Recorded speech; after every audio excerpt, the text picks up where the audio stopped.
Chapter 2208. His deep and pleasant laughter came from above. How can you be so shy in the future? It's your first time, and it's my first time too. Actually, I'm more nervous than you. I was thinking that if you rejected me, it would really hurt my self-esteem. No matter how strong his heart was, he wouldn't be able to accept rejection and dislike. I didn't reject you. It happened so suddenly that I was a little flustered, okay? Yiqian lowered her head and replied softly. At this moment, her legs were actually a little weak. She was so embarrassed that she didn't even want to raise her head. Thinking back to the accident just now, and then looking down at the part that was still standing proudly, Xia Jinyuan's eyes flickered slightly. His warm fingers gently stroked her eyebrows, and his voice was deep and sexy. I wish that such an accident would happen a few more times. The feeling was so wonderful that I said something that went against my heart. What he meant was that he didn't want it to end at all. There won't be a next time. Give up. If such an accident happened a few more times, it wouldn't be an accident anymore. It would be intentional. The thin-skinned Yiqian didn't want to do it a few more times at all. Moreover, the changes in his body were really terrifying. At first, it was soft like dough, but the moment she grabbed it, it became several times bigger. She could even feel the blood vessels on it through his pants. Stop. I can't think about it anymore. Yiqian, whose ears were red, said in a stern voice, "Turn around. I'll scrub your back." Although he didn't know what she was thinking, he knew from her expression that she must be thinking about what just happened. Xia Jinyuan handed over the towel and turned around reluctantly. She was beautiful and charming, with a hint of innocent shyness. He really wanted to eat her up.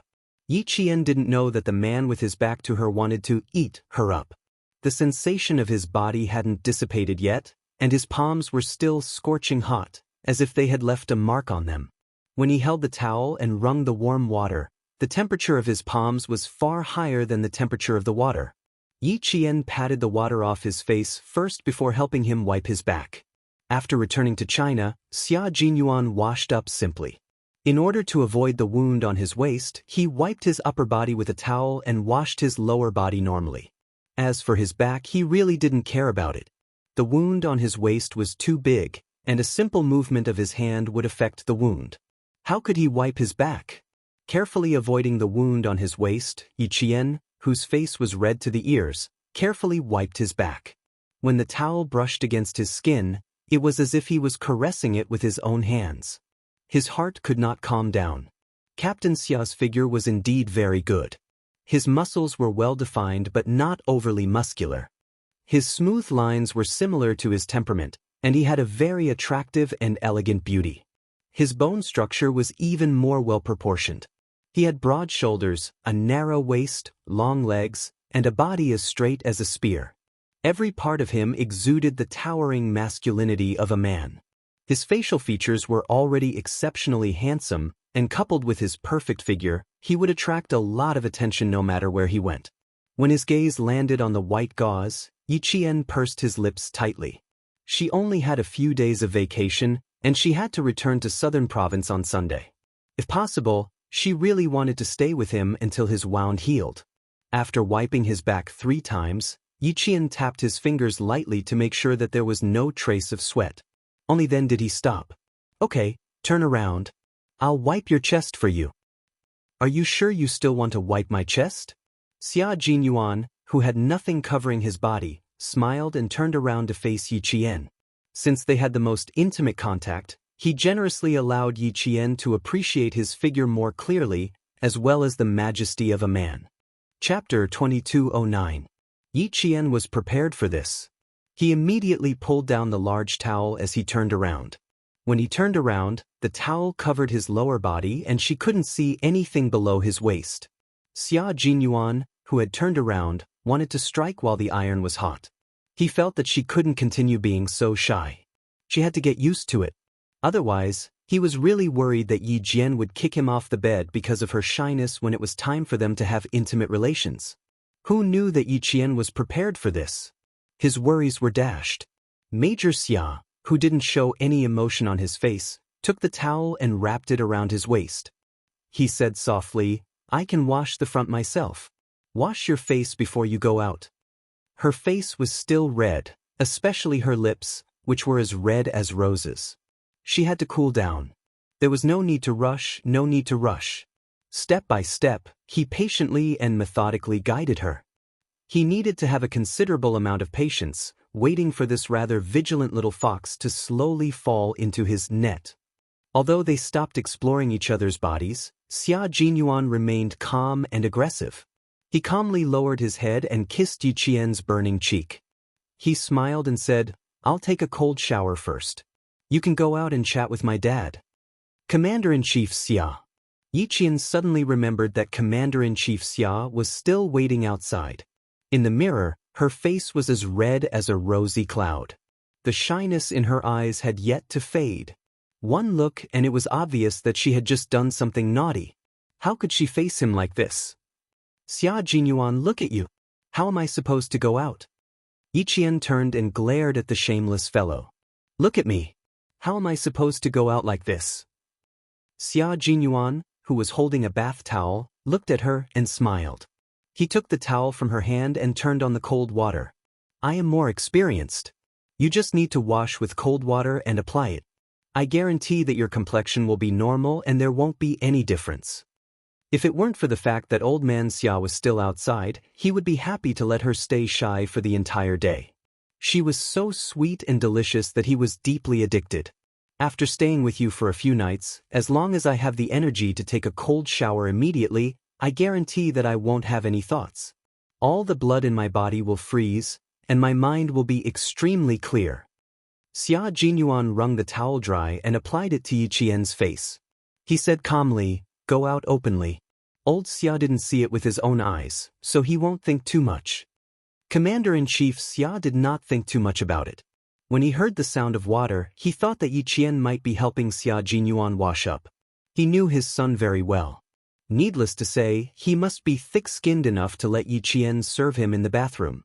Commander-in-Chief Xia handed a steamed bun to Yi Qian and said earnestly, "Xiao Yi, do you still remember what Dad said? Don't let him be too complacent. He's always been a smooth talker.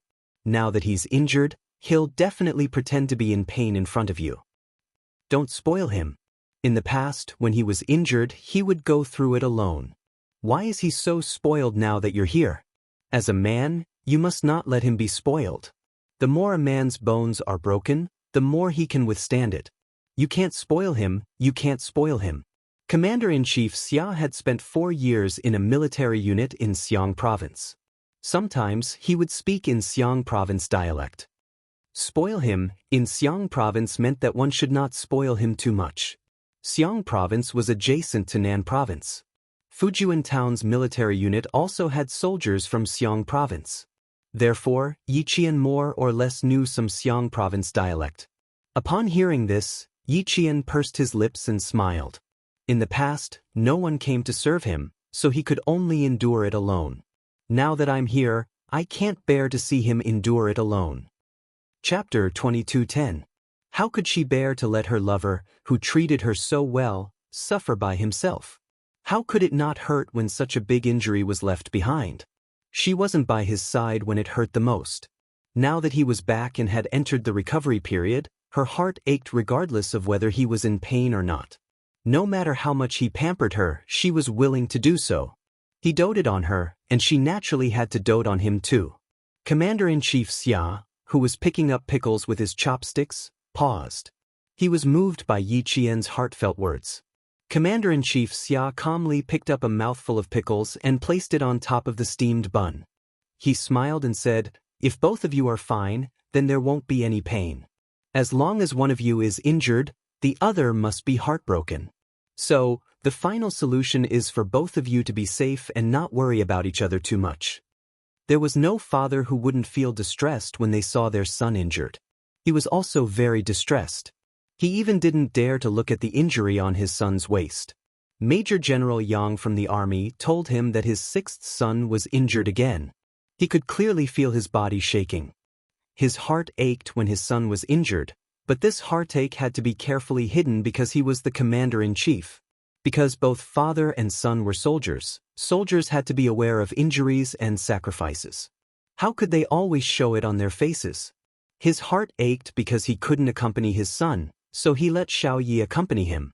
With Xiao Yi accompanying him, as a father he could rest assured. Now that he heard her words again, it actually made his eyes sting. Little brat, you're luckier than me. You have good taste. You found a wife who dotes on you and dotes on you. Don't worry, we won't let ourselves get injured easily. Captain Xia and I have already agreed that we won't let each other worry, and we won't let you worry either. The last sentence was added by Yi Qian at the last minute. At that time, the agreement, he didn't expect the commander-in-chief. How could commander-in-chief Xia not know? He didn't point it out, but he felt very comfortable listening to it. Her appetite wasn't very good, but with Yi Qian accompanying her, she ate 2 steamed buns, a roll, and a bowl of millet porridge. Xia Jinyuan, who came out with water vapor, raised his eyebrows and smiled when he saw this. Your appetite isn't bad, it's too good. You can eat 2 steamed buns, a roll, and a bowl of millet porridge. Aren't you afraid that you'll be full? He was worried, so he asked the guards to find a doctor. He was already 60 years old, so he had to pay attention to his health. He was in a good mood and his stomach was moving well. The doctor said that everything was fine and that they were worrying too much. You're afraid that I'll eat too much, you unfilial son. Don't you know the rules? After breakfast, Xia Jinyuan, who was lying in bed to get in 4 drip, quickly glanced at Yi Qian, who was clearing the table, and then said in a low voice, "Didn't I tell you that this matter isn't urgent? Our team is full of majors. What's the difference whether or not they get a title? They're all majors anyway. Since they've been promoted in the file, it's settled. Why bother with a ceremony?" Xia Jinyuan didn't mention this matter to Yi Qian, nor did he think of telling Yi Qian, who knew that Commander-in-Chief Xia would say it out loud without any hint, so he almost couldn't take it back. By saying that there was no ceremony, Yi Qian, who didn't know what was going on, believed him. Chapter 22:11. Why did he reject the promotion ceremony? How could he skip such a solemn ceremony? No matter how low his voice was, she could still hear him. She had not finished packing up the things in her hands. Yi Jianjian smiled and said, "Captain Xia, I want to watch you receive your rank. Is that okay?" She looked at him with sparkling eyes. "Major to lieutenant colonel, right? You only get promoted once every few years. How can you skip the ceremony? I haven't seen you receive your rank yet." There were 3 times a soldier could show off his charisma when he enlisted. First, the first day of enlistment, when he put on his uniform. Second, the rank and gun awarding ceremony. Third, the military rank promotion ceremony. She couldn't see Captain Xia's first day of enlistment or his rank and gun awarding. Now that she could see his military rank promotion, she couldn't miss it. You didn't attend the military rank promotion ceremony because you didn't have time? Yi Qian was very interested and couldn't help but ask another question. Actually, she also wanted to ask if it was because of the Snowfield Brigade's rules. She knew the Snowfield Brigade's rules. Before leaving the Snowfield Brigade, one's military rank would never change. For example, when Pigeon and J5 put on their uniforms, their military rank would be marked as major. If she was lucky enough to enter the Shuiyu Brigade after graduation, and if she could be promoted to major in 3 years, then she would always be a major when she wore a formal uniform, and her official rank would be like Captain Xia, secretly promoted to lieutenant colonel, but still a major on the surface. She didn't quite understand why he did this. Xia Jinyuan looked at Yi Qian. He originally wanted to suppress his military rank, but after hearing Yi Qian's words, he changed his mind. "Okay, I agree. Okay, come over for the meeting tomorrow. You and your comrades will be there too." Commander-in-Chief Xia nodded. He rushed over early in the morning mainly because of this matter. Since he agreed, there was no need for him to stay. He then said to Yi Qian, "Xiao Yi, come over with him tomorrow." Coincidentally, the nurse in charge of giving Xia Jinyuan an anti-inflammatory drip came over.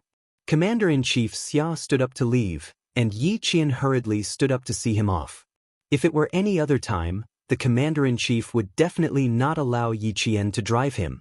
But this time, he did not refuse. Instead, he said, "Xiao Yi, send him to my car. I want to talk to you on the way." "All right, please." Yi Qian did not notice that the man behind him was winking at Commander-in-Chief Xia as he respectfully escorted the Commander-in-Chief out of the ward. Xia Jinyuan wanted to chase after Yi Qian, but Commander-in-Chief Xia shot him a look and he could only watch helplessly as Yi Qian left the ward. What would they say when they got out? He could more or less guess the answer. After hearing the whole story, Yi Qian's heart palpitated. She had no idea that Captain Xia could have been promoted to Lieutenant Colonel last year, but he had been holding back because he wanted to be promoted at the same time as her. Sixth brother is very stubborn. I was very worried before I came here, but who knew that you could change his mind with just a few words? Xiao Yi, I'll leave the important task of disciplining sixth brother to you from now on. If he does anything wrong, you can discipline him well. If anything happens, I'll take responsibility. Yi Qian, whose heart had already flown back to the ward, calmed his palpitations and nodded solemnly. Don't worry, I'll definitely see to it that he's promoted to Lieutenant Colonel. I'll never allow him to delay something as important as his promotion because of me. She was very touched. Her man had secretly done many things for her that she didn't know about. Every one of them could shock her for a long time. For her, he had sacrificed too much. How could he accept that even his military career would be delayed by her? Chapter 22:12. There was a lot to talk about, so Commander-in-Chief Xia did not take the elevator. Instead, he took Yi Qian and the guards from the 8th floor to the 1st floor. The guards in front turned on the sensor lights and kept 8 steps away from Commander-in-Chief Xia. This way, they could keep an eye on their surroundings and not disturb the conversation between the Commander-in-Chief and Yi Qian. When it came to business, the Commander-in-Chief's voice was very serious. I'm relieved to have you with me.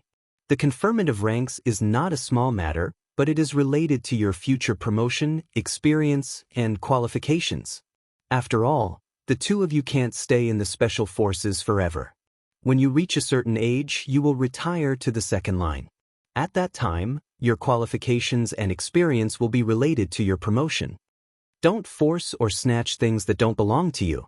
However, if it's something that belongs to you, you have to hold on to it. It's related to your future and you can't let your guard down.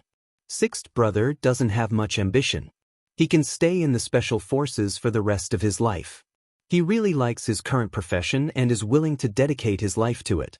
However, Xiao Yi, even if I support your decision, the two of you can't stay in the special forces forever. I also have my own selfish motives. I hope that the two of you can go further and wider on this road. Your promotion will affect your future military career. Xiao Yi, I hope you can understand your father's arrangement.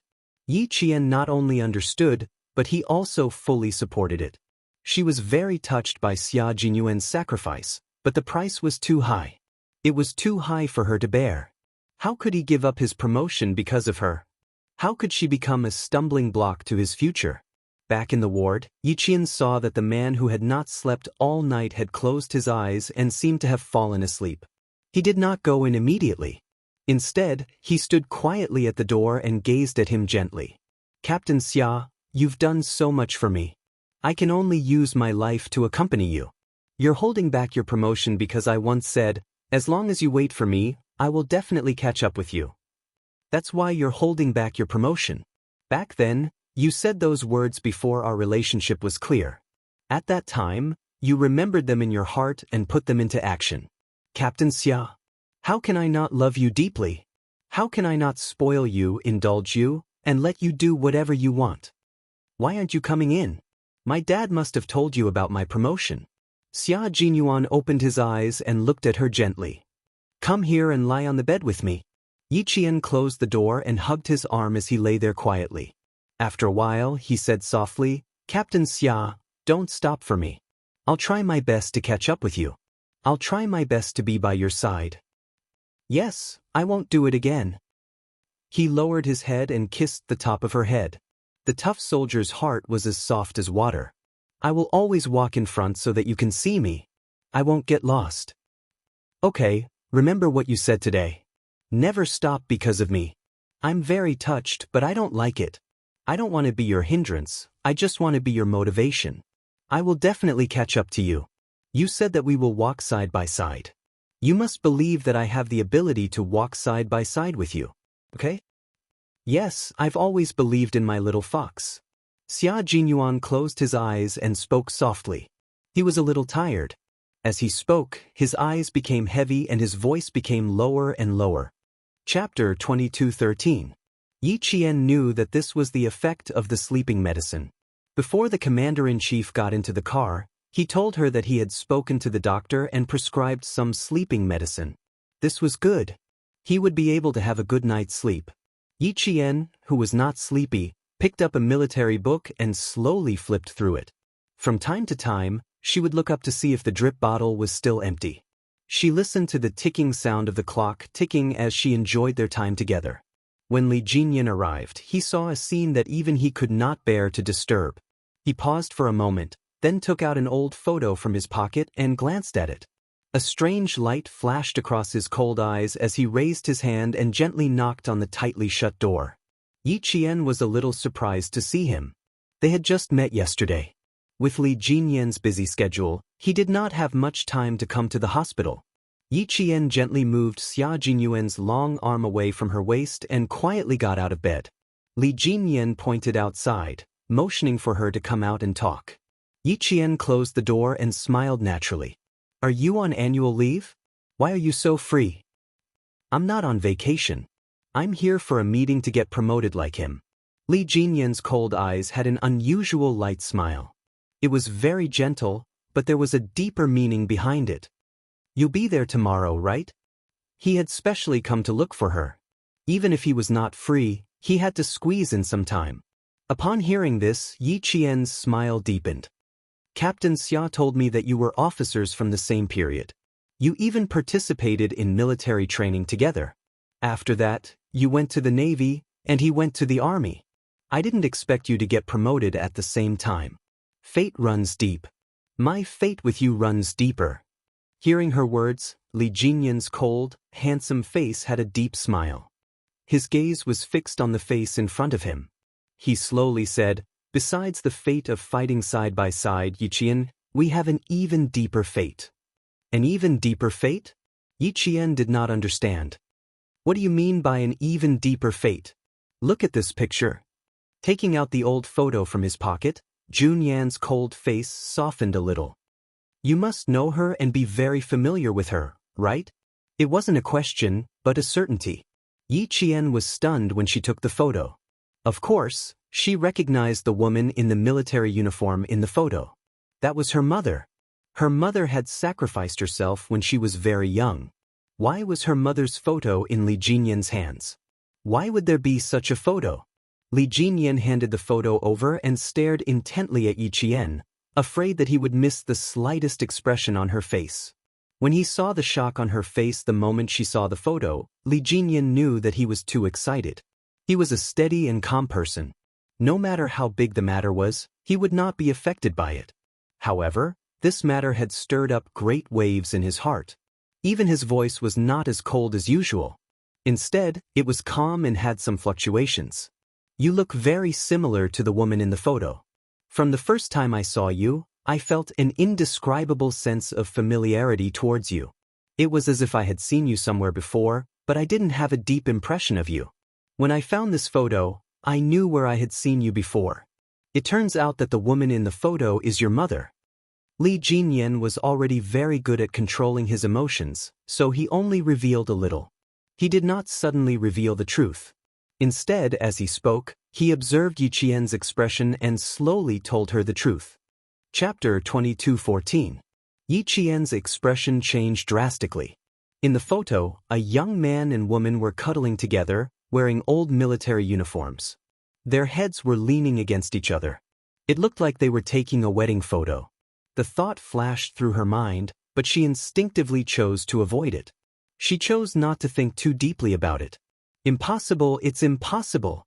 It's definitely not what I'm thinking. Yi Qian, who was in an uproar, suppressed his doubts and looked up.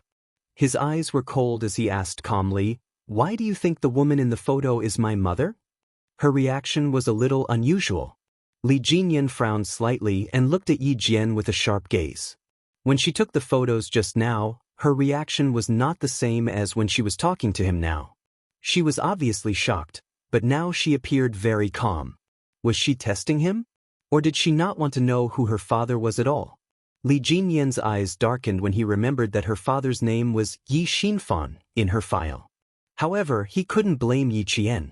If his aunt hadn't told Yi Qian about her identity, she wouldn't have known that her biological father was someone else. Yi Qian, she is indeed your mother. Don't you even know your own mother? Li Jinyan realized how tricky the situation was when she refused to acknowledge her own mother. If he told her the truth, she would definitely deny it. This was not the result he wanted. The young woman in the photo was his aunt, whom his grandfather's family had never met. The young man was his uncle, who had only returned to his grandfather's family when he was 10 years old.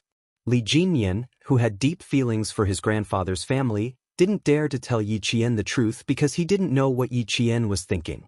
He was afraid that if he said it, it would make it harder for Yi Qian to accept it and push her further away. No, that's impossible. Yi Qian didn't even want to take the photo anymore. He quickly stuffed the photo into Li Jinyan's hands like a hot potato and smiled faintly. Captain Li, there are all kinds of strange things in this world. It's normal for them to be similar. I admit that the woman in the photo does look like my mother, but she's not my mother. You're mistaken. I believe you've seen my file. I have my own parents, but they're both dead. Captain Li, you've got the wrong person. Li Jinyan didn't expect her reaction to be so calm. It was as if a bucket of cold water had been poured over his heart, and he became calmer. He slowly put the photo back into his pocket. Just this small action showed how much he treasured this photo. Her reaction was too big. It was not a reaction that she could not accept, but a reaction of disgust. How could he be disgusted? Even if they didn't know each other, they wouldn't hate each other. He was too reckless. He didn't investigate the matter thoroughly before suddenly telling her. Originally, he wanted to tell Xia Jinyuan about it first. However, when he saw Yi Qian, he thought about his grandfather, who was old and couldn't go anywhere. He thought about his grandmother, who passed away with regrets. Then he thought about his mother, who didn't forget to tell him something before she passed away. No matter how calm he was, he couldn't help but feel emotional. Last night, he went to his grandfather's house and played a game of chess with his grandfather. His grandfather, who used to face all kinds of mental and physical blows, sighed to him, "The light of the mulberry elm doesn't shine far. I hope the light of the morning sun is as bright as the time." That moment made him feel sad. Li Jinyan stopped Yi Qian, who was about to go back to the ward. He said calmly, "Yichen, can you listen to a story? A story from a long time ago. Can you listen to it before you leave?" Chapter 22:15. The story was too complicated. It was filled with the grief of the parents and how hard life was at that time. Li Jinyan wanted to tell Yi Qian. He wanted her to change her mind after hearing the story. The story is a little long. It's related to a few old people. It might take about half an hour. Please give me half an hour and let me finish, okay? Yi Jian wasn't just resistant. She resisted until now and didn't want to hear a single word from Li Jinyan. Her eyes were cold as she said, "I don't want to hear it. I'm not interested. Let go, Captain Li." "Why won't you listen? Is it because you already have the answer in your heart? Is that why you don't want to listen?" Li Jinyan did not let go. From her eyes, he saw not only disgust, but also sadness and hatred. She really should hate it, because no one knew that her aunt was pregnant with her uncle's child before she left. Yi Qian looked at him calmly. "Captain Li, why should I listen? The story you want to tell has nothing to do with me. Why should I listen?" Why should she listen to a story that had nothing to do with her? Her father was Yi Xinfan. There was no one else. "If you're here to visit Captain Xia, you'll have to come back later. He needs to rest. I'm sorry, I can't accompany you." She refused to talk about this topic. Li Jinyan saw that she was so insistent. A trace of sadness flashed across his cold face. Then he stepped aside and said calmly, "I'm sorry to disturb you. That's because you're too similar to my aunt and my uncle. My grandfather's family has never seen my aunt, and this is the only photo my aunt left of my uncle. Before my grandmother died, she grabbed my mother's hand, hoping that my mother would bring my aunt home. Unfortunately, my mother couldn't find my aunt until she passed away. I'm sorry. I was too anxious and disturbed you." Yi Qian, who was holding the door lock, paused. She turned around and nodded slightly at Li Jinyan. It's okay. That's right. My aunt's name is very different from your mother's name. Maybe I really made a mistake. Li Jinyan took out the photo again and flipped it over to look at the bottom of the photo. The name, Hong Mei, was written on it with a fountain pen. He looked at it for a while, and just as Yi Qian pushed the door open and returned to the ward, he said softly, Our whole family only knows that aunt's name is Hong Mei, but we don't even know her surname. No, that's not right. You don't even know my mother's real name. Hong Mei is just her code name. Like you, her code name is Devil, and like me, her code name is Qin Niao. You don't even know my mother's real name. That man clearly didn't want to marry my mother. After closing the door, Yi Qian was expressionless. He didn't even mention his mother's name to his family. When he left, he didn't even say goodbye to his mother. He just left silently. It was obvious that the man only wanted to play with his mother's feelings.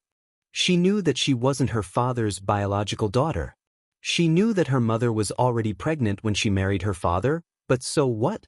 Her father's name was Yi Xinfan. He was a simple and honest farmer who had doted on her when she was young. Li Jinyan left. His tall and straight back showed a hint of sadness. He was sad for the past, sad for his grandfather's family. They didn't know that his aunt had given birth to his uncle's child. No one knew, including his uncle. Chapter 22:16. Yi Qian's reaction was a huge blow to Li Jinyan. He immediately woke up from his excitement and stopped talking. He was too anxious just now. He was so anxious that he did not have the evidence to prove that Yi Qian was his uncle's daughter. However, he did not regret it. His grandfather did not have much time left. The light of the mulberry elm does not shine far. I hope the morning sun shines brightly. This was the old man's helplessness. It was also a knot in his heart that he could not let go of for the rest of his life. The old man often said that the ancestors of the Fu family had enjoyed too much and had used up all the good fortune of their descendants. In the end, only one son and one daughter grew up. The first son was his uncle. He only returned to his grandfather's side when he was 10 years old. The second daughter was his mother. She was frail and sickly. She married into the Li family less than 10 years ago and left him sick when he was 8 years old. Fortunately, he had the support of his grandmother. His grandmother, who had lived a rough life, had someone to rely on before she died. Li Jinyan thought about his elderly grandfather and his cousin who he had found. He walked out of the hospital and drove straight to his grandfather's house. Li Jinyan's grandfather was one of the leaders in the development of space, satellites, and missiles. He had laid the foundation for China's strategic missile and led China's national defense technology industry on the right track. Now he was respectfully called Old Master Fu. Mencius. There was a book in the book. The scholar is old, so he is called master. After thousands of years, the meaning of the word master remained unchanged. It represented strength of character, spirit, heritage, and ideology. Old Master Fu's spirit was not what it used to be. He had suffered too much when he was young.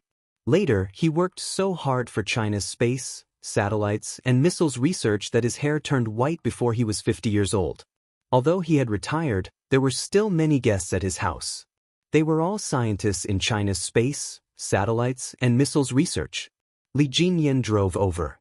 The housekeeper who was in charge of taking care of Old Master Fu's daily life said softly, "There are 2 guests from the aerospace department who are discussing problems with Old Master Fu in the study. I'm afraid you will have to wait for a while." Okay, there is no need to disturb Old Master. Li Jinyan closed the door softly and changed into home shoes. The country took very good care of retired scientists. Their food, clothing, housing, and transportation were all top-notch. Old Master Fu liked ancient architecture, so the place where he lived was near a mountain and a river. His furniture and flooring were all made of solid wood, and the interior was decorated in Han style. Walking in was like traveling to another time and space, and when sitting by the window, one could hear the sound of the wind blowing the leaves. After entering the house, Li Jinyan pushed open the wooden sliding door and found a few old photo albums in a row of bookshelves. He sat cross-legged on a thin cushion and slowly flipped through the albums. The album recorded the lives of Old Master Fu and Old Madam Fu, as well as the changes in the Fu family's wealth. Old Master Fu and Old Madam Fu were born in a wealthy family. Both of them were smart and studious. They studied abroad and graduated from MIT and became lovers. Before they were 28 years old, they lived a rich life. From 28 to 35 years old, they faced many difficulties. But no matter how difficult their life was, Old Madam Fu insisted on taking a family photo every year. The family photo started with 1 child, then slowly increased to 2 children, then to 3 children, then to 4 children. Li Jinyan's thin lips gradually tightened because he knew that when he flipped to the next page, the 4 children would be reduced one by one until only his maternal grandfather and his pregnant grandmother were left. 3 uncles and 1 aunt, who he did not have the chance to meet, died one by one because they were homeless and had no money to treat their serious illnesses. Chapter 22:17. After Old Master Fu finished his discussion with the 2 scientists from the Aerospace Institute, he walked to his room with his cane. He had suffered a lot when he was young and had to work day and night after he entered the Aerospace Institute. Now that he was old, he could not walk properly. He even had to use a cane to walk at home. Li Jinyan was resting with his eyes closed. When he heard the door open, he opened his eyes and got up quickly. "Take your time." He helped the old man into the house and helped his gray-haired grandfather to sit down. "You're getting on in years, so you shouldn't worry too much about the Aerospace Academy. Don't worry too much, or your body won't be able to take it." Old Master Fu patted his only grandson on the back of his hand and said kindly, "I don't worry about it. I just talk to him occasionally. Once you're free, if your brain doesn't work and you're lucky enough to get rusty, you might as well use your brain while you can." The old man sat down and saw the photo album on the low table. It had been a long time, and the corners of the photo album were yellowed. Although it was cloudy, it was still full of wisdom. His skinny hand trembled as he touched the cover of the photo album.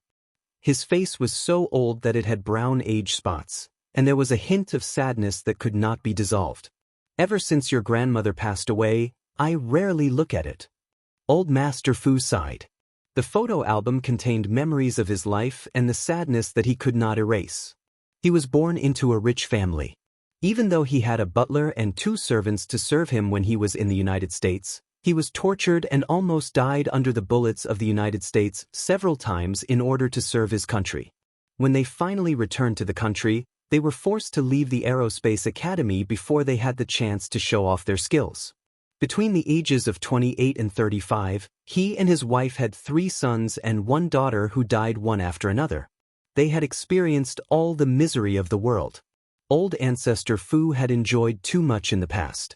All the retribution of his ancestors had been inflicted on his children. There were several times when he and his wife wanted to tie a hemp rope to a tree and wrap it around their necks. They might as well go. However, when they thought about how their motherland was in dire straits, with no space, missiles, or satellites, they couldn't bear to leave just like that. There were several times when they hugged their heads and cried. After crying, they wiped their tears and continued to draw all kinds of blueprints in silence. They lived underground and used the simplest materials to complete the simplest experiments. Flipping open the photo album, the old man's gaze landed on the photo of his smiling wife. He smiled and said to Li Jinyan, "When your grandmother was young, she was a beauty within a 10-mile radius. The number of people who wanted to marry her could line up to the city gates of Yangzhou. Her aloof temperament had countless suitors overseas." Recalling his wife, the smile on the old man's face was very soft, and there was a little bit of light in his wise eyes. "Your mother looks like your grandmother, and you also look like your grandmother. Ignorant of worldly affairs? Grandfather, are you making fun of me?" Li Jinyan was afraid that he would make the old man too sad. It was rare for him to make fun of himself. "If I become aloof, then you'll be worried. You're afraid that I'll become a monk." Old Master Fu laughed. "You're not much different from a monk now. You're so young and always have a cold face. Any girl who sees you will be scared. When your mother was alive, she often told me that it's not a good thing to be young and mature. She was afraid that you would be too cold and would be easily taken advantage of. Your grandmother and I were also worried, but then we saw that you were smart and we knew that it was unnecessary. Chapter 22:18. At the mention of his daughter who had passed away, the old man's smile faded. Your mother was weak when she was young. It was your grandmother and I who mistreated her and caused her to pass away early. If you say that, Mom would be sad if she was still alive. Li Jinyan pursed his lips and looked at the old man with a steady gaze.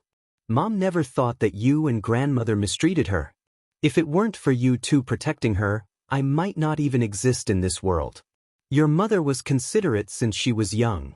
The old man's withered fingers gently caressed his daughter who had passed away almost 20 years ago. Tears were already glistening in his eyes. Your mother, your uncle, they suffered too much with us. Li Jinyan raised his hand and gently wiped the tears from the corners of the old man's eyes.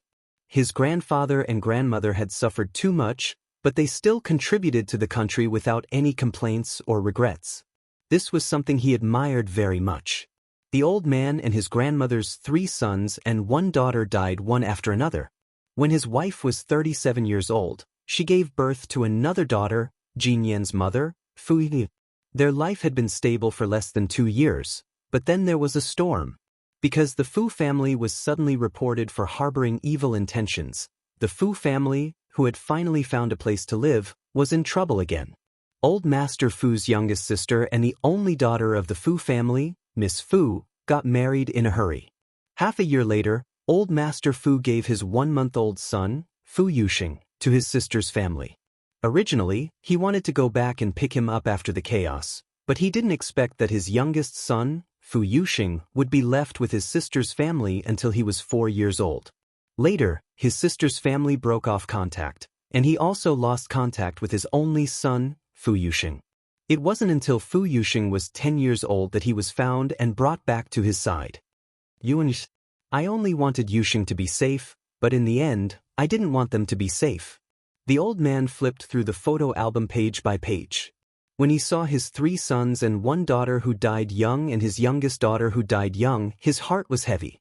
When he saw a handsome young man with dashing eyebrows and bright eyes, the old man sighed from the depths of his chest. It was so heavy that the air seemed to freeze. Jinyan, Uncle hasn't been home for 4 years. I don't know why, but I keep thinking about him.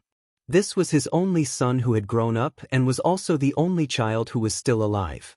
His lifeless voice trembled a little. I don't know if I can wait for him to come back. After saying that, the old man coughed deeply. At that moment, his hunched back bent even more, and he looked even older. Li Jinyan, who quickly stood up to soothe the old man, said in a low voice, "It's because of the nature of my uncle's work. He can't come back even if he wants to. Don't worry.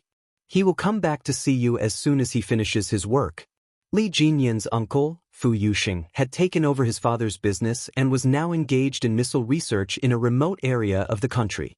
It was common for him to not return for 3 to 5 years. The old man, whose health was deteriorating day by day, often thought of his only living son. Sometimes, he would stare at Fu Yuxing's photo for an entire day. When he heard this, Li Jinyan, who was trembling with fear, pursed his lips into a sharp line. Due to the nature of his uncle's work, he couldn't be filial to his grandfather, but as a junior he had to share his elder's burdens and solve his problems. He still had to find her. Jinyan, if grandfather doesn't wait for your uncle to come back, you have to remember to continue looking for your aunt on behalf of your uncle and the Fu family. You have to find her. Even if she's no longer alive, you have to find her family, understand? Chapter 22:19. This was your grandmother's last wish. In the future, it will also become your grandfather's last wish. It is also your uncle's greatest wish in his life. The old man was a little tired. He closed the yellowed album and sealed away his memories. He then said to Li Jinyan, "I'll keep this album. You should stop looking at it. These were all bad memories. Why would he make things difficult for his only descendant? You should rest for a while. Leave the search for Aunt to me." Li Jinyan took out a blanket from the cabinet and laid it directly on top of the tatami mat. He placed the buckwheat pillow in place and carefully helped the old man lie down to rest. "You should sleep. I'll come back to see you later." He was going to look for Yi Qian right now and tell Xia Jinyuan about this matter. For the sake of the wishes of 3 generations of the Fu family, He had to go back to the hospital to look for Yi Qian. No matter how much she resisted, he still had to look for her. In the hospital, Yi Qian looked down slightly and said, "I didn't admit it, and I don't want to admit it. To me, it doesn't matter if I know my biological father or not. I only know that my father passed away a long time ago. There can't be another father in this world. Captain Xia, the next time Captain Li looks for you, just reject him on my behalf. Tell him that he got the wrong person. The woman in the photo is not my mother." His tone was very calm, without a trace of emotion. This was not good. It meant that Yi Qian had been suppressing his emotions. To Xia Jinyuan, Yi Qian might be Li Jinyan's cousin. The sudden news really shocked him. "No, don't talk about it. Let's just talk about old Master Fu." This old man was not an ordinary person. Even old Master Fu had to salute him when he saw him. This old man was one of the founders of our country's missiles, atomic bombs, and space satellites. He was one of the main indicators of a country's strategic nuclear power and the development of military science and technology, strategic missiles. Yi Qian probably didn't know about all this. If Yi Qian was really old Master Fu's granddaughter, Xia Jinyuan couldn't help but sit up straight. His handsome face instantly became serious. "Yi Qian, do you know who Li Jinyan's grandfather is?" Even if it was Xia Jinyuan who asked this question, Yi Qian still resisted it from the bottom of her heart. However, because of his serious expression, when he mentioned who Li Jinyan's grandfather was even more respectful. Yi Qian shook her head. "He didn't mention it, I'm not sure. Fu Yiwei is old Master Fu. He is Li Jinyan's maternal grandfather. He is a legendary old man." Xia Jinyuan looked into her eyes and said slowly, "You are familiar with him, right?" "How could I be unfamiliar with him?" Yi Qian was shocked. She immediately said, "Li Jinyan must have mistaken me for someone else. I should have taken a closer look at the young woman in the photo. I'm starting to suspect that my eyes were playing tricks on me. That's right, I must have mistaken her for someone else. The woman in the photo just looks like my mother. Needless to say, Li Jinyan must have mistaken her for someone else, and she must have seen wrongly as well." Xia Jinyuan saw how anxious she was to clear her name and couldn't help but laugh. "I'm also a little suspicious. We have to clarify this matter first. I'll call him and ask him to come over again." "I'll call him." Yi Qian regretted being so impulsive earlier. Li Jinyan, who was rushing to the hospital, received a call from Yi Qian. After she finished speaking, he said calmly, "I'll be there in half an hour. Wait for me for a while." Mistaken her for someone else? How could that be? Chapter 22:20. After this call, Li Jinyan was even more confident that he could convince Yi Qian to visit his grandfather. If he had known that bringing up his grandfather's identity would be so effective, he would have brought it up right from the start so that Yi Qian wouldn't be offended. Yi Qian put down his phone and said to Xia Jinyuan with some lingering fear, "Luckily, I didn't say anything overboard. I only said that he got the wrong person. Luckily, I don't have the habit of scolding people. If I had said anything that insulted old Master Fu, I wouldn't have dared to ask for his forgiveness even if I had to beg for forgiveness. It was too scary, too scary." She really didn't expect Li Jinyan to be old Master Fu's grandson. She also didn't expect that old Master Fu would be one of the stories he told her from a long time ago. Luckily, she suppressed her anger at the time and didn't say anything overboard. Luckily, Yi Qian patted his chest gently. He was so nervous that he had to gulp down a large glass of cold water to suppress the lingering fear in his heart. Old Master Fu was a hero who devoted himself to national defense and led the country's missile and satellite research. He was the hero who made sure that the country was no longer threatened by other countries. She definitely couldn't be his granddaughter. It was too scary, too scary. Her heart almost jumped out of her throat. Seeing how nervous she was, Xia Jinyuan smiled and didn't say anything. Got the wrong person? Did he see wrongly? That was unlikely. Little Fox wasn't an ordinary person. She was a Special Forces soldier who had undergone special training. She was a Special Forces soldier who could accurately find a target in thousands of photos. How could she get the wrong person? When he said that he was suspicious, it was mainly because he was too shocked. Because he had done a detailed investigation, He subconsciously thought that he might have gotten the wrong person. After calming down and thinking about it, the possibility of getting the wrong person was not high. Old Master Fu was a genius. His IQ was much higher than everyone else's. His classmates had the illusion that they were actually mentally retarded. It was the same for Yi Qian. It might be a hereditary IQ. Xia Jinyuan thought to himself, but he did not tell Yi Qian. He was already so nervous. If he said it out loud, he was afraid that he would be so nervous that he would not want to meet Li Jinyan. 30 minutes later, Li Jinyan pushed open the door and walked calmly to Yi Qian's side. Before he could say anything, Yi Qian said, "Demon King, show me the photo again. I must have mistaken you for someone else. You can look at the photos later. Let me tell you a story first." Li Jinyan moved a small stool to the side of the bed and sat down. His cold and calm eyes stared at Yi Qian as he told an old story. This was a story about old Master Fu when he was young.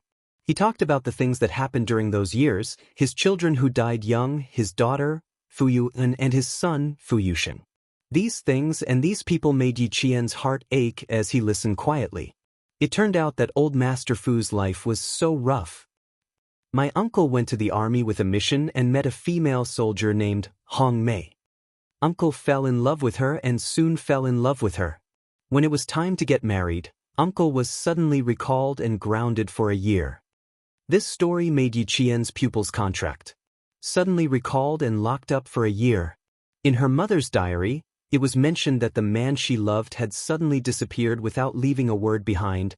Could it be that he was right?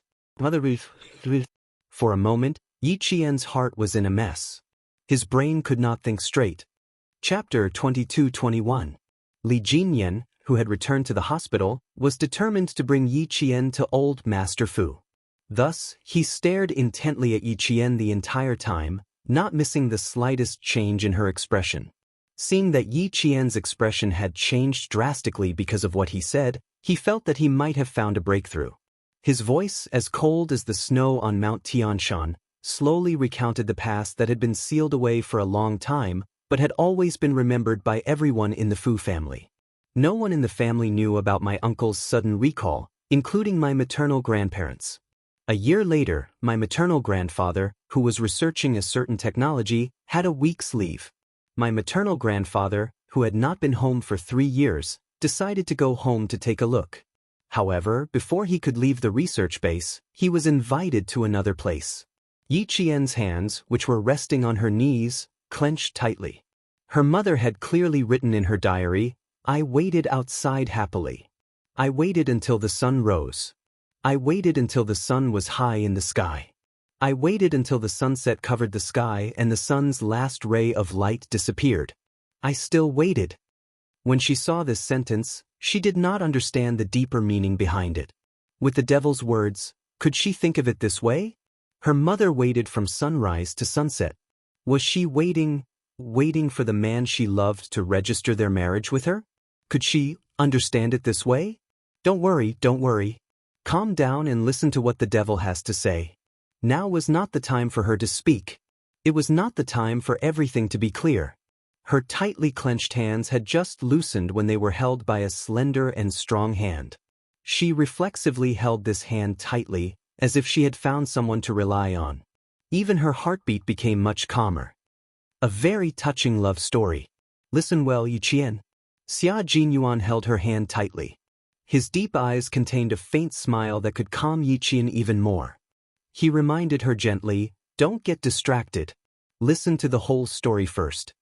Li Jinyan subtly glanced at her interlocked fingers with Xia Jinyuan's right hand. His thin lips, which had been pressed tightly, suddenly broke into a faint smile.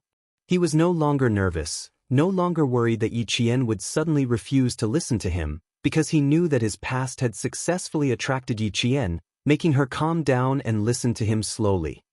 Even now, grandfather still remembers that it took him 5 days and 5 nights to arrive at a deserted place with only yellow sand. Here, he saw his uncle, whom he hadn't seen for almost 4 years. Only then did he learn that his uncle had been confined here for more than a year. Someone reported to the army that my uncle had leaked the secret and that he had secret connections with foreign countries.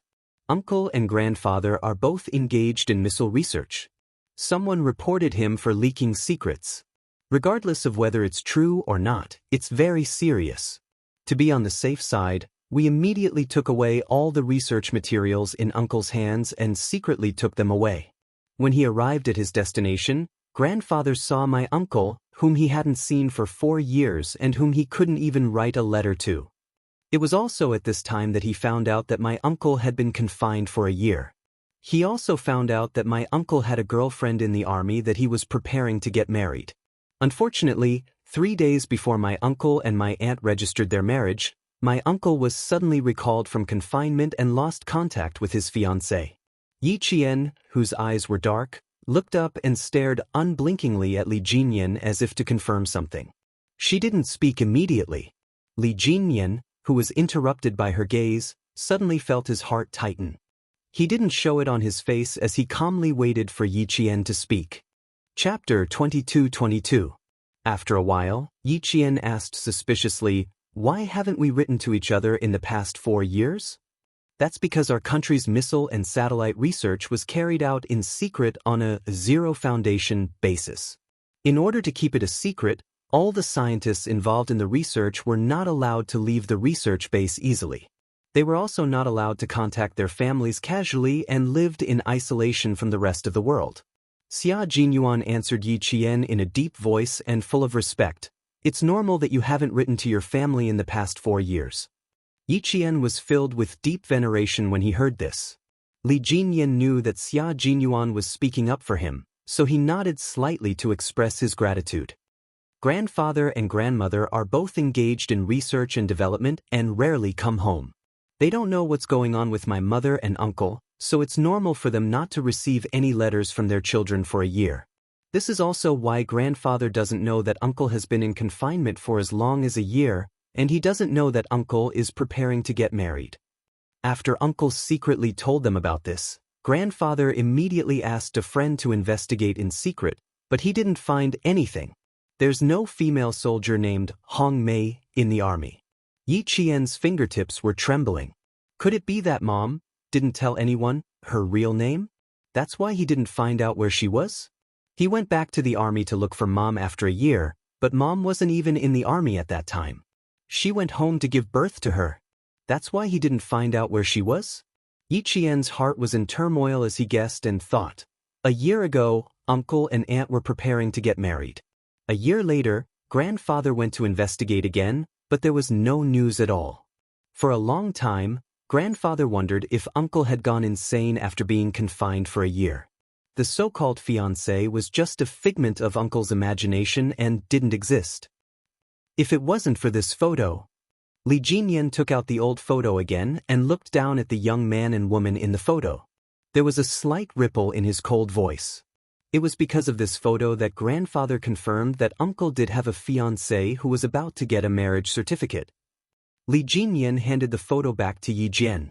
His expression was cold, and his dark, unfathomable eyes revealed a faint light. It was a light filled with hope. "Yi Jian, I'm willing to invite you to take a good, serious look at this photo again, okay?" There were too many emotions in his eyes that made Yi Qian's heart heavy. She didn't even have the courage to reach out her hand. What if he had mistaken her for someone else? She didn't reach out to take it, so Li Jinyan kept holding it in his hand, patiently waiting for her to reach out. "Take it and take a good look at it." Xia Jinyuan tightened his grip on her hand and moved closer to her. He said gently and calmly, "For your own sake and for Mr. Lu's sake, you should take it and take a good look at it." The familiar aura that made her feel at ease wrapped around her, giving her the courage to reach out her hand. The moment she took the photo, Yi Qian saw Li Jinyan's tense shoulders visibly relax. He was actually afraid that she would reject him again. Yi Qian took a deep breath and looked down. She wasn't mistaken. The young woman in the photo was indeed her mother. There was a photo in the diary of her mother wearing a military uniform with the same smile. Even the size was the same. The only difference was that it was a photo of her mother alone. Chapter 22-23. Yi Qian stared at him for a long time, so long that Li Jinyan couldn't help but hold his breath. His expression was tense as he stared at Yi Qian. It felt like a century had passed before Yi Qian finally spoke in a low voice. Hong Mei is not my mother's name. It's just her code name. My mother was part of the first batch of female special forces soldiers in our country with a code name. Hong Mei is not her name. Sir, you returned to the military a year later to find out about my mother's whereabouts. At that time, my mother had just given birth to me. She was at home and didn't return to the military. Li Jinyan was very close to his maternal grandfather's family. His relationship with his uncle was more like that of a father and son. When he heard Yi Qian's words, even someone as calm as him became excited. No wonder grandfather didn't find out about my aunt's whereabouts. It turns out that Hong Mei isn't my aunt's real name. Li Jinyan's voice trembled because of his excitement. His gaze fell on the photo and he suddenly looked up at Yi Qian. So, Yi Qian, you admit that my aunt is your mother and my uncle is your father. You admit it, right? Yi Qian didn't look up. She kept staring at the young man and woman in the photo as if she wanted to carve their faces into her heart. I don't know if your uncle is my father. I only know that the young woman in the photo is my mother. In her previous life, she didn't know that her father was someone else. In this life, not only did she know, but she also saw his photo. She wasn't surprised, only panicked. She didn't know how to face the panic. As long as she admitted that her aunt was her mother, everything would be fine.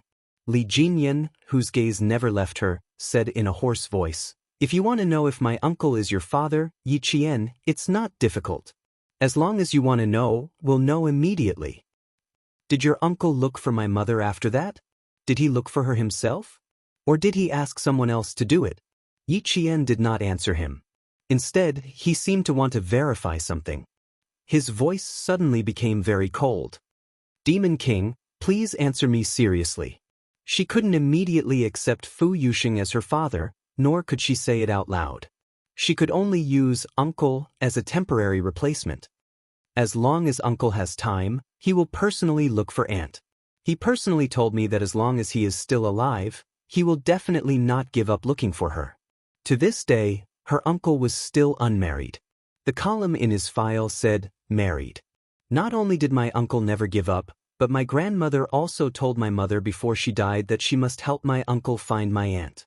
Before my mother passed away, she told me that I must help my uncle find my aunt.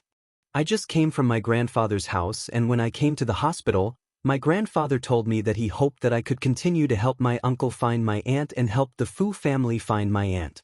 Even if she is no longer alive, I have to find her family. Yi Qian, counting from my maternal grandmother's generation, 3 generations of the Fu family have been searching for my aunt. As long as there is no news, they will not give up. Yi Qian was already in tears. Mother, did you hear that?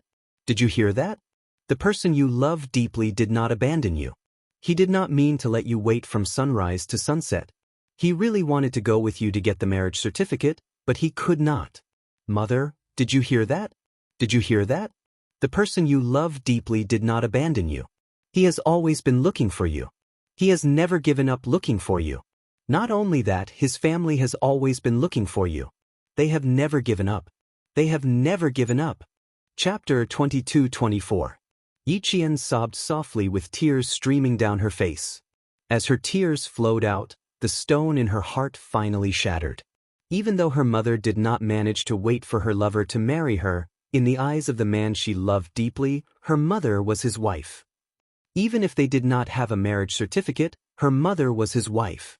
At this moment, Yi Qian's tears flowed like a broken dam. She was so happy that she could no longer control her emotions. In front of the 2 men, she could not stop crying. Xia Jinyuan's eyes darkened. He did not try to persuade her to stop crying. Instead, he raised his hand and gently stroked her back. Cry, cry. Let your tears wash away all the sadness in your heart. He blamed himself for not realizing that his little fox cared so much about these things. In her heart, her biological father was a heartless man who abandoned his wife and daughter. Even though she did not mention it, there was always a knot in her heart. That was right. She had been tortured as a child. Ying had a father and a mother who loved her dearly, while she had no parents and was bullied by Yi Ying. When she needed the protection and care of her parents the most, she did not receive any care. She had to rely on herself to get through it. When she was beaten, wronged, or scolded, she could only curl up in a corner and lick the scars in her heart. No one would stand up for her. No one would feel sorry for her. She could only rely on herself and no one else. At that time, even though she did not know that her biological father was someone else, once she found out, how could she not hate him?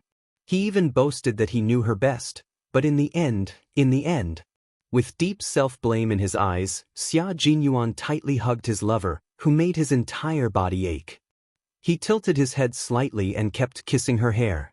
I'm sorry, my little fox. It was my oversight. I did not realize that you cared so much about this matter. If I had known earlier, I would not have let you suffer so much. I would not have let Li Jinyan bring up this matter first and make you cry. Xia Jinyuan pursed his lips. In front of Li Jinyan, he pulled Yi Qian, who was crying like an injured animal, into his arms. He stroked the back of her head with one hand and let her tears flow into his clothes. This time, Yi Qian was crying really hard. She buried herself in Xia Jinyuan's arms and gripped his shirt tightly with both hands. She cried so hard that her body twitched. Other than the sound of her crying, there was no other sound in the ward. The two men did not dare to speak easily. They quietly accompanied her and let her cry. Xia Jinyuan hugged Yi Qian and let her cry in his arms. Meanwhile, Li Jinyan clenched his fists and tried his best to suppress the urge to hug his only sister. This was his little sister, the only sister that he could truly feel a blood connection with. Her cries told him that her life was not going as well as it should have been. No, it was not that her life was not going well, but it was filled with suffering. Li Jinyan clenched his fists even tighter. His cold and handsome face was as dark as water, and there were wisps of haze between his eyebrows. The air pressure around him was low, as if he was wrapped in dark clouds, making him look gloomy. He needed to investigate his sister's past life. He had to do it properly. He had to find out everything. In the past, her life was filled with suffering. In the future, he had to make sure that her life was filled with love. He did not ask to make up for her past suffering. He only hoped that her life would be bright and sunny in the future. Chapter 22-25. Hearing that her voice was hoarse from crying, Li Jinyan pursed his lips and stood up. He silently poured a cup of warm water, his thin lips moving slightly as he said to Xia Jinyuan, "The weather is dry, let her drink a cup of water first." Li Jinyan's idea was to drink a cup of water before crying. Xia Jinyuan nodded slightly and took the cup of water from him. He lowered his head and whispered softly into Yi Qian's ear, "Little fox, let's drink a cup of water first. Our voices are hoarse from crying." With one arm around Yi Qian's shoulder and the other holding the cup of water, Li Jinyan's gaze darkened. His cold gaze swept over the man who was hugging his sister. Li Jinyan pursed his lips even tighter. If he dared to bully his sister in the future, he would have to bear the consequences. Also, hugging and kissing before they were even married. He had to remind his sister to not let Xia Jinyuan take advantage of her. Li Jinyan, who had yet to receive Yi Qian's acknowledgement, was now calling himself her brother. Xia Jinyuan, who was lowering his head to persuade Yi Qian to drink water, suddenly felt a razor-sharp gaze sweep over him. He looked up and saw Li Jinyan, who was sitting by the hospital bed, staring at him unblinkingly. His gaze was somewhat unfriendly as it swept over his hands that were hugging little fox from time to time. His gaze was so sharp that it was as if he wanted to cut off his hands. If little fox became old Master Fu's granddaughter, then wouldn't Demon King Li become little fox's brother? Wouldn't he become Demon King Li's brother-in-law? Xia Jinyuan suddenly felt that something was not right. Demon King Li's gaze was so unfriendly that it was as if he had kidnapped his sister. Once Yi Qian called him brother, his life would not be easy. That would not be good. Before they even started, Li Jinyan was already dissatisfied with Xia Jinyuan's hugging of Yi Qian. However, Li Jinyan didn't say it out loud. He knew very well that he didn't have the right, nor did he have the right to disagree. From Yi Qian's expression, he could tell that she trusted Xia Jinyuan a lot. She was willing to tell Xia Jinyuan everything that was on her mind. As a brother, who had yet to be acknowledged, his position in Yi Qian's heart was far inferior to Xia Jinyuan's. Li Jinyan was well aware of his own limitations, so he only glanced at her once before looking away. Fortunately, Yi Qian did not continue crying. She had been crying for about 10 minutes, and after venting all the negative emotions in her heart, she gradually stopped crying. Hearing Xia Jinyuan advising her to drink a glass of water, she took a deep breath to calm herself down and waited until her breathing calmed down before she lifted her head from his arms. "Sorry, I cried a little too much." Yi Qian took the glass of water. Her eyes were as red as a little rabbit's. She looked apologetic. "When I thought of some things, I couldn't hold back my tears. I just wanted to cry to my heart's content." This was probably the first time in her life that she had cried so miserably. Even when she was beaten by Captain Xia and had to be hospitalized, she did not shed a single tear. She knew that her biological father did not abandon his wife and daughter on purpose. She did not know why, but she could not suppress the grievance in her heart. She just wanted to cry. "You never need to apologize in front of me." Li Jinyan pulled out a tissue and handed it to Yi Qian. His usually cold voice was unbelievably gentle. "Wipe your tears. Your eyes are like a rabbit's." Her eyes and nose were red from crying. She really looked like a little white rabbit. Li Jinyan couldn't help but curve his lips slightly. Chapter 22-26. At that moment, Xia Jinyuan felt a sense of crisis. What Li Jinyan was doing now was exactly what he should be doing as a boyfriend. It wasn't just any kind of trouble, it was quite troublesome. The devil, whose face was so cold that even male soldiers were afraid of him, could very well be a guy who spoiled his sister to the point of having no principles. It was really hard to get used to such a devil. Yi Qian, who took the tissue to wipe her tears, didn't know that Xia Jinyuan's heart was in turmoil. She said, "Thank you," a little embarrassedly, and avoided Li Jinyan's caring gaze. Xia Jinyuan wasn't the only one who wasn't used to it. Yi Qian wasn't used to it either. The devil, Li Jinyan, had a strong reputation. In training and in daily life, he was always expressionless, and his eyes were as cold as the snow that never melted. Even if he just glanced around, it would give people the illusion that their hearts were being pierced by thousands of arrows. She had experienced this illusion before. But now, he was handing her water and tissue, and even said something emotional. Yi Qian hid her discomfort by drinking water. Li Jinyan wasn't anxious when he knew that she was avoiding him. He knew that before today, he was just Yi Qian's comrade and there was nothing special about him. But now that his status had suddenly changed, he could understand that she couldn't accept it for the time being and chose to avoid him. There was still a long way to go. He would let her know that he was a very qualified brother, so he wasn't in a hurry. He wasn't in a hurry, but his grandfather was a little anxious. Seeing that her emotions had stabilized and there was no longer any sadness on her face, Li Jinyan asked carefully, "Can you come with me to visit my grandfather today? The old man's condition is getting worse by the day. The housekeeper told me that my grandfather hasn't slept for the past few nights and has been sitting alone until dawn. I'm very worried. Can you come with me to visit the old man?" Yi Qian, who wasn't mentally prepared, wanted to reject him, but she swallowed her words. Xia Jinyuan gently squeezed her hand to stop her from blurting out the words that were about to escape her mouth. "Let's go and visit the old man. Not for anything else, but for all that he has done for the country. Yi Qian, as a soldier, you should also visit him. His little fox had suffered too much and suffered too much. Now that she had found her family, he still hoped that she could return to the Fu family, a home where her family was waiting for her, even if she was about to have a brother who might take away his job as a boyfriend." Xia Jinyuan looked at her with a smile, giving her the courage to take the next step forward. "I'll accompany you. Let's go visit the old man together." Yi Jian was silent. She knew that she was timid. She had never thought that she would still have relatives in this world. Suddenly she had a father, grandfather, and brother. She was not prepared to face them at all. What if it's not true? What if there was a mistake? "With me by your side, little fox, will you still be afraid?" Xia Jinyuan didn't give her a chance to back away. He placed his hands on her shoulders and made her face him. His deep eyes looked at her gently and firmly, encouraging her. No matter what happens, you will always have me by your side. After remaining silent for a long time, Yi Qian looked at Xia Jinyuan, who was encouraging her to take the next step. She then looked at Demon King Li, who was holding his breath and waiting for her answer. After a long while, her cold voice sounded in the quiet ward. Okay. Chapter 22-27. The word, okay, made Li Jinyan's eyes sting. Almost losing his composure, he secretly adjusted his breathing and said, okay, after he finishes his drip, we'll go home together. He said, go home, which showed how much he was looking forward to it. It was also at this moment that Yi Qian's heart trembled slightly. Loved ones?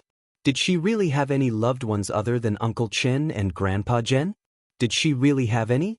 What if it was a mistake? What if it wasn't true? What if it was just an empty joy? Sitting in the car, Yi Qian was uneasy because of all kinds of uncertainty. He didn't feel happy at all. When you see old master later, just greet him respectfully. Since Li Jinyan didn't say anything else, you don't have to worry too much about it. Acknowledging your ancestors is a big deal, so he won't do it casually. He has to make all the necessary arrangements. Xia Jinyuan held her hand. It was a little cold and a little nervous. He smiled and said in a low voice, don't think about anything else. Just think that you're going to visit a great scientist. He was telling Yi Qian not to treat old Master Fu as his grandfather, but to visit a great scientist with a respectful heart. With him by her side, Yi Qian did indeed calm down a lot. Li Jinyan was very grateful for Xia Jinyuan's help. If it weren't for his help today, Yi Qian wouldn't have agreed to go home with him so easily. His sister should have trusted her family the most, but now she trusted Xia Jinyuan so much. Li Jinyan was happy and bitter at the same time. He was happy that his sister had a man who understood her, loved her, and cared for her. He also felt bitter because he didn't accompany her through all the difficulties and didn't even know how many difficulties she went through. Li Jinyan glanced at the rearview mirror from the corner of his eye and saw that Yi Jian's attention was all on Xia Jinyuan. She didn't seem happy about going home. Li Jinyan couldn't bear to look away.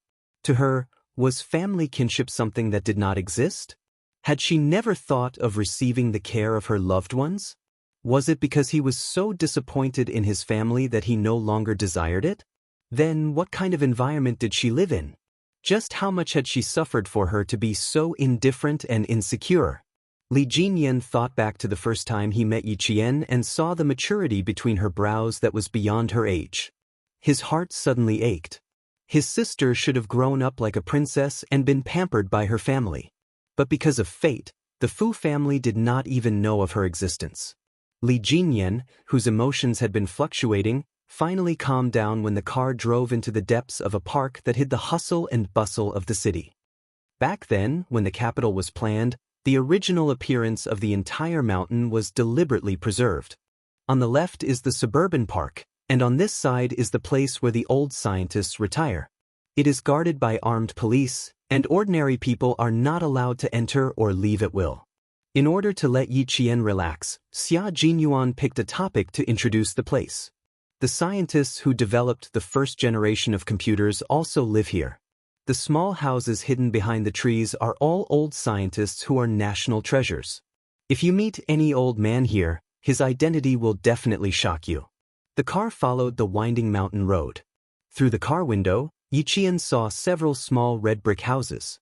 When she thought about how the people living in these houses were all scientists who had dedicated their lives to the country, the nervousness in her heart disappeared and was replaced by respect. Chapter 22-28. After turning a corner, Yi Qian saw two old men holding hands in front of him. Their backs were hunched, but they looked quite elegant as they walked slowly. Beside the two old men's feet was a pair of puppies wagging their tails happily. They chased after the two old men's footsteps, ran in front of them happily, and whimpered back to the two old men's feet. They shook their heads and wagged their tails to make the two old men happy. Xia Jinyuan did not know the two old men. Li Jinyan introduced them. This is Mr. Tang and his wife, Professor Su. Mr. Tang was the first generation of core computer scientists in our country, and Professor Su was the senior engineer who completed the magnetic core memory. The two old men devoted themselves to computer research and development in our country and did not leave behind any children. Not only Mr. Tang and Professor Su, but almost all the scientists and senior engineers who lived here did not leave behind any children. They dedicated their lives to the development of our country's science. Yi Qian, who had never heard of this before, had forgotten where he was going. He was so shocked that he did not know what to say. The car passed by the two elders. Yi Jian turned her head and looked at the two stooped but tall figures with respect in her eyes. Xia Jinyuan, who had retracted his gaze, talked about the past in a deep voice. This was a story about how poor people had no dignity and poor countries had no status. At that time, our country did not have the ability to manufacture our own weapons. Even the weapons used by the army were all produced overseas. Under such circumstances, the older generation of scientists worked hard to realize our dream of becoming a powerful country with a strong army. When we went out for an interview, our scientists always listened the most seriously and were the most humble. In the late 1950s, a big country that was originally helping our country suddenly left, leaving behind a pile of burning blueprints. In order to save the blueprints from the fire, our old scientists did not dare to use water to put out the fire. Instead, they reached their hands into the fire and snatched the blueprints back. Then, they pieced the blueprints back together bit by bit. They knelt on the ground and carefully pieced them back together. This time, they knelt not for the blueprints, but for their dignity. From being passive to being independent, from being dependent to being confident, the reason why a big country could rise was because there were many scientists like Mr. Fu. They contributed silently to the rise of a big country. They even sacrificed their lives for the rise of a big country. They were willing to give up everything for the rise of a big country.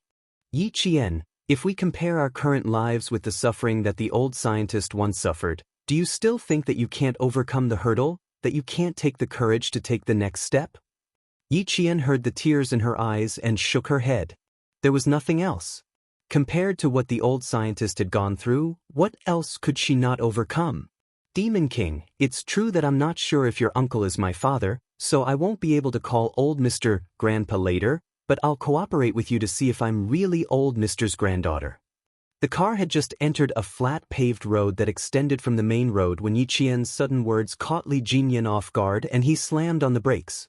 They didn't expect him to slam on the brakes, and the two people sitting in the back fell forward. If it weren't for the two people's agility, their faces would have hit the back of the driver's seat. Demon King, drive properly. Xia Jinyuan held Yi Qian's hand tightly and sat properly. She teased, I'm injured. You can't deliberately play tricks on me just because I'm Yi Qian's boyfriend. Chapter 22-29. Yi Qian was very nervous. How's your wound? Let me take a look. His words made her tense up. Xia Jinyuan hurriedly said, It's fine, it's fine. Don't be nervous. I was just scaring him. He didn't manage to scare the devil, but his little fox got scared. Yi Qian heaved a sigh of relief. As long as he's fine, Li Jinyan wasn't scared. If he was that weak, he wouldn't be Q King. He didn't immediately start the car. Instead, he turned his head and looked at Yi Qian with dark eyes. You'll really cooperate? Yes, we'll cooperate. Yi Qian nodded solemnly. Ever since she found out that she had no choice in what happened back then and that she didn't abandon her wife and daughter on purpose, Yi Qian knew that she had already accepted the person she had never met in her 2 lifetimes, her father. However, the word father was too unfamiliar to her. Ever since she lost her parents, she had never called out father or mother again. She was so unfamiliar with the word father that she didn't know how to pronounce it. This was another piece of good news since Yi Qian agreed to go home. Li Jinyan's cold face broke into a deep smile. His features were extremely handsome, as if they were carefully carved. Usually, his cold expression would make people fearful of him, but now that he suddenly smiled, he was so handsome that people couldn't take their eyes off him. However, his smile was short-lived. It wasn't breathtaking yet, and his expression was ice-cold again. Grandfather often told him that life didn't bring disaster to people, but that they should learn to cherish and let go. They should learn to cherish the present and let go of the past. His sister suddenly said that she would cooperate with him. Did he think that she had already let go of her prejudice against uncle? That she had let go of her past? Li Jinyan was overjoyed. He looked at Xia Jinyuan, who had been speaking up for the Fu family, and thanked him sincerely. Today, he had been encouraging Yi Qian from the very beginning. That was why she had been able to accept the Fu family so quickly. In his eyes, he could see the deep love and encouragement he had for Yi Qian. Xia Jinyuan was not only his sister's lover, but he was also her guide in life. He used his own way to guide his sister so that she could go further and broaden her mind. He admired Xia Jinyuan's character and felt reassured. Xia Jinyuan smiled and said, "You don't have to thank me. I only care about Yi Qian, not anyone else." He didn't want to see his little fox being troubled by things. He didn't want to see her worrying because of it. He didn't want to see his little fox unhappy at all, so he would do his best to help her. When faced with a predicament, avoiding it would only make things worse. Only by facing it head-on and facing it bravely was the true way to solve the problem. After driving for a while, the car saw a small bungalow surrounded by maple trees. The bungalow did not have a metal gate, so the car drove straight into the bungalow and parked in the designated parking space. Li Jinyan got out of the car with light footsteps. He walked up the steps and rang the doorbell. Yi Qian, who was standing at the bottom of the steps, hurriedly straightened her clothes and asked Xia Jinyuan to check if her military cap was on properly. Before she could straighten her uniform, the tightly shut door opened. A white-haired old man with a kind aura stood at the door. The moment Yi Qian saw the old man, she didn't know why, but she suddenly felt her heart skip a beat. When the old man's eyes met hers, she couldn't help but hold her breath. "Grandfather, I brought 2 friends to visit you." Li Jinyan held the old man's arm and turned his body slightly so that the old man could see his friends better. Chapter 2230. As Li Jinyan turned sideways, Yi Qian could see Mr. Fu more clearly. Similarly, Mr. Fu could see the girl standing in the sunlight with a faint smile on her face. She was as quiet as a painting. It was as if they had passed through centuries and reincarnations before they finally looked into each other's eyes. Even the wind couldn't bear to disturb them. It made everything stop, leaving only silence.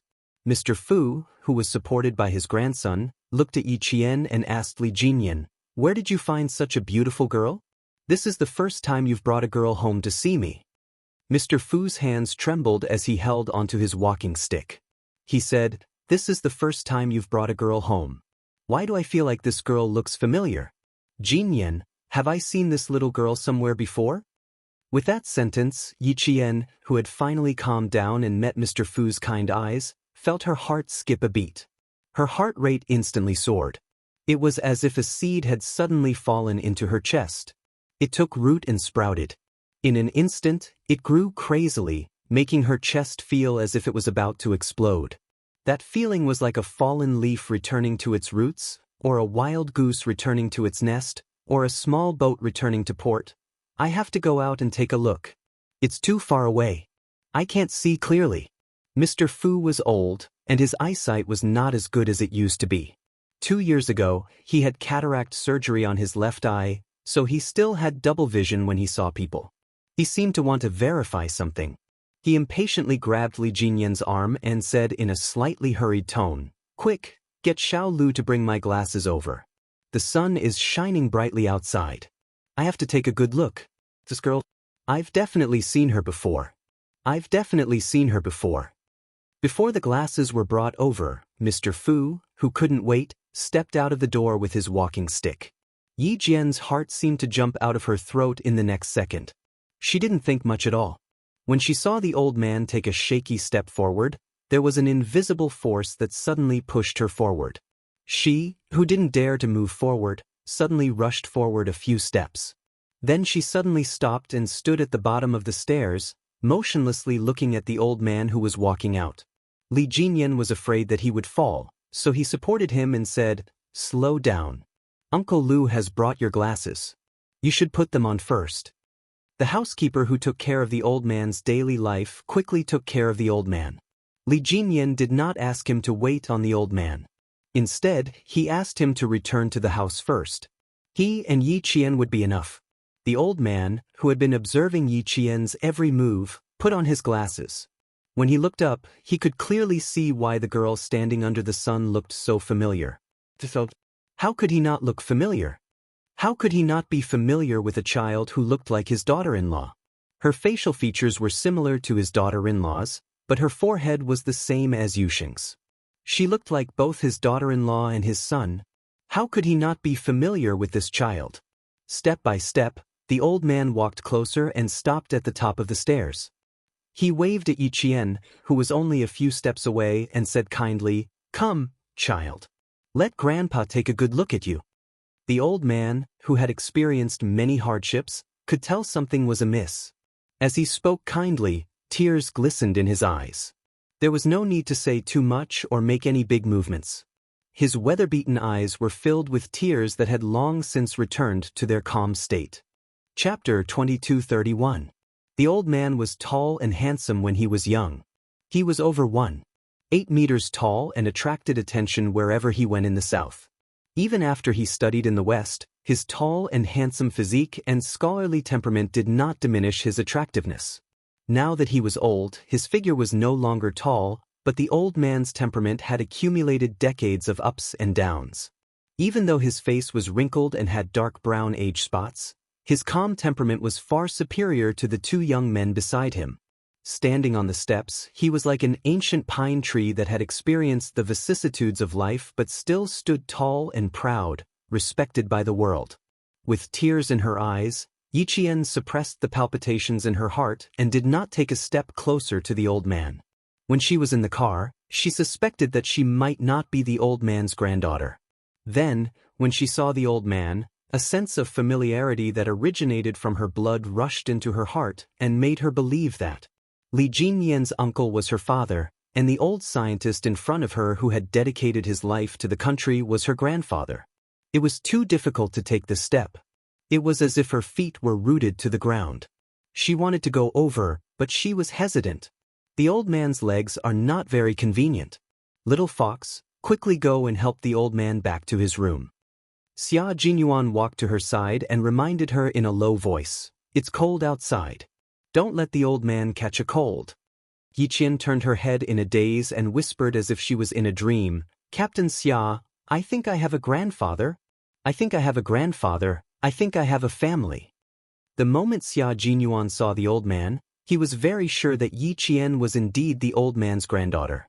The two generations had a common temperament, a sense of righteousness that did not admit defeat and did not bow down. Her eyebrows were as beautiful as a painting and her eyes were clear. At this moment, she looked like a lost child who could not find her home. It made Xia Jinyuan's heart ache. His little Fox, his lover, had always longed for a family. Therefore, she treated Uncle Chen and Uncle Jen as her loved ones. With them, she would have a home that belonged to her. Now, with old Master Fu, Little Fox would have another home from now on. Holding her hand, Xia Jinyuan said in a low and steady voice, "Follow your feelings. Don't be afraid. Don't be confused. Believe in your feelings." The old man did not rush him.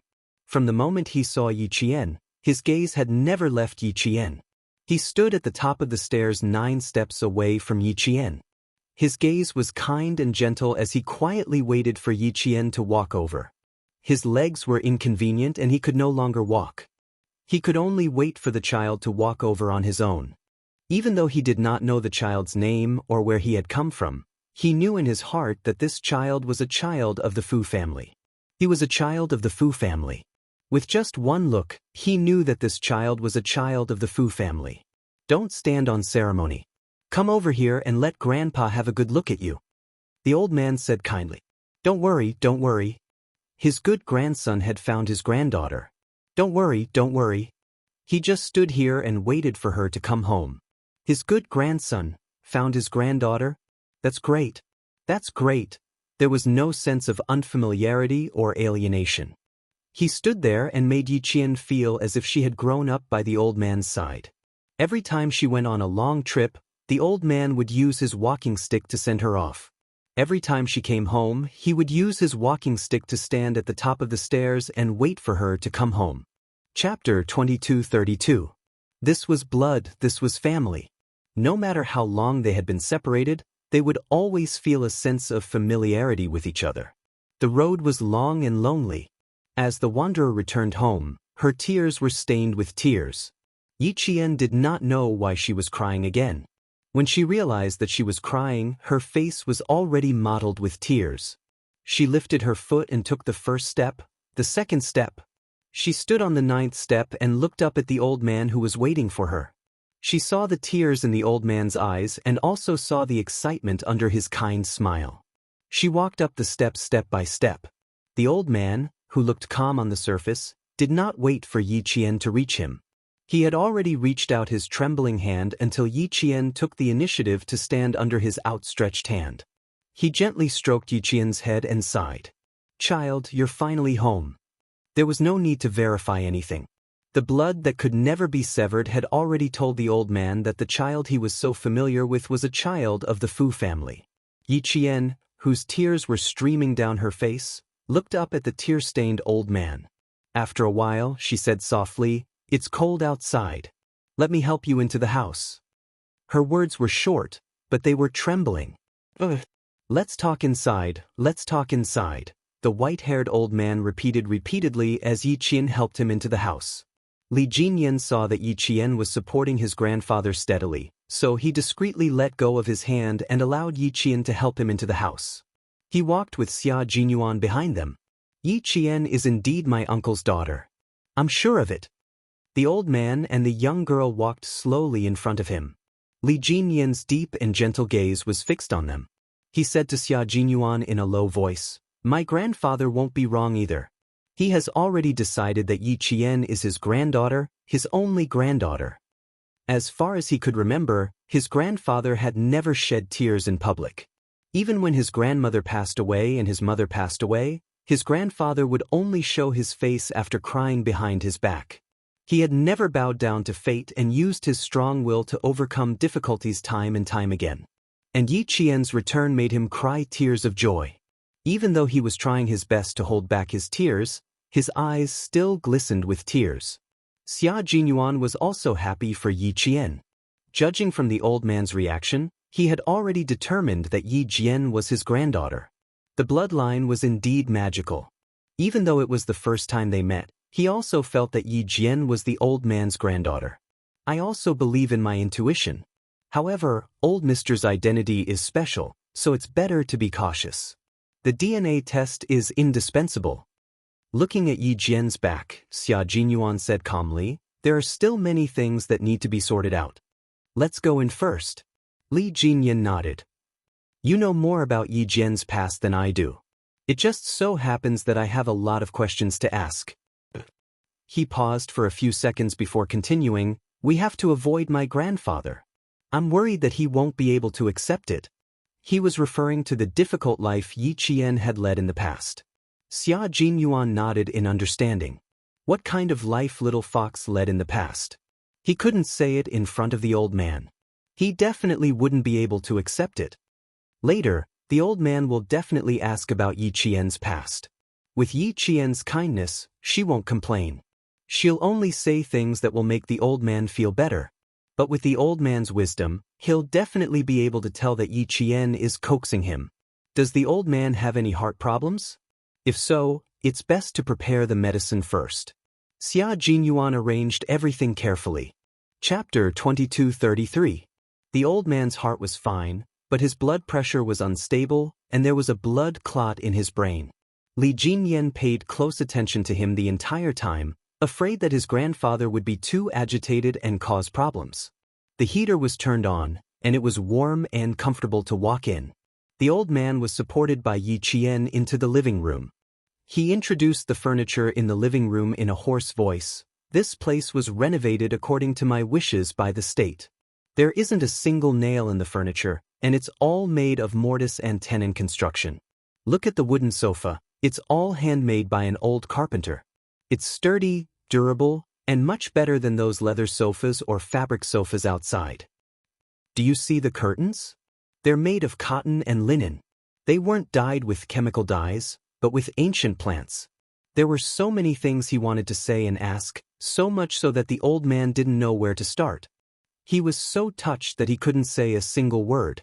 He could only talk about the environment he was living in now. It could be seen that the state had meticulously arranged the old man's life in his later years. His food, clothing, housing, and transportation were all arranged according to the old man's wishes.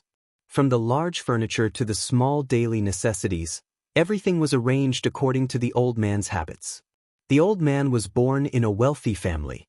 He was a rich young master who had maids and manservants to serve him. Before the age of 28, his life was exquisite. His food, clothing, housing, and transportation were all top-notch. Although he fell on hard times later on, the old man never gave up on life. He could live his life to his liking with just a bouquet of wild flowers, a wooden chair, a green bowl, and a pot of water. It was because the old man and the old madam were open-minded and never lost interest in life that they were able to survive one crisis after another. Even though he was old and retired, the old man still maintained his youthful attitude towards life. Yi Qian admired him. Everything in the house is what this old man likes.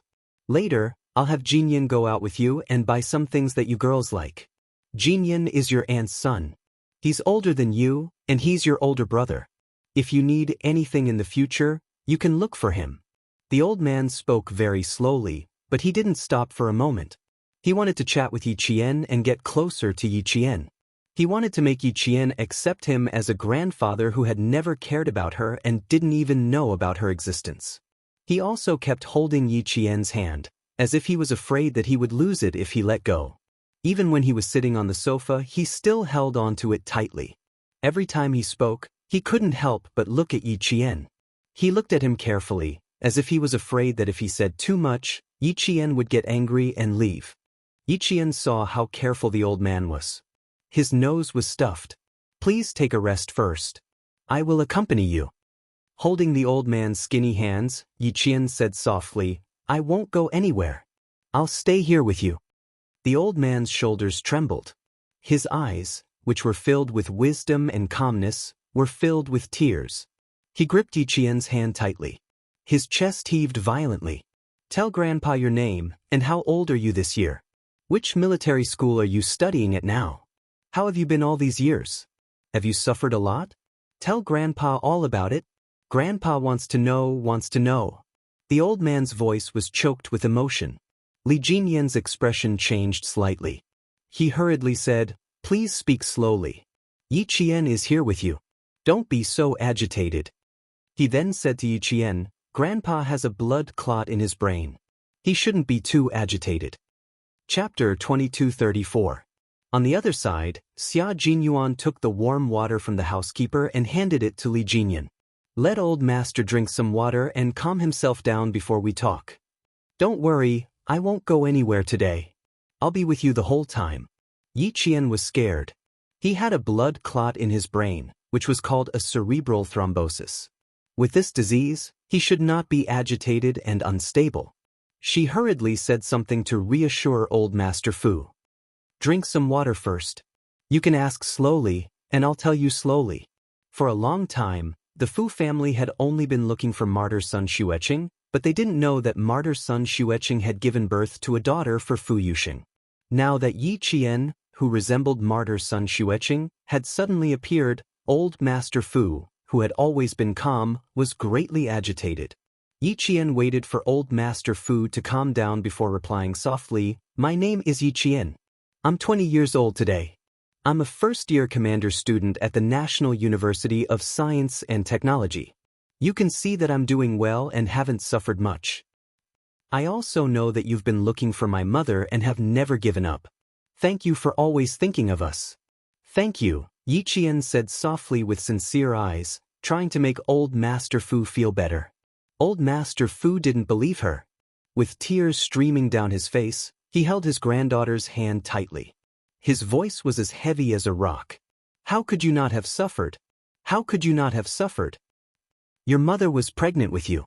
In that era, it was a big deal to get pregnant out of wedlock. People would point fingers at you, but she was still able to give birth to you. Grandpa was late. Grandpa let you and your mother suffer. The Fu family has mistreated you and your mother. Old Master Fu blamed himself. In his life, he didn't let God down, he didn't let the earth down, and he didn't let the country down. The only thing that made him uneasy was his son's fiancée. An innocent girl and his son were about to get a marriage certificate, but his son was suddenly called back for a year of confinement. The family didn't receive any news, and by the time they found out, things had changed. Who would have thought that her daughter-in-law would actually be pregnant? In that era, having a child out of wedlock would cause one to be criticized and scolded by thousands of people. In that era, her daughter-in-law still managed to give birth to a child. It was clear how strong she was. This child was like her mother. She was young, but her gaze was firm and unyielding. Her back was even straighter, and she had the arrogance to compete with the wind and snow. This kind of arrogance was not something an ordinary person could possess. Only those who had suffered countless hardships, endured countless hardships, bravely faced them again and again, and defeated them again and again. In order to make him feel better, his granddaughter was comforting him. Yi Qian was also very sad, but more than that, she felt relieved. With tears in her eyes, she kept comforting the old man who was deeply immersed in self-blame. Don't blame yourself. You've already tried your best to find my mother. It's just that my mother's name isn't Hong Mei. It's normal that you couldn't find her. Faced with the old man who was so deeply remorseful that his hands were trembling, Yi Qian didn't dare to mention that her mother had already sacrificed herself. She quickly changed the topic and talked about herself. I'm also doing very well. I'm really doing very well. I got into the school I like, and I'm doing very well. Don't be too sad. How could he not be sad? His only granddaughter had been exposed to the outside world, and the Fu family didn't know anything about it. She had suffered so much and suffered so much. How could this old man not be sad? Chapter 2235. Now that his only granddaughter was back, old Master Fu was more happy than sad. Good girl, this is the Fu family's good girl. Even though life was tough when you were young, who didn't suffer at that time? Everyone was the same, so we didn't think it was tough. Also, compared to the life you had before, we didn't suffer at all. Don't cry anymore, it'll hurt your eyes if you cry too much. Indeed, Yi Jian only said nice things. She made light of the hardships she had suffered in Yi Jifan's house when she was young, which made the old man, who was as clear as a mirror, feel even more distressed. Old Master Fu, who had lost control of his emotions, looked at Yi Qian without blinking. Hearing her comforting words, not only did he not feel comfortable, but he felt even more sad. How could the Fu family be so blind? How could they let such a sensible child be pregnant? Fu Yuxing, you're such a bastard. How could you not realize that your fiancée is pregnant? Old Master Fu, who felt guilty, became angry again, which made Li Jinyan, who was standing next to him, so worried that he secretly clenched his fists. Especially when he saw old Master Fu turn away, tears streaming down his face. His eyes were red. Li Jinyan gently stroked old Master Fu's back from behind. You should rest for a while. If you cry, Yi Qian will cry too. Facing old Master Fu, who was sad and blaming himself, old Master Fu's stooped figure made Yi Qian feel so sad that she felt uneasy. Clenching old Master Fu's skinny hands that had never let go of her for a second, Yi Qian said softly, "Grandpa, let's not cry anymore." He had thought that it would be difficult to say the words "grandpa," but when he actually said it, he realized that it was actually very simple. Before old Master Fu could react, Yi Qian said again, "Grandpa, if you continue to cry, I won't dare to talk to you anymore." The too heartfelt "Grandpa" finally made the old man come back to his senses. He was too shocked and too excited. The two, "Grandpa," finally broke the last bit of distance between the grandfather and grandson. There was no longer any sense of unfamiliarity. Good. Countless goods came out of the old man's mouth. Grandpa. This child called him Grandpa. How could this child's heart be so pure and kind? How could he forgive this rotten old man so easily? Good child, don't be afraid that Grandpa will be sad. Grandpa knows that you're just trying to coax me and make me feel better. Grandpa can't take back all the pain you've suffered in the past, but in the future, Grandpa won't let you suffer alone anymore. If there's anything, let's face it together. Also, wait for your father to come back and make him apologize to you properly. It was all his fault back then, but you, a child, had to suffer. No, he still has to apologize to your mother. As a man, he didn't protect his wife and daughter well. He deserves to be beaten. He deserves to be scolded. 20 years.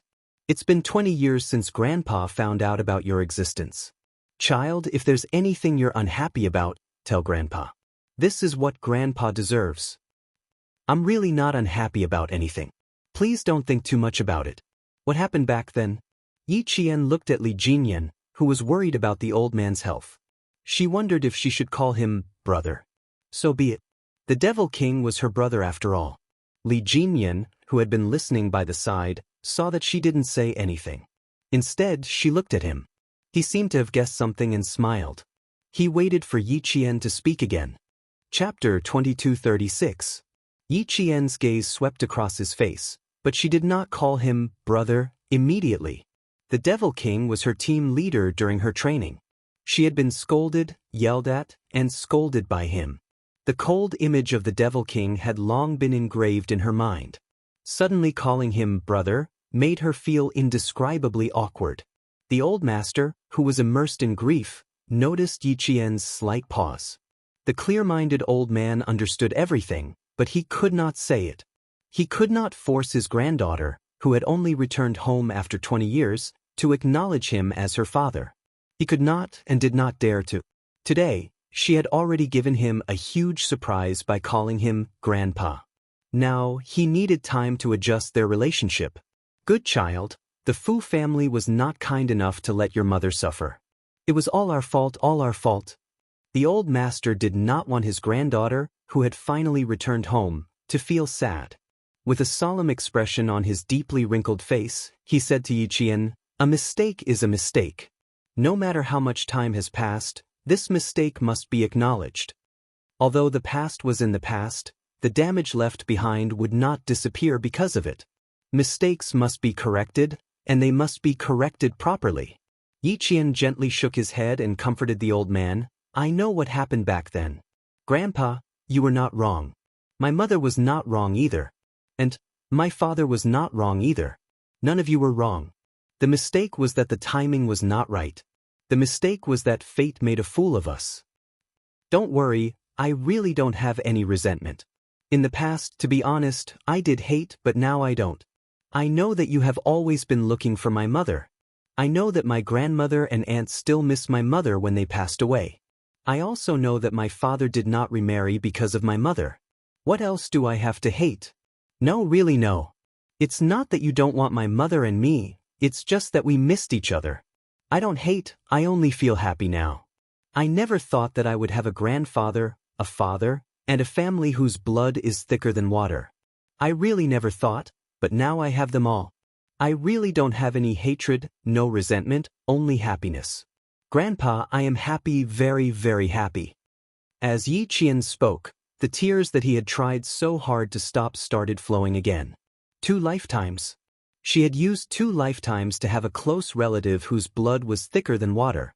Only then did she have a family that she truly loved. This time, the tears that flowed down her face were no longer filled with sadness. Instead, they were filled with genuine joy.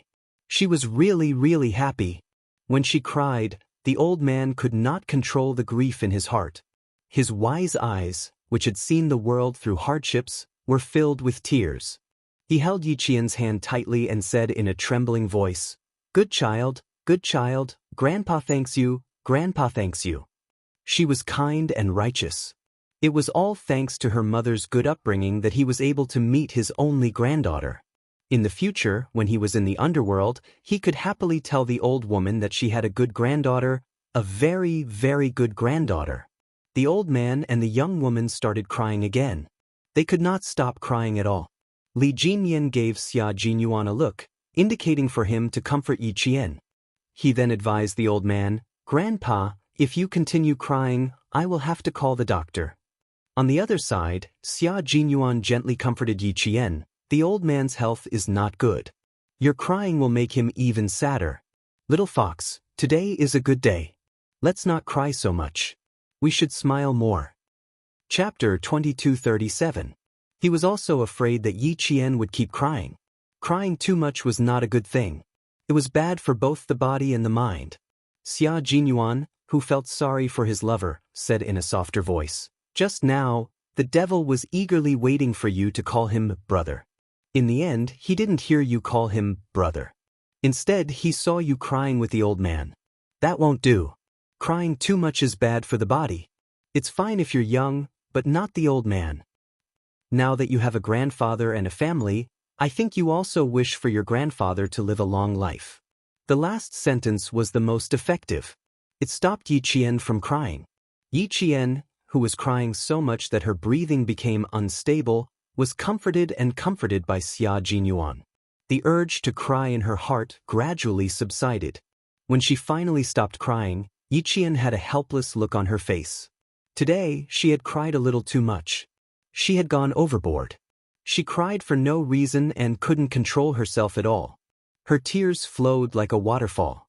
She had clearly cried all her grievances away, so why did she start crying again just now? She was like a child. Xia Jinyuan reached out to wipe away the tears on her face. Seeing that she was crying so hard that her eyes resembled a rabbit's and her breathing was uneven, Xia Jinyuan, who was comforting her, patted her back with heartache. He picked up a cup of warm water from the coffee table and said, "Drink some water before you talk to the old man. Also, look at Li Jinyan. He's waiting for you to call him brother. In the army, he's the devil and the leader of the soldiers, but at home, he's just your family. He's your brother. What's so difficult about it? Let me say it. It's not a loss for you to call him brother. In the future, you'll have another family member who will protect you and love you dearly. Isn't that a good thing?" The old man, who had been comforting Yi Qian, used his handkerchief to wipe the corners of his eyes. When he heard this young man, who he didn't know, speak like this, he couldn't help but take a second look at him. The young man had been quietly accompanying them and had not paid attention to what he was saying since he entered the room. Now that he had opened his mouth, he was speaking up for the Fu family. Looking at his granddaughter, she was also willing to listen to his advice. It was obvious that their relationship was not ordinary. The old man looked at Xia Jinyuan gratefully. Although he did not say anything, it was enough to make Xia Jinyuan happy. It meant that he had left a good first impression on the old man. Since Xia Jinyuan valued Yi Qian, he naturally valued Yi Qian's family as well. Li Jinyan, who had persuaded the old man, had mixed feelings. The word brother was also quite unfamiliar to him. Although he was the eldest grandson of the Li family and had several younger brothers and sisters, they had been estranged from each other since childhood and did not have many deep feelings for each other. He did not expect his stepmother's son and daughter to be close to him. He only hoped that they would not harm him. As for calling him brother, he did not expect them to be close to him. The children of the Li family were born with the cold blood of the Li family.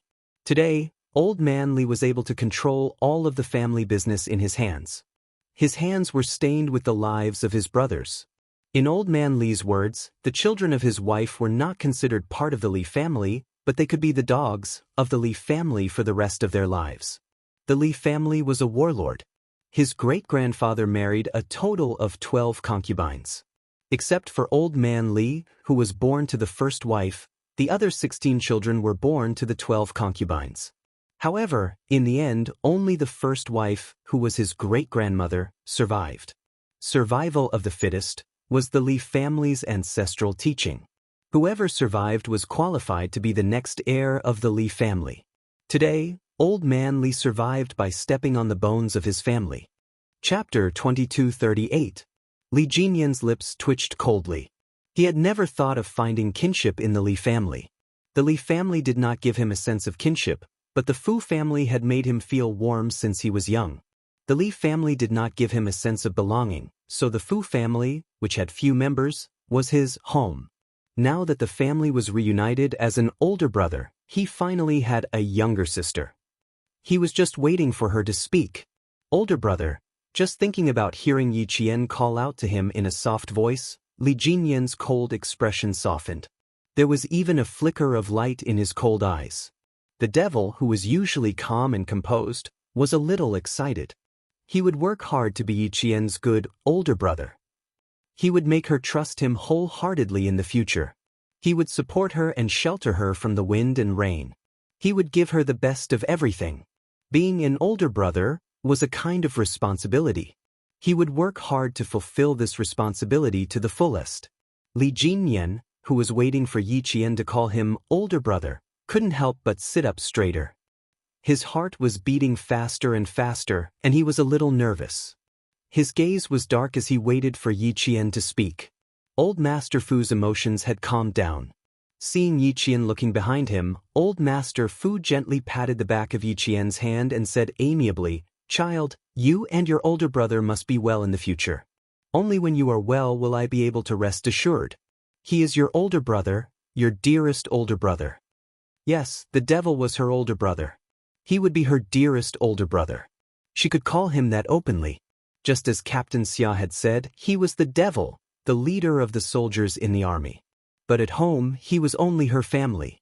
He was her older brother. Why couldn't she say it? Since Grandpa had already spoken, how could she go against his wishes and disappoint him? The atmosphere was tense enough, so it was better to talk about something more relaxing. Thinking of this, Yi Qian, whose eyes were red, looked at Li Jinyan with a smile. Under the old man's expectant gaze, her dimples bloomed like a flower. She said sweetly, "Brother, please take care of me in the future." The sweet big brother not only made the old man happy, but it also made the calm Li Jinyan's heart tremble. It was as if he could hear the sound of flowers blooming in his ears. Why did I feel a sense of familiarity when I first saw Yi Qian? Because blood is thicker than water. Why was it that when he saw Yi Qian, he only wanted to get close to her and look at her? Because she was his sister, his only sister. With me here, no one can bully you, including him. The demon king of sister spoiling was officially on the job, and he quickly made a list of all the rules that an older brother should protect his younger sister. After saying that, his cold gaze swept towards Xia Jinyuan. Then he couldn't help but smile. "If he dares to do anything to you, I'll teach him a lesson." Yi Qian was instantly amused. She laughed out loud. She looked at Captain Xia, who was sitting upright and still. Then she looked at Li Jinyan and said in a crisp voice, "Then I'll have to trouble you in the future, brother." "It's no trouble. It's what I should do." Li Jinyan, who was answering seriously, glanced at Xia Jinyuan. When he retracted his gaze, a cold light flashed in his dark eyes. The first thing he had to do was to discuss with him not to hug his sister all the time. The smile on Yi Qian's face deepened. It felt good to have a brother protecting her.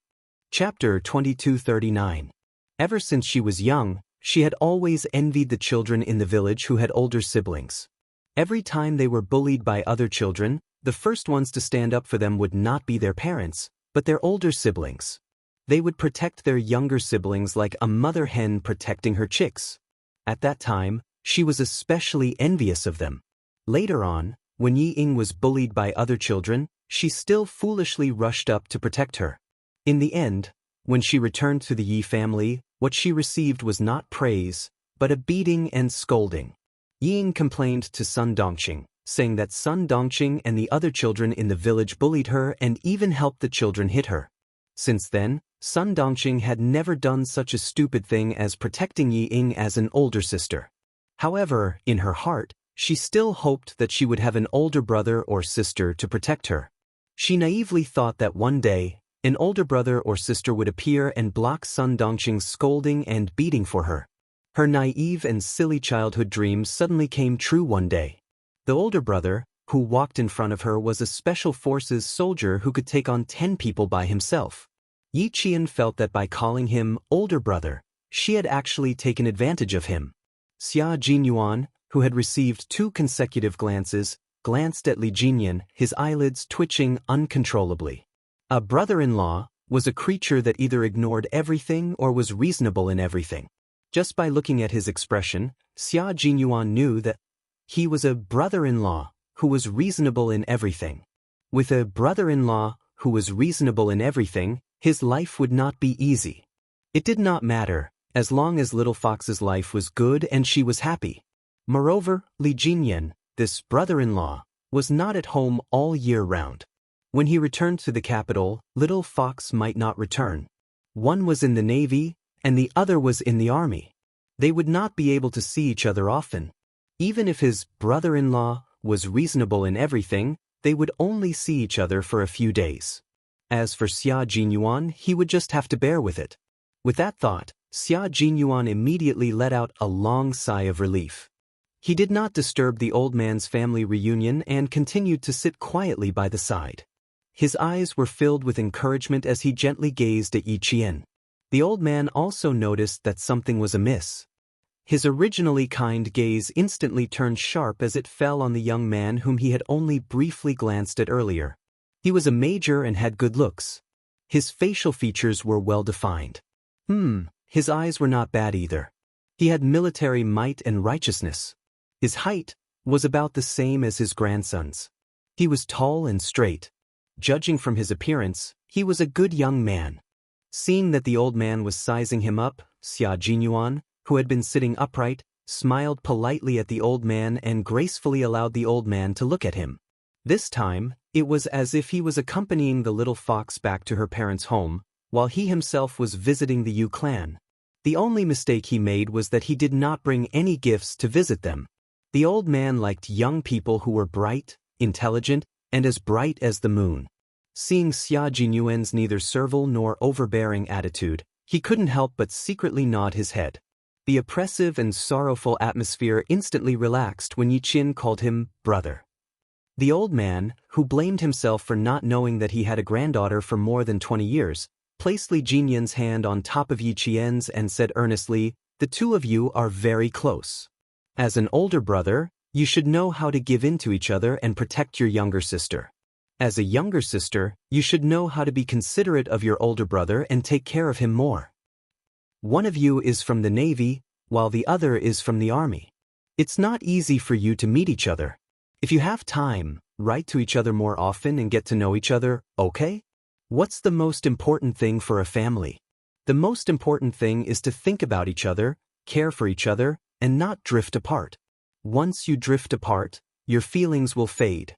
When you want to find each other again, no matter how hard you try, there will always be a ravine in the end."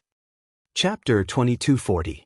The fact that Old Master Fu was able to overcome adversity time and time again had a lot to do with his open-minded personality. And now, the world-renowned Old Master was using his lifetime of experience to teach Yi Qian and the others how to behave and how to face adversity with composure. As the topic revolved around Yi Qian, the mood gradually changed from heavy to light. 2 hours later, the emotional Old Master was a little tired. The attentive Yi Qian gently held the old man's arm and said, "Grandpa, I'll accompany you back to your room to rest for a while. When you wake up, I'll chat with you again." "You don't have to accompany me. Chat with your brother." After receiving his granddaughter's concern, the old man felt particularly comfortable. Even his dispirited spirit was swept away. "Later, you can tell Grandpa about your childhood and your mother. Later, you can write a letter to your father and let him know that he will be happy." Yi Qian nodded obediently and said, "Okay, I'll listen to you. Please get up slowly. Don't get up too quickly." With her taking care of Old Master Fu, Li Jinyan did not have to interfere. Seeing Yi Qian carefully and steadily supporting Old Master Fu back to his room, he said to Xia Jinyuan, "My sister will definitely stay here when she comes back. As for your side, Grandpa will never agree to let her stay there." Xia Jinyuan had already expected this. Hearing this, he calmly replied, "That's normal. Of course, she has to accompany her grandfather. When the time comes, I'll accompany her to visit Grandpa. Before our relationship is fully disclosed, Captain Xia, it's more appropriate for you to address my grandfather as Old Master." As her brother, Li Jinyan began to openly protect and pamper his sister. "My sister is still young. In the past, it was all thanks to your help. Our entire family is very grateful to you. But since she's back as her brother, I naturally have to share some of her burdens and solve some of her problems. Before your relationship with my sister is fully disclosed, it's better not to worry too much. Otherwise, if word gets out, she'll be affected. After all, she's still a military school student."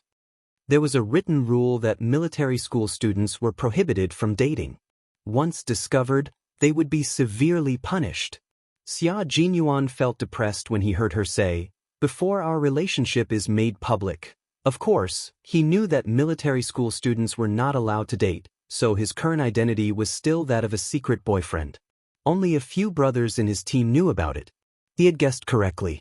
Demon King Li treated Yi Qian like an elder brother who would take care of everything.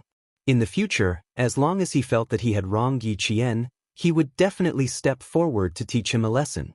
It was a good thing that Yi Qian had a brother to pamper him, but it was not a good thing that he had a brother-in-law to control him. What I'm saying now doesn't have much weight in front of you.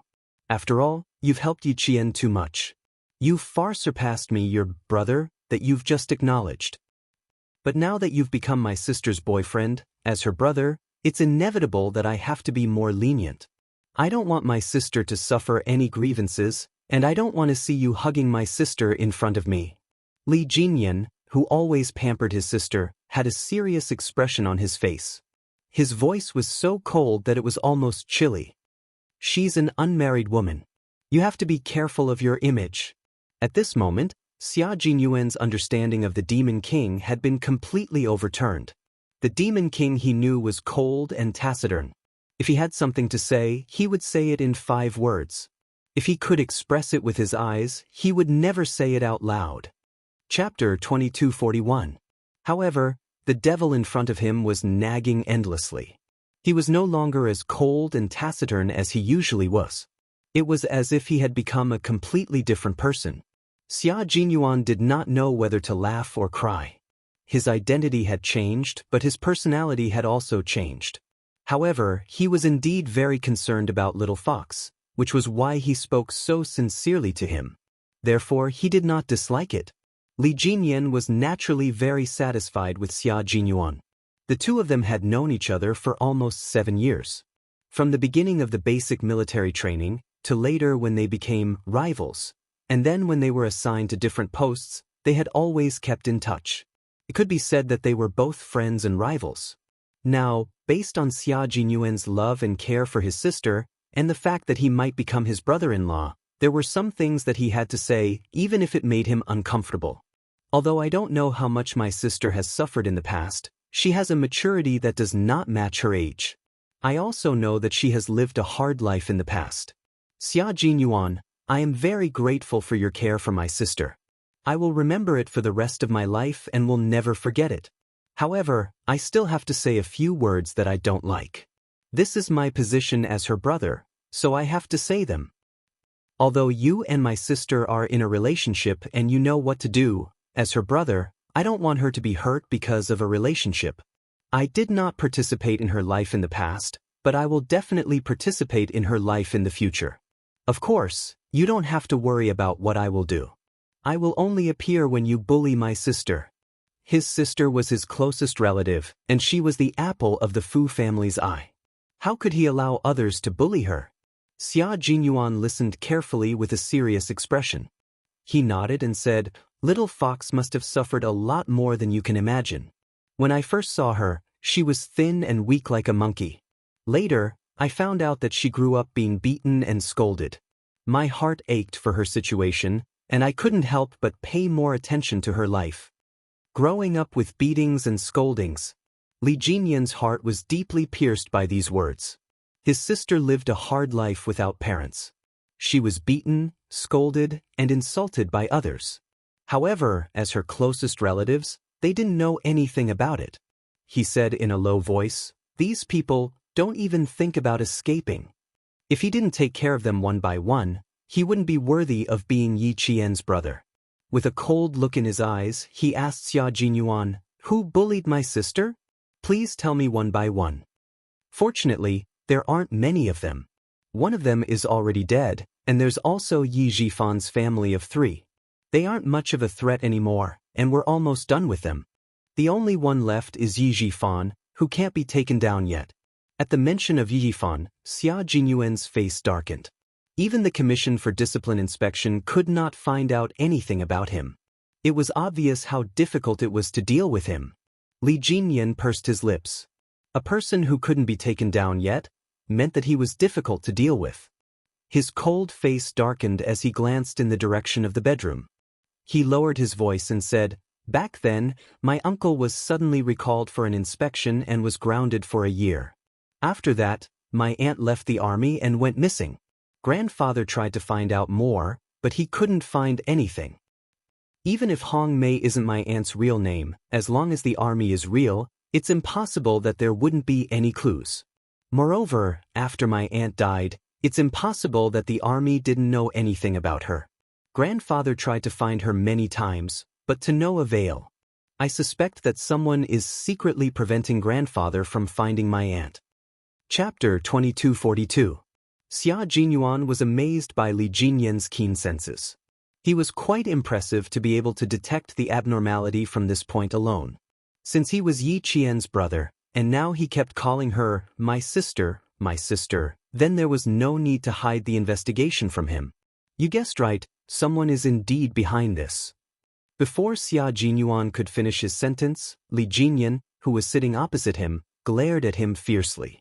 Xia Jinyuan, who was unaffected, said slowly with a calm expression, after Martyr's son Xueqing sacrificed herself, all information about her was erased. Moreover, there are many problems with her sacrifice. It is very likely that she was secretly killed by her own people. Now, the military commission and the military department have secretly set up an investigation team to fully investigate Martyr's son Xueqing's sacrifice. The reason why I stopped you from investigating Yi Qian yesterday was because of this. I didn't want you to suddenly interfere and disrupt the military commission's investigation. There is also a very important person, Yi Zhifan, whom I mentioned just now. This person is very cunning. After Martyr's son Xueqing's sacrifice, he rose from a small village official to the current chief of the Southern Province Construction Bureau. He has a very powerful force supporting him. Yi Qian and I suspect that this force is very likely related to Martyr's son Xueqing's death. In the Yi family, Yi Qian has an aunt. Her husband, Sun Yaozu, was an old acquaintance of Martyr's son Xueqing. Before Martyr's son Xueqing sacrificed herself, someone gave her a sum of money and deliberately misled Martyr's son Xueqing, who was on a mission. Martyr's son Xueqing realized that something was wrong. Before she was killed, she took a dagger in her hand and prepared to kill Sun Yaozu.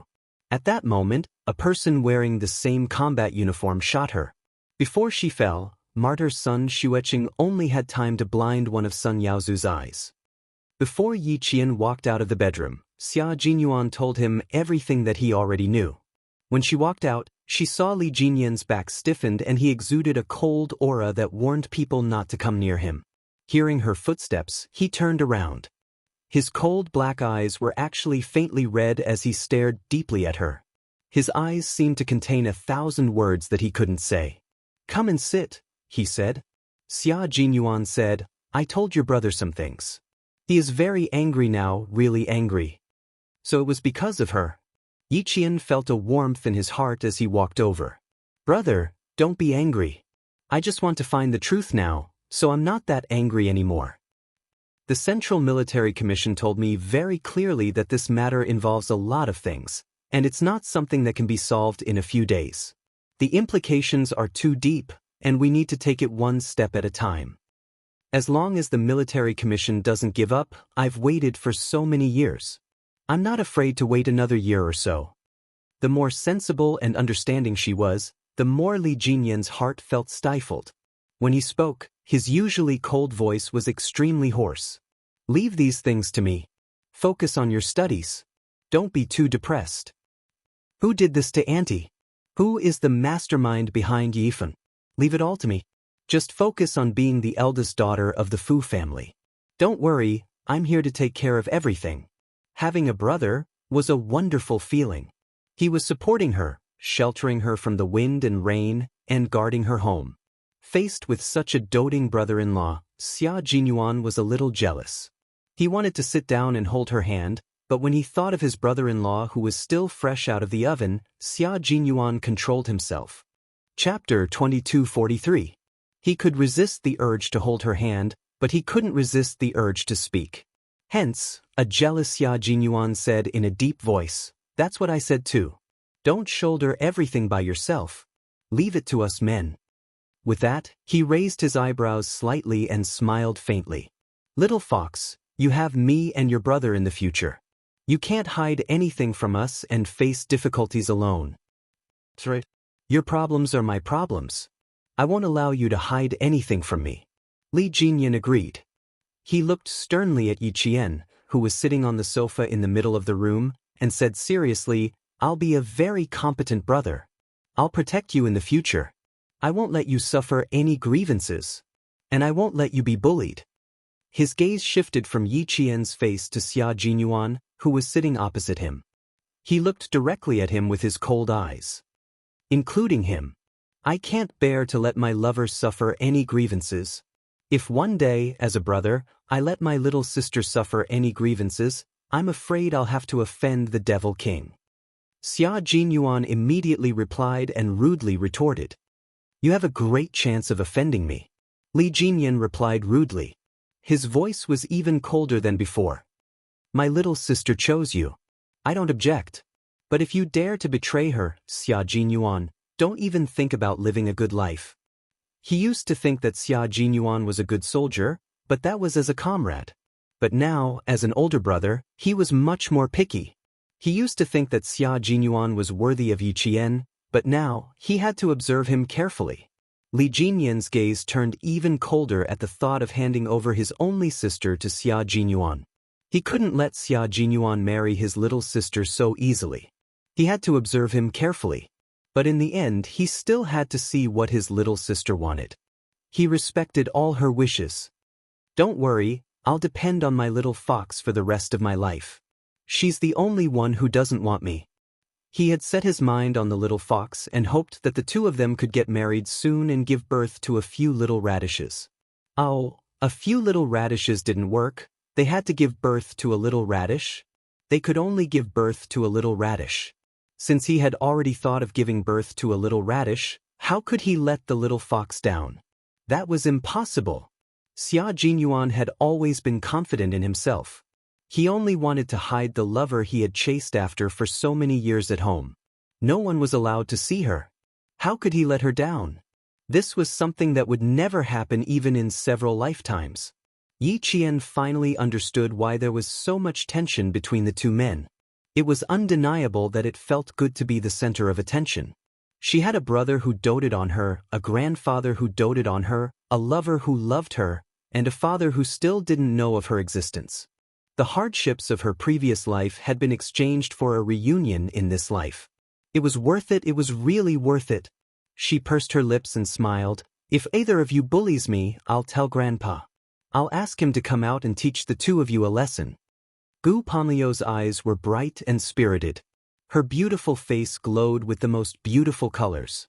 If Captain Xia bullies me, I can also tell the Commander-in-Chief. The Commander-in-Chief told me personally that if you dare to bully me, he'll whip you. How would I dare to bully you? Old man Xia treats you like his own daughter and treats me like an adopted son. Xia Jinyuan saw her bright smile and her eyes were as bright as stars. There wasn't a trace of gloominess in them. The smile on his handsome face became even gentler. Chapter 2244. His little fox was very beautiful. The sadness that had occasionally appeared in her eyes was gone. This was what he hoped for. He only hoped that she would live a carefree life. Li Jinyan smiled faintly. His sister was very smart. What she said just now was to tell him that she was on good terms with Xia Jinyuan and had the Commander-in-Chief's support. She wanted him to be at ease. That's good, that's good. He only hoped that there would be no more haze or sadness in her life. Whatever she wanted to do, he would definitely support her. Whatever she wanted, he would do everything he could to get it for her. And if she wanted to be with the person she loved, he would also silently support her. Commander-in-Chief Xia's call interrupted the three of them. Yi Qian took out his cell phone, looked at it, and immediately picked it up. Commander-in-Chief Xia, who was standing in the ward, saw that Yi Qian picked up the call in less than 3 seconds. He was slightly relieved. Xiao Yi, where are you and old Six? His mother is in the ward now. Come back and see her first. Madame Xiao was in the ward. Yi Qian's expression turned serious. We are outside now. It will take about an hour to get back. Please wait for a while. Then he quickly said to Xia Jinyuan, Madame Xiao is here to see you. Go back quickly. Give me the cell phone. Xia Jinyuan, who had a faint smile on his handsome face, stood up and took the cell phone from Yi Qian indifferently. He walked out.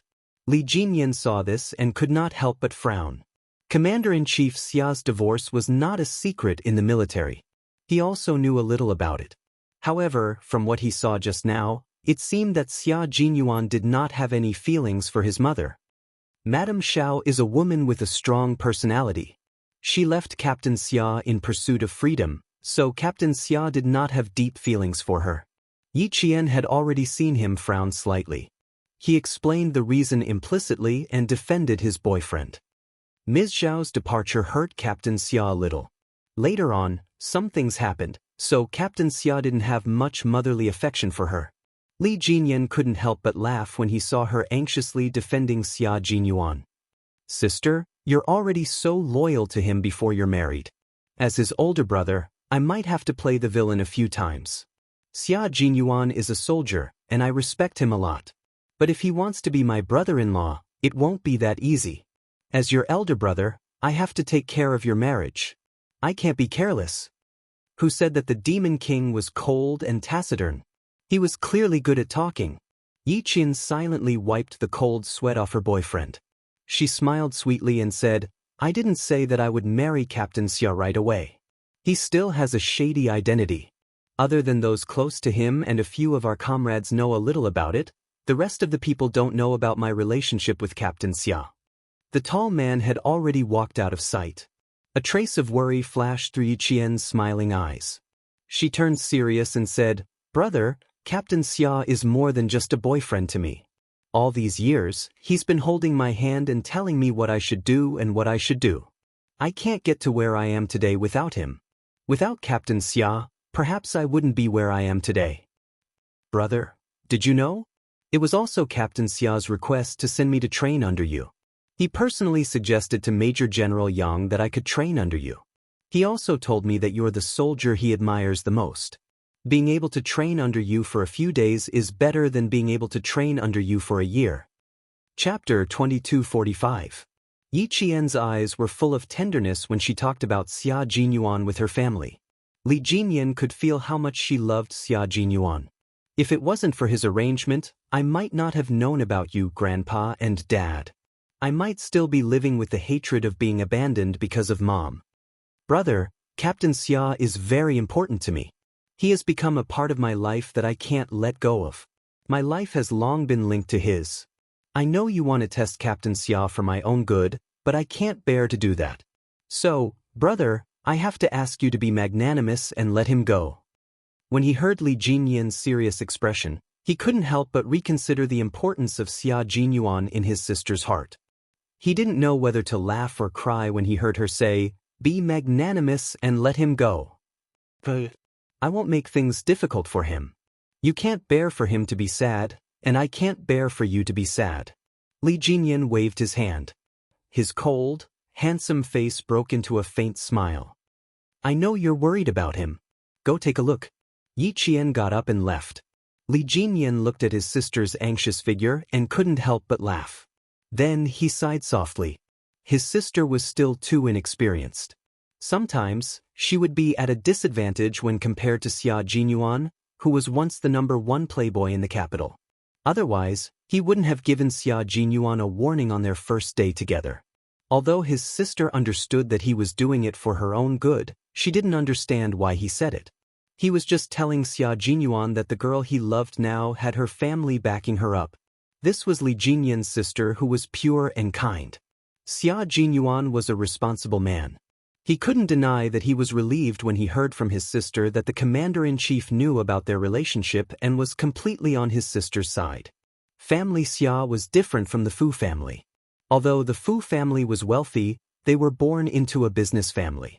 On the other hand, family Xia was an aristocratic family with roots in the imperial city. After all, there was a difference between family Xia and family Xia. No matter how responsible Xia Jinyuan was, he would still be worried that his family Xia would be wronged. Now that she had the approval of the commander-in-chief, her sister's life would undoubtedly be more comfortable in the future. With Xia Jinyuan's love, the commander-in-chief's approval, and his sister's extraordinary abilities, he really didn't have to worry about his sister being bullied by Xia Jinyuan. He might even get to see Xia Jinyuan being bullied by his sister. The smile on Li Jinyan's cold face deepened when he thought about how his former rival would be bullied by his younger sister. Yi Qian, who had chased after him, had no idea what her brother was thinking. Seeing Xia Jinyuan's cold footsteps, she couldn't help but feel even more worried. "Madam Xiao, I appreciate your kindness. I'm outside now and won't be able to come back in a short time. You don't have to wait for me." Xia Jinyuan, who really didn't have any feelings for his biological mother, said politely, "Please put my father on the phone. I'll ask him to send you away." He was very calm, but not indifferent. He was very distant, but he was also very polite. To him, she was just a stranger. Madame Xiao, who was holding the phone tightly, closed her eyes in pain. Fortunately, she turned around and didn't let her ex-husband see her gaffe. Unwilling to leave just like that, she said softly, "Yuan, if it's not convenient for you to rush back to the hospital, I'll come and find you, okay? Your father said you were injured. I was very worried and wanted to see you." Chapter 2246. Xia Jinyuan wanted to laugh, but before he could answer, he heard familiar footsteps behind him. He could tell that she was worried about him. She turned around and smiled gently at Yi Jian, who was chasing after her, to reassure her. Then, she continued, "You really don't have to run back and forth. I can walk out of the hospital. What problem can there be? It's really nothing serious, just a flesh wound." Did he really have to tell her that he didn't want to see her? He didn't want to say it. After all, she had given birth to him. It would be too hurtful to say it out loud. Because of the Xia family's upbringing, they would not allow him to harm a biological mother who had given birth to him. The only thing he could do was politely distance himself from her. Yi Qian felt relieved when she heard his calm tone and the calm expression on his handsome face. Miss Xiao was still Captain Xia's biological mother. His biological mother had hurt him in the past, so much so that he still couldn't forget about it. She was afraid that he would be upset when he recalled the past. After hanging up the phone, Xia Jinyuan saw that she was relieved for him. He put his phone back into his pocket and pulled her into his arms with his long arms. Yi Jian, who was 1.68 meters tall, was considered tall. However, in the arms of Xia Jinyuan, who was 1.80 meters tall, she looked especially petite. The tall and straight man was wearing a handsome military uniform. He was holding a girl who was also wearing a handsome military uniform. Under the blue sky and white clouds, the bright sunlight was especially eye-catching. They were also a perfect couple. "You're so worried about me? Miss Xiao is so worried because of a phone call." Xia Jinyuan hugged his lover's petite body. The innate coldness between his brows was completely replaced by tenderness. "Don't worry. I told you last time that Miss Xiao is indeed an insignificant stranger to me. Although she gave birth to me, the things she did after that more or less offset the debt of giving birth to me. We don't owe each other anything." Yi Qian liked the feeling of being hugged by him. He arched his back slightly, and she only needed to tiptoe to rest her chin on his broad shoulders. She then wrapped her arms under his armpits and held on tightly to his shoulders. She liked this kind of hug. It was very reassuring and heartwarming. "You said that we have to talk about everything between us except for business matters. Captain Xia, if you have something on your mind, you should tell me as well." Yi Qian, whose waist was tightly held by him, spoke softly. She even rubbed her head against his neck like a puppy. "You know everything about me. I want to know about you too. You want to know why I don't have any feelings for Miss Shaw?" Xia Jinyuan guessed what she meant. He suddenly lifted her up as if he was carrying a child. Startled, Yi Qian immediately reached out to support herself on his shoulders, not daring to let him carry her. Your injury. Put me down." Yi Qian panicked. Her delicate face changed color. However, he did not let her go. He used a little more force to lift her up. Yi Qian was suddenly half a head taller than him. She had to lower her head to look at him and talk. "If you don't move, my injury will definitely be fine." Xia Jinyuan laughed deeply. He loved the way she panicked when she saw him. She was like a little bird that could only flutter in his palm, inviting him to love her tenderly. Could it be that his brother-in-law, Li Jinyan, noticed that he liked to tease little Fox, so he gave him a warning on the first day? Suddenly, Xia Jinyuan felt a chill in his heart. He liked to tease little Fox because his heart was itching. However, in the eyes of the devil and old master, it would be seen as him bullying little Fox. Chapter 2247. That would not do. He had to restrain himself. Now that his little Fox had a family, he had to respect his father-in-law's family. Xia Jinyuan did not dare to be presumptuous anymore, especially since they were still in Li Jinyan's territory. He had to restrain himself even more. Put me down first. You're injured and yet you're still so naughty. Yi Qian was worried about him and stopped struggling, but he did not let him do as he pleased. Put me down, or I'll call my brother out to teach you a lesson. This was the benefit of having a brother. As soon as he called out, someone would immediately rush out to protect him. Xia Jinyuan's laughter became deeper and more joyful. My little ancestor, you're already so naughty. Major Xia, who had just regained his senses, gently let go of Yi Qian's smug expression. He looked at her bright eyes and white teeth under the sunlight, and his heart went numb. He could not help but lower his head and kiss her cheek. You're getting bolder now that you have someone to rely on. His future life would be tough. He had a brother-in-law who kept a close eye on him, and a father-in-law whom he had never met. He did not know what his father-in-law's personality was like. The Fu family had always kept a low profile, and he did not even know what his father-in-law did. He heard from his brother-in-law that his father-in-law had not returned home for a few years, just like his third brother. He had been transferred to the Northwest for 4 years and had not returned home. He had not even called. Those who did not know would think that he had been missing for a few years. His father-in-law's situation was similar to his third brother's. He had to ask the devil about it later. Yi Qian had already looked around and said nervously, "Be careful.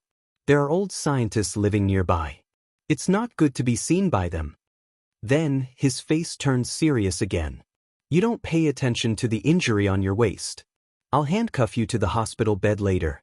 Let's see if you can still do anything. I'll handcuff you too. I won't go anywhere. Xia Jinyuan, who had stolen the kiss, smiled and did not do anything else. He was also worried that his brother-in-law would rush out of the house. Thinking of the devil's warning, Xia Jinyuan chuckled. The devil said that I'm not allowed to hug you casually in the future. What should I do? I'm a little scared that we have to be supervised when we're dating. Was he scared? Otherwise, he wouldn't have hugged and kissed her just now. Yi Qian smiled and glared at him. What are you afraid of? Are you trying to get me to coax you again? She raised her eyebrows slightly, and there was a sly and proud smile in her bright eyes. Captain Xia, I already have a brother, and he just told me that if you dare to bully me, my brother will seek justice for me. So, Captain Xia, don't tease me in the future. Otherwise, I'll tell my brother. As soon as she finished speaking, Xia Jinyuan did not say anything. Instead, she laughed heartily.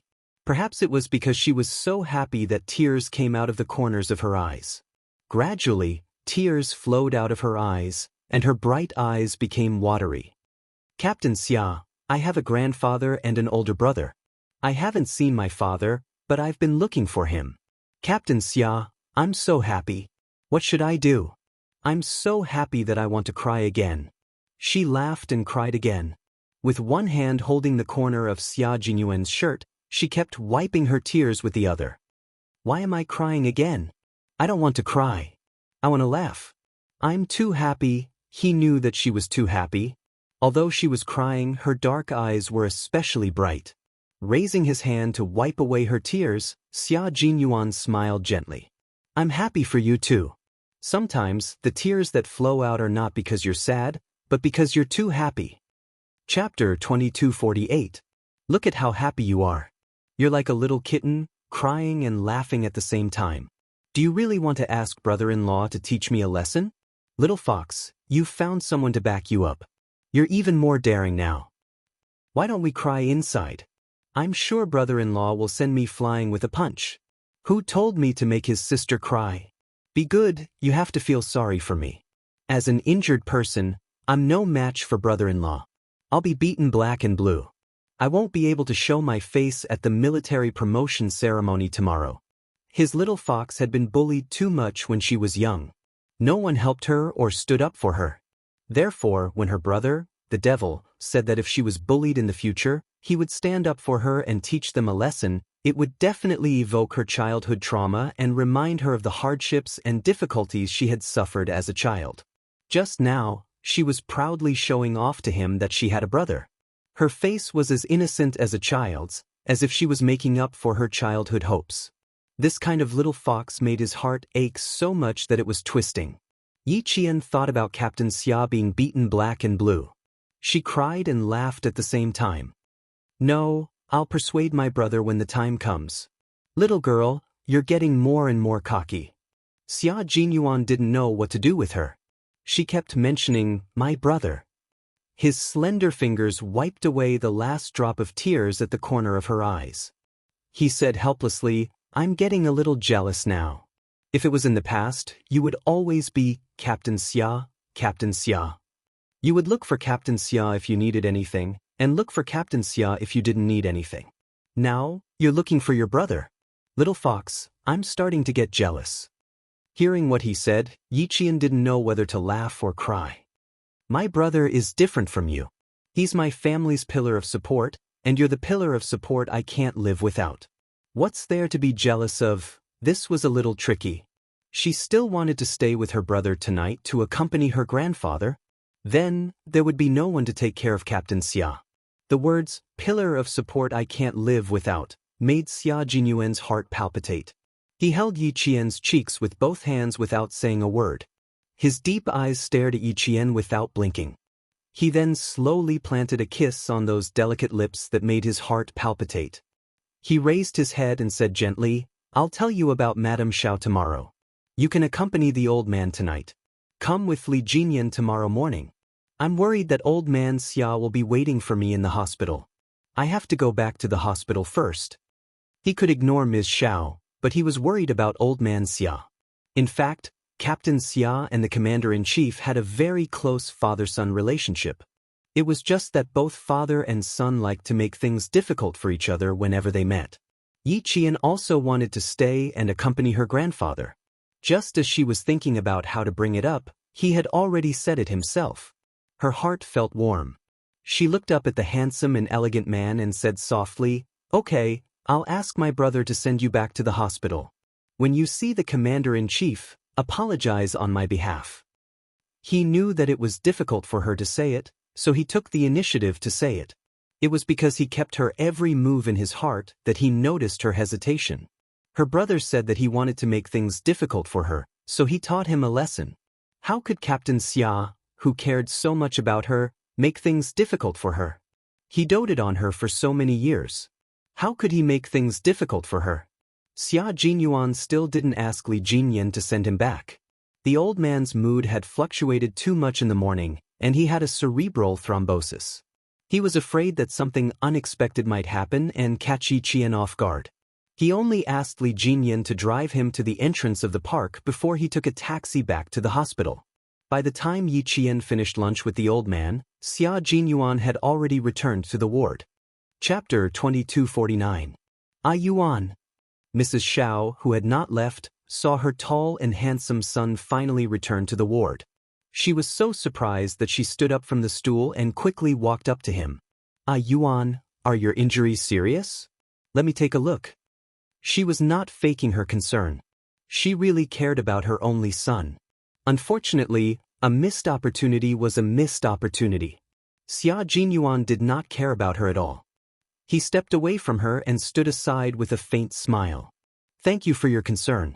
I just changed the gauze this morning, so I can't let you take a look. His attitude was neither cold nor warm. He treated her with the courtesy of an ordinary relative. I see. Then I'll take a look when I change the gauze. Mrs. Xiao retracted her hand awkwardly and chased after him to the bedside. She asked in a delicate voice, Have you eaten lunch? Are you hungry? I brought some fruit, including your favorite banana. Let me get it for you. She wanted to mend the relationship between mother and son, but Xia Jinyuan refused. He sneered and said lightly, You're welcome. My father and I don't like bananas. It's a waste for you to buy them. But you used to? She remembered that Yuan used to like bananas very much. Only old Xia did not like bananas. Mrs. Xiao was surprised at first, but when she saw the indifference in Xia Jinyuan's eyes, she could no longer say, "But you used to like bananas." Yes, that was a long time ago. Her son had grown up, and she was old. Some things had changed. Mrs. Xiao stared at her grown son and smiled bitterly.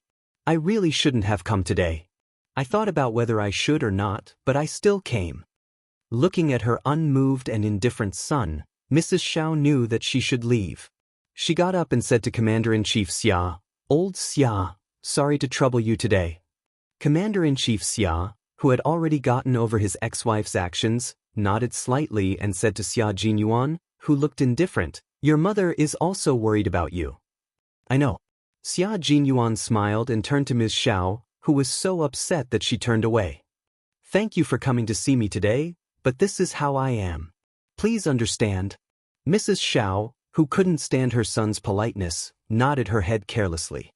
She clutched her bag tightly and said, "I'll leave first." Then she staggered out of the ward. Commander-in-Chief Xia sighed softly and turned around to send his ex-wife out of the hospital. If he had known this would happen, why did he do it in the first place? By the time he thought about making it up to her, sixth brother was already past the age where he needed maternal love. When he ran out of the ward, he saw that his ex-wife had not left. Instead, she was leaning against the cold wall with her head raised high, trying hard to force back the tears in her eyes. Commander-in-Chief Xia approached and stood in front of his ex-wife. He said in a deep voice, "Sixth sister has grown up. There are many things that I can't control." "I know." "Thank you." Mrs. Xiao forced her tears back and pressed the corners of her eyes with her hand. When she stood still, her face returned to its usual dignified state. She said in a dry voice, "I didn't expect him to be so polite to me like a guest. He wasn't fierce, he didn't scold me, and he was very polite. Old Xia, you taught Yuan well. You've worked hard all these years." Commander-in-Chief Xia smiled. "I didn't take care of him much. He grew up on his own." He paused for a moment and his face became serious. His voice was much deeper. "You haven't answered my previous question. How did you find out that sixth brother was in the hospital?" Chapter 2250. Mrs. Xiao froze for a moment. "Why are you so serious all of a sudden? Is it important that I know Yuan is injured?" "Yes, it's very important." Commander-in-Chief Xia stared at his ex-wife with sharp eyes. His cold and deep voice was tense, revealing a sharpness that made Mrs. Xiao panic. "You need to tell me very seriously." Mrs. Xiao, who didn't take it seriously, restrained all her expression. Her ex-husband's seriousness made her feel even more uneasy. This morning, old Du's daughter, Jai, accompanied Chenglan to the hospital for a physical examination. When she got out of the car, she accidentally saw Yuan leaving in a car, so she called me and told me that she saw Yuan in the hospital. Mrs. Xiao explained seriously, afraid that her ex-husband would misunderstand, and said, "I asked this child to go to the border for me to inquire about Yuan's whereabouts." Commander-in-Chief Xia frowned and stared at his ex-wife, as if to confirm whether she was lying or not. After a while, he asked, "Then how did you know that Yuan was injured?" "How would I know that Yuan was injured?"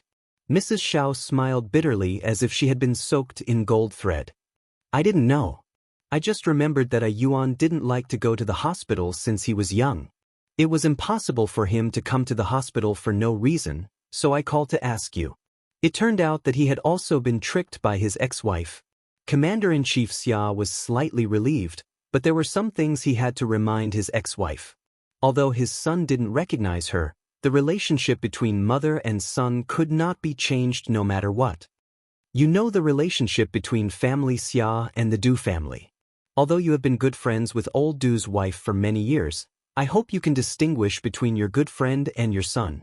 For the sake of his only son, Commander-in-Chief Xia didn't mind his relationship with his ex-wife strained. His usually dignified and deep voice was cold and sharp as he reminded his ex-wife, "If you insist on putting your good friend first, I don't mind using extreme means to make you never set foot in our country again." It was not just a reminder, but a warning. Mrs. Xiao's body swayed slightly. Her hands, which were holding her handbag, were so strong that her veins were bulging. She was very angry, but she endured it. She was afraid of disturbing Xia Jinyuan in the ward, so she lowered her angry voice. Xia Xinhui, in your eyes, am I someone who doesn't even care about her own son's life? Something like that. Facing his ex-wife's anger, Commander-in-Chief Xia said calmly, "Sixth brother thinks so too." Sixth brother thinks so too. Hearing this, all of Madame Zhao's anger disappeared. In an instant, there was no color in her eyes, only darkness. Don't worry. Between my best friend and my son, I will naturally choose my son. The anger and questioning just now seemed to have exhausted all her strength. She grabbed the handrail on the wall of the hospital for patients to walk slowly with one hand. She seemed to have aged a lot in an instant and said softly, "I came here this time to see my son and tell you and my son that old Du seems to be interested in a Yuan. Since the last time I met a Yuan, old Du and his wife have been asking about a Yuan, intentionally or unintentionally. I know even less about a Yuan's current situation than the couple. It's useless to ask me. Today, Jai called me. At the same time, I was surprised and even more certain that old Du has his eyes on a Yuan." Taking a deep breath, Madame Zhao, who was still elegant no matter how embarrassed she was, looked at her ex-husband tiredly. Facing her ex-husband's vigilance and thinking of her own son's indifference, Madame Zhao knew that she would have to live the rest of her life in pain for the sins she had committed in the first half of her life. Retribution, retribution, this was what the Buddhist scriptures called karma. Chapter 2251. Tell a Yuan to be careful. You don't have to worry about Chenglan. I won't say that a Yuan is injured.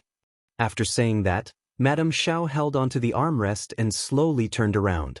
She walked very slowly, her hand never leaving the armrest.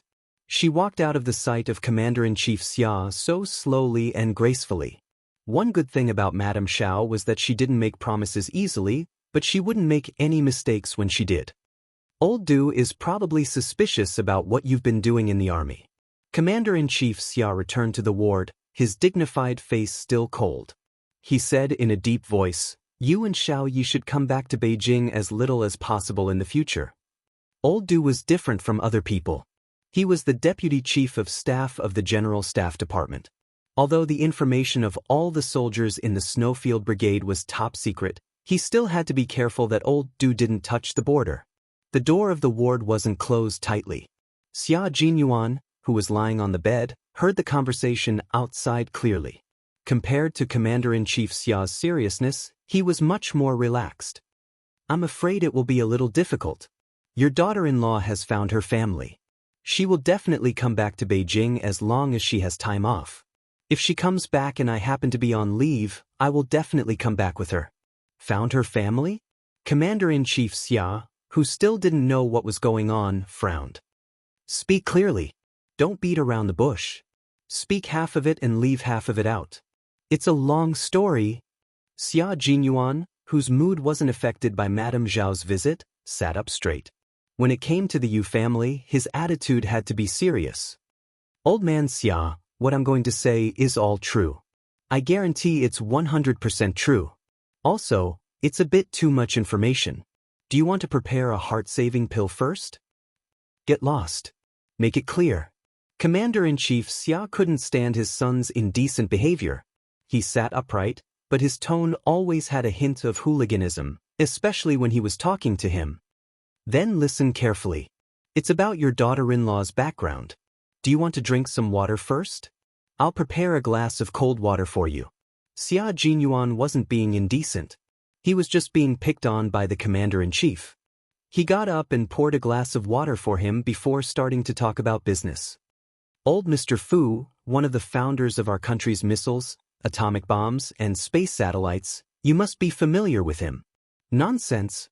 I still have old Master Fu's brush and ink in my study. How can I not be familiar with it?" "Xia Jinun, you'd better speak properly." As soon as he spoke, Commander-in-Chief Xia glared at him. How dare they talk about old Master Fu?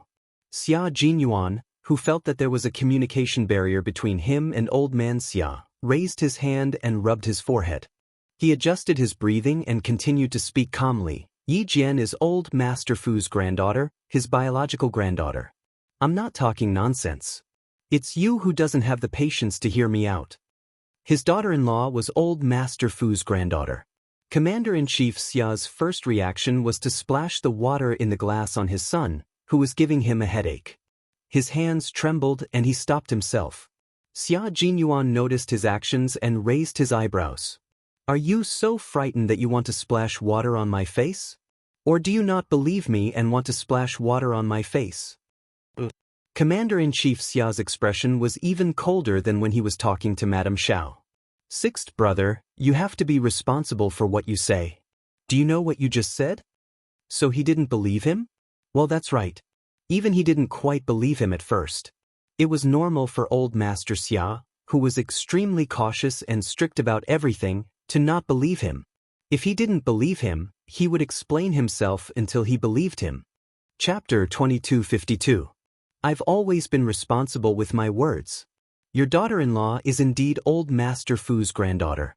When you called Yi Qian just now, I was accompanying her to meet old Master Fu at Dangui Garden. Old Master Fu's grandson, who is also my comrade, Li Jinyan, was also with us. Yi Qian is still accompanying old Master Fu at Dangui Garden. I asked her to come over with Li Jinyan to watch the promotion ceremony tomorrow. Commander-in-Chief Xia was a little out of breath. He didn't believe it before, but now he was 100% sure that Xia Jinyuan wasn't lying to him. His daughter-in-law was actually old Master Fu's granddaughter. Even though he had been through a lot, he was still shocked for a long time before he came back to his senses. He said in a low voice, the military investigated Xiaoyi before, but they couldn't find anything. How did you know? You didn't even say a word, and even I didn't know. You didn't even mention anything to me about such an important matter. Although he was shocked, his question was still very sharp. Xia Jinyuan saw that the commander-in-chief's expression wasn't too good. He knew that the impact of this matter was quite big.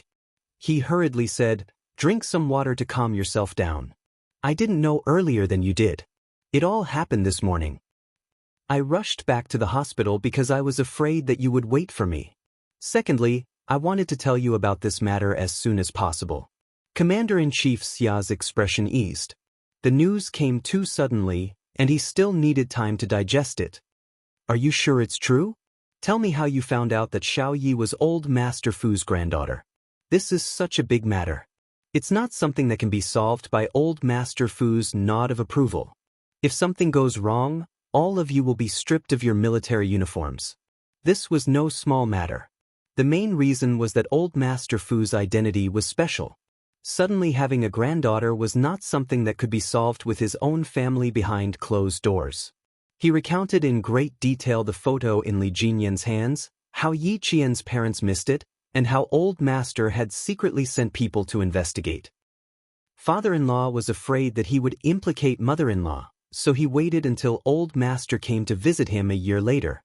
He didn't dare to say much, and only hurriedly wrote a few words in old Master's palm. Based on the photos left behind by your father-in-law and your mother-in-law's name, you secretly went to the army to inquire about it. 20 years have passed since then. It wasn't until Li Jinyan brought the photos here today that we found out about the twists and turns in the story. Commander-in-Chief Xia, who had listened to the whole story, sighed heavily. Suddenly he thought of a very important problem. He frowned and said coldly, this matter has to be suppressed. It has to be scientifically confirmed. Have a good rest, I have to return to the military first. Commander-in-Chief Xia did not say what he had to say. He hurriedly left with the guards.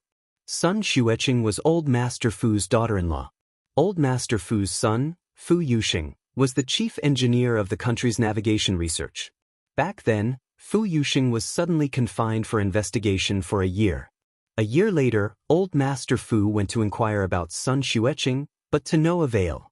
When Xiaoyi was 3 years old, Sun Xueqing sacrificed herself, and all her information was erased. Commander-in-Chief Xia thought of all these and his footsteps became faster. His expression became colder. All these incidents made it seem like someone was deliberately targeting the Fu family. Xia Jinyuan did not chase after them to ask for the reason. He conveniently told old Master Xia that his father-in-law had suddenly been confined for a year, just to make old Master Xia think in a certain direction. The smart and capable old Master Xia must have already thought in a certain direction. He left the rest of the matter to the military and the military commission. He and Little Fox did not have to interfere for the time being. Chapter 2253. Xia Jinyuan's eyes flashed with a cold light. There were some things that he and his little fox could not interfere with. What was his little fox doing now? Chatting with the old man with the Devil King? He never thought that the Devil King, whom he had warned to be one step too late, would become the little fox's brother, and he would be the one who brought the two siblings together. He had to admit that this was the fate between him and his little fox. Yi Qian spent the entire day with the old man.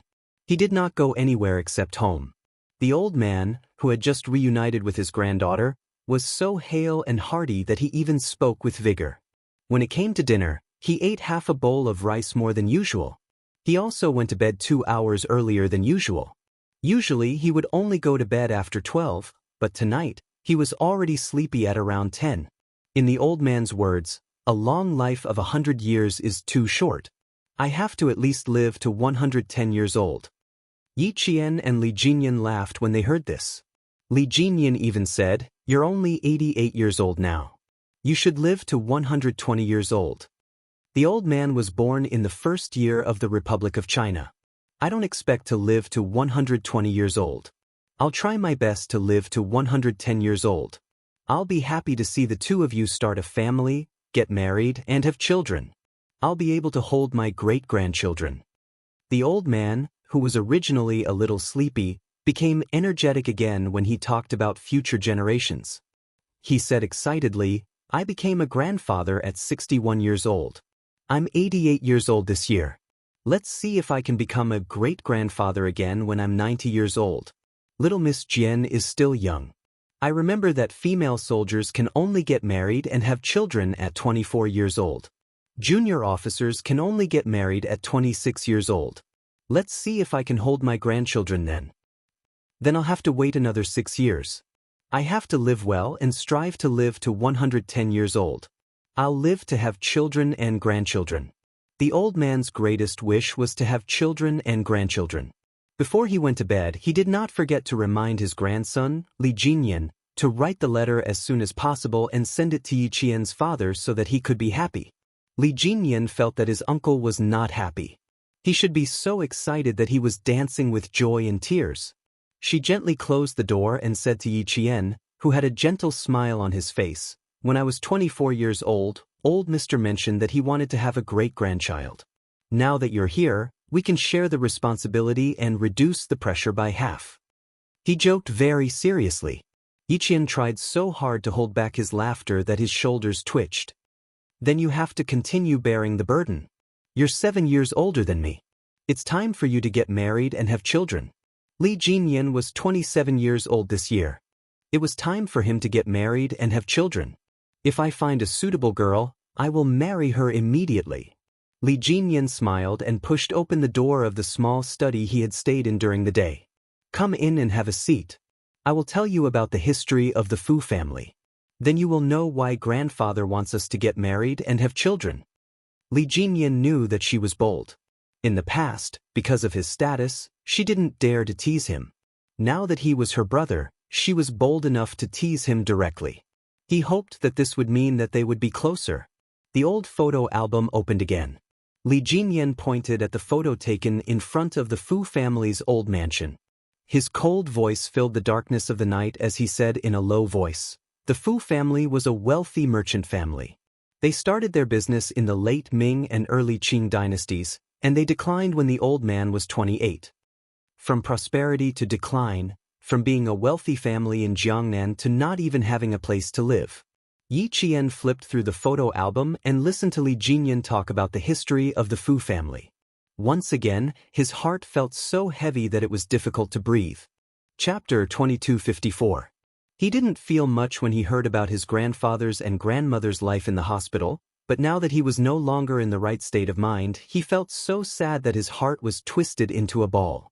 When grandfather was 37, grandmother gave birth to my mother, who is your aunt. When your father was born at the age of 40, uncle was just 1 month old. Grandfather entrusted uncle to great-aunt's family. It wasn't until uncle was 9 years old that grandfather found uncle on the streets. On the streets? Yi Qian's heart ached as he asked in a hoarse voice, "My father, why was he on the streets?" Uncle didn't mention it, and grandfather didn't say either. If you want to know, you can ask uncle. He knew everything about the Fu family, but he didn't know the reason for this. Actually, it doesn't matter whether you know or not. If you ask again, it might be another sad story.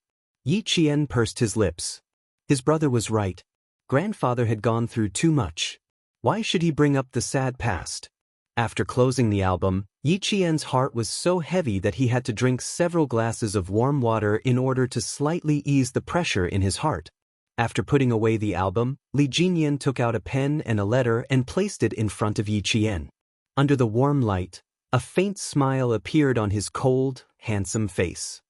Write a letter to uncle. Do you have a photo? Send a photo to uncle and let him see you. He works at a missile research center in the Northwest. He hasn't been home for 4 years. Works at a missile research center. Yi Qian, who had never met his father, was full of respect for him. I don't have a photo. I only have a photo on my student ID.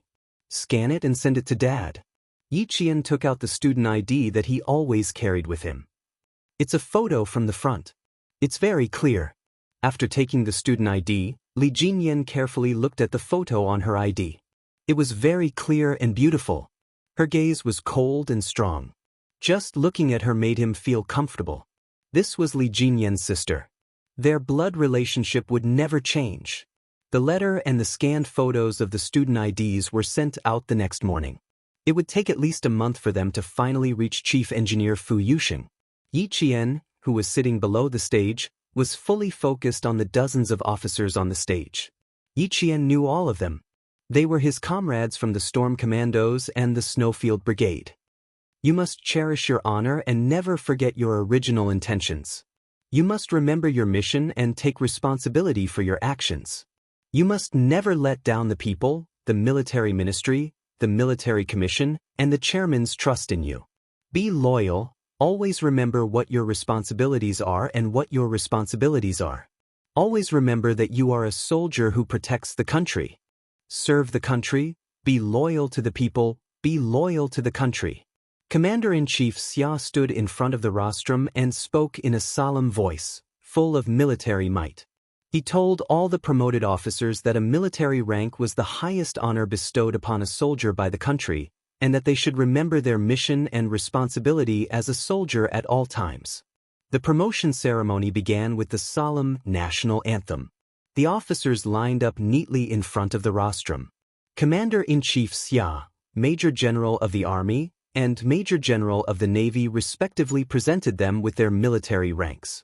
Yi Qian watched as Commander-in-Chief Xia personally removed the major rank from Xia Jinyuan's epaulet and fastened the lieutenant colonel rank epaulet.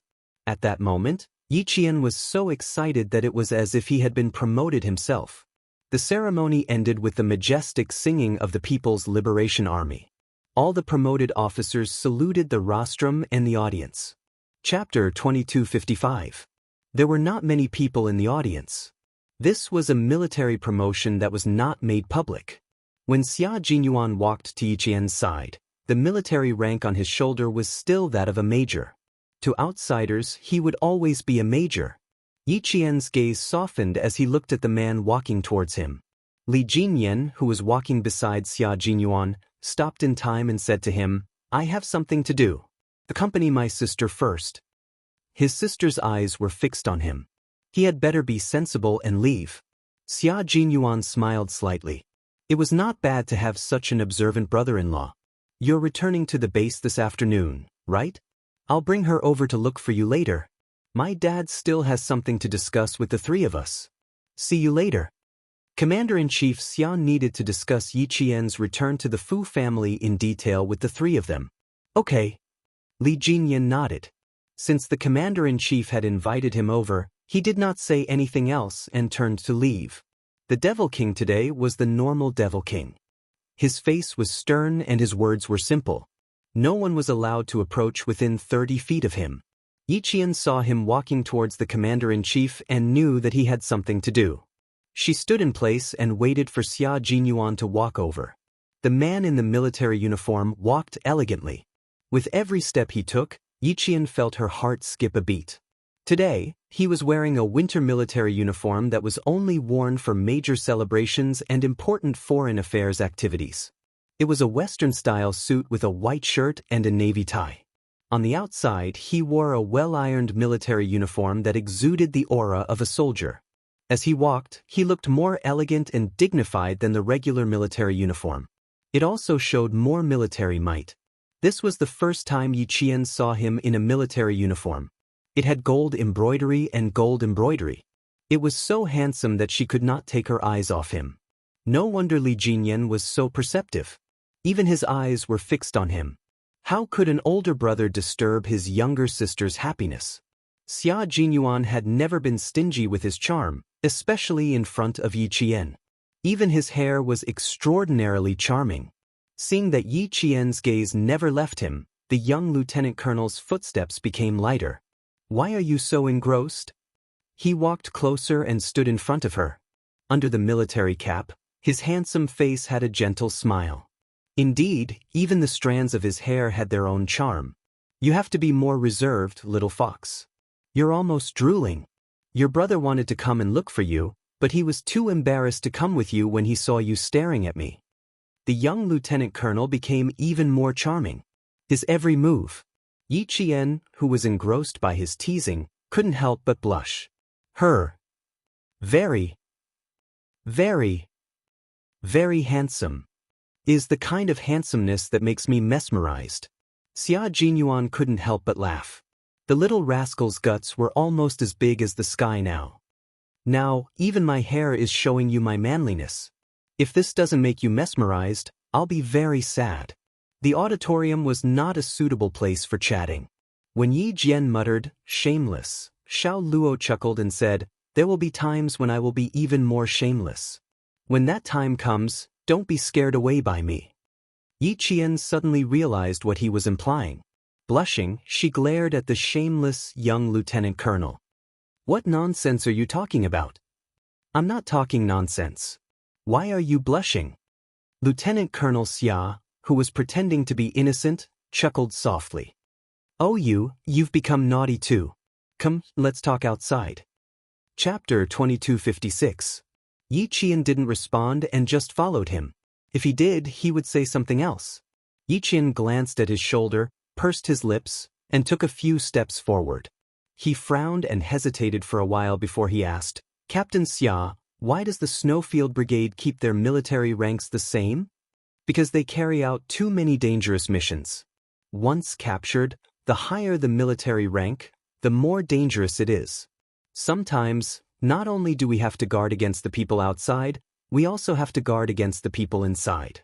The missions carried out by the Snowfield Brigade are state secrets, and spies are everywhere in our country.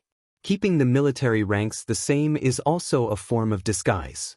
It wasn't a secret that the military ranks didn't change to the public. He could tell Yi Qian. "As you can see, the only people who promoted us are Major General, Commander of the Navy, and Commander-in-Chief Xia. The Snowfield Brigade and the Tri-Habitat Frogman Assault Team don't belong to any army. The only leaders we face are these three, and it's also for the sake of our safety. And you, if you are awarded the rank of captain after graduation with your military achievements, you can actually be promoted to the rank of major. However, according to our country's military rank promotion system, each promotion from first lieutenant to colonel takes 4 years. You may be promoted to major directly after joining the team, or you may have to wait 4 years before you can be promoted to major. Next time, I hope I'll be the one to watch you get promoted." Before they walked out, Xia Jinyuan said solemnly. Yi Qian smiled and looked at the man she admired. "I also hope and look forward to that day. Then let's look forward to it together." He looked at her and smiled. Their gazes intertwined with each other. The love between Yi Qian and Xia Jinyuan was never about one side being strong and the other being weak. They pursued a love that was evenly matched. They could be each other's support when the other was in danger, and they could also stand shoulder to shoulder when the other was at the peak of glory. The love they pursued was such a love. Soon, the two of them met up with Li Jinyan and went to Commander-in-Chief Xia's office together. At this time, the Deputy Chief of Staff Du was at home with Madame Li, who had been angered by Ying to the point that she had an old illness, a headache. Don't worry too much about the outside world these few days. Focus on recuperating. Deputy Chief of Staff Du sighed as he placed the boiled Chinese medicine on the bedside table. I have enough to deal with in the company and at home. Let's talk about the outside matters after you've recovered. What can a little girl do? She's already back in the southern province. Out of sight, out of mind. What do you have to worry about? We have to pay more attention to Shirley's son. Madame Li, who had a headache, was half lying on the bed with a hot towel on her forehead. When she heard this, her eyes turned sharp and she said coldly, "Now that I've embarrassed myself, everyone has to smile at me." This resentment can't be erased by her returning to the southern province. She dares to play tricks on me and make me lose face. If I don't let her know how powerful I am, I can't guarantee that anyone will climb up and step on me in the future. You don't have to worry about me. I know what I'm doing. As for Shirley's son, Madame Li removed the hot towel from her forehead and her expression became much more serious. I asked Schumann if she went to the hospital for a checkup. She said she did, but she couldn't find him. Shirley said he probably went to visit his comrades.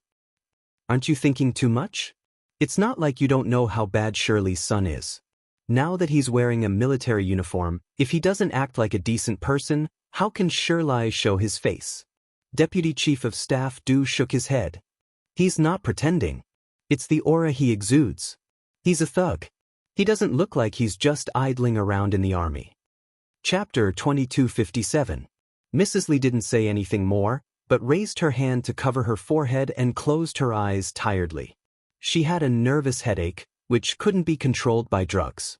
Rest was the best treatment. But with so many things at present, how could she be allowed to rest? Well, you'd better rest more and think less. I'll ask Li Yuan to accompany you to the sanatorium in Hai Province for a month. The Deputy Chief of Staff Du had always respected his wife, and he didn't feel good when he saw her having a headache and suffering. The nanny knocked on the door with a hot towel in her hand and came in. The Deputy Chief of Staff Du asked the nanny to leave and served her by himself. The hot towel was put on her forehead, and Mrs. Li said, comfortably in a low voice. She pressed the hot towel with the back of her hand and replied weakly, I'll ask Schumann to find old Xia later. You can only rely on yourself in the army. I'll help you if I can. Family Xia is really the nemesis of our Du family. Kai Wei was not suppressed by old Xia's son, but he was suppressed by Xia Anbang's son. My eldest daughter was also suppressed by Xia Anbang's daughter. I'm angry when I think about it. Mrs. Li, who was strong by nature, was a little angry when she thought that her children were being suppressed everywhere. The only thing that made her feel a little comfortable was that she was not suppressed by Xiao Shuman's son. Otherwise, she would be so angry that her life would be shortened. The Deputy Chief of Staff Du was also helpless that his children were always inferior to family Xia, but what could he do? After all, the foundation of the Du family was a little shallow. How could it be compared with family Xia? Master Xia had 5 sons and 1 daughter. Except for the second son, Xia Anbang, who had been the Minister of Public Security, who died in the line of duty, the eldest son, Xia Anghua, the third son, Xia Xinhui, the fourth son, Xia Jiaza, and his daughter, Xia Sujuan. Which one of them wasn't a powerful figure who would shake the ground 3 times when they went out? The Du family was no match for family Xia. The Deputy Chief of Staff Du knew very well, but he didn't dare to say it out loud. Otherwise, he would make his wife, who worked hard for the family, angry. But with his wife's temper, he couldn't change the topic if she wanted to talk about something. He had to continue with the topic. After pondering for a while, Deputy Chief of Staff Du comforted Madame Li with a smile. You didn't say that before. You always mentioned that as long as our eldest son, Kai Wei, is better than Shirley's son. Now Kai Wei is a regiment commander while Shirley's son is a major. You've already won. If I want to win, I will win for the rest of my life. At the moment when Madame Li slowly opened her eyes, a strange cold light flashed through her deep eyes. Didn't those people often say secretly that Xiao Shuman was luckier than her? Heh, she wanted to let them see who was more fortunate between her and Xiao Shuman. She was a divorcee who didn't even acknowledge her only son. How could that be considered a blessing? This was called bad luck. You're already a grandmother, but you're still so stubborn. The deputy chief of staff Du was a little helpless. He didn't know why his wife wanted to compete with Shirley's ex-wife, Xiao Shuman. They had been in contact with each other for decades and had a good relationship. Xiao Shuman was far away from home. Whenever she needed his wife's help, his wife, who couldn't get away from abroad, would try her best to help her regardless of money or manpower. Speaking of a good relationship, his wife's expression would be a little gloomy every time Xiao Shuman was mentioned. He really didn't understand why. Xiao Shuman is all alone now. Why do you still want to compete with her? You, don't worry about it. I'll keep an eye on Shirley's son. Don't worry about him. Chapter 2258. Madame Li snorted coldly. With a sneer on her tired face, a few sharp wrinkles appeared at the corners of her mouth. People live to fight for their dignity. When I was young, there were always people who liked to compare me with her. After the comparison, they said that Li Chenglan was not as good as Shuman. I don't believe that she, a lady who has no relatives and is in trouble, can beat me. I'm determined to fight for my dignity. Look, haven't I won now? When she was in trouble, I helped her without hesitation. When she was in trouble, I worried about her. Now, who dares to compare me with her? Who dares to say that she is better than me? She is divorced, and even her son doesn't recognize her. But what about me? I have children, and even my eldest grandson is 4 years old. But what does she have? Nothing. Except for herself, she doesn't even have a close friend. The deputy chief of staff Du was stunned. After a long while, he laughed and said, Madam, I really admire you. You can fight for your dignity for decades. I have no choice but to admire you. Our Du family can be where we are today because of your help. So, you are not in good health now. I am very worried. Since the outcome of the battle between you and Xiao Shuman has been decided, you don't have to worry about it. If it doesn't work, I will ask the eldest son's wife to take our grandson to Hai Province for a vacation to relax. The eldest son, Du Kaiwei, was already married and had a son who was 4 years old this year. Thinking of her good friend Xiao Shuman's current situation and her only grandson, Madame Li's gloominess dissipated a lot. Forget it. Don't bother the eldest son's family. I am not a big problem. When the matter in Nan Province is solved, I will feel better and my headache will naturally go away. Madame Li, who had a slight headache after applying several hot towels, could not help but think of Ying when Nan Province was mentioned. Thinking of Ying, she remembered that she went to the brothel yesterday and heard several noble ladies next door talking and eating. Her head, which had finally calmed down, suddenly throbbed with pain, as if it was being pricked by needles. It was this bitch who made her the laughingstock of the upper-class circle in the capital.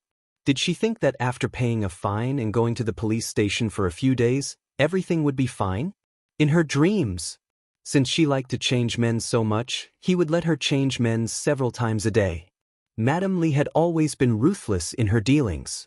Now that Sun Ying, whose surname was Sun, wanted to escape safely, it was simply wishful thinking.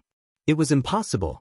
Madame Li, who had a splitting headache and had to take 2 painkillers, waited for the deputy chief of staff Du to leave. With a fierce look on her face, she called Du Kongyue, the eldest brother of the deputy chief of staff Du, who was now the second in command of your province. Ying definitely wanted to come out. All right, then let her come out first.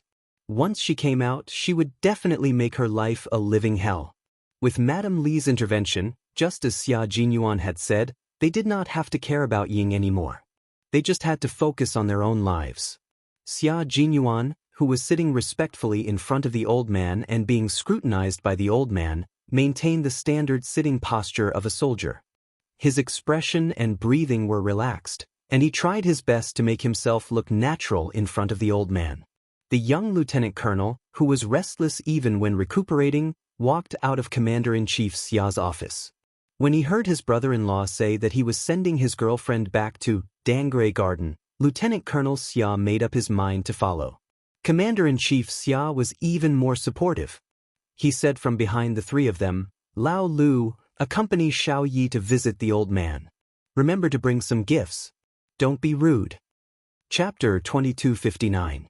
Xiao Yi was very outstanding. In the past, when she was held tightly by his son, he was still a little worried that his daughter-in-law would be snatched away by other outstanding men. Now that his daughter-in-law had become Old Master Fu's granddaughter, he was even more nervous. Old Master Fu had dedicated his entire life to the country. He was involved in the three major fields of missiles, atomic bombs, and space satellites. There were countless outstanding students under Old Master Fu's tutelage, and countless outstanding students who were still unmarried. If Old Master Fu brought Xiao Yi to a blind date on a whim one day, he would be worried for sixth brother whenever he thought of that scene. With Xiao Yi's appearance, talent, and ability, only Old Master Fu would look down on others. No one would look down on Xiao Yi. Commander-in-Chief Xia, who was afraid that his future daughter-in-law would be snatched away, felt that he was really worried sick. He had to hurry up and express his feelings in front of Old Master Fu before everything started. At the same time, he had to show his face and leave a good impression. As a father, he thought a little too much, but as a son, he didn't think so much. It was definitely necessary for him to pay a visit and show his face in front of Old Master Fu to leave a good impression. As for whether Yi Qian would be snatched away by other outstanding men, Xia Jinyuan didn't think in that direction. Old Master Fu's gaze was very sharp. When he swept his gaze over, it was as if he could make demons and monsters have nowhere to hide. Under such a sharp gaze, Xia Jinyuan maintained the steadiness of a soldier. He didn't move or sway and was as majestic as a mountain.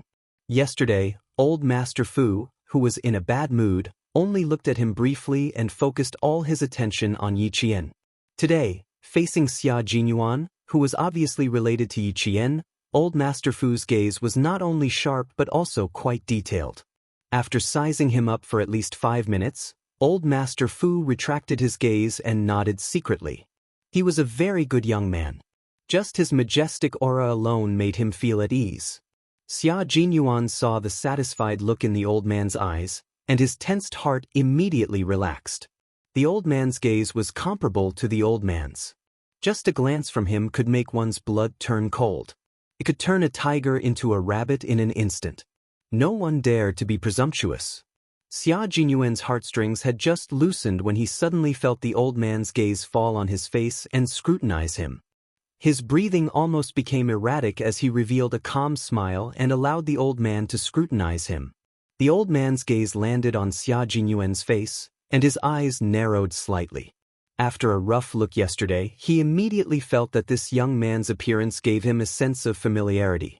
Today, after a closer look, the more he looked, the more he felt that he was acquainted with an old friend of his. He didn't know if this young man was a descendant of his old friend. That old friend of his not only had status, but his character was also unquestionable. He was upright, loyal, and honest. He was loyal to the country and did his best for the people.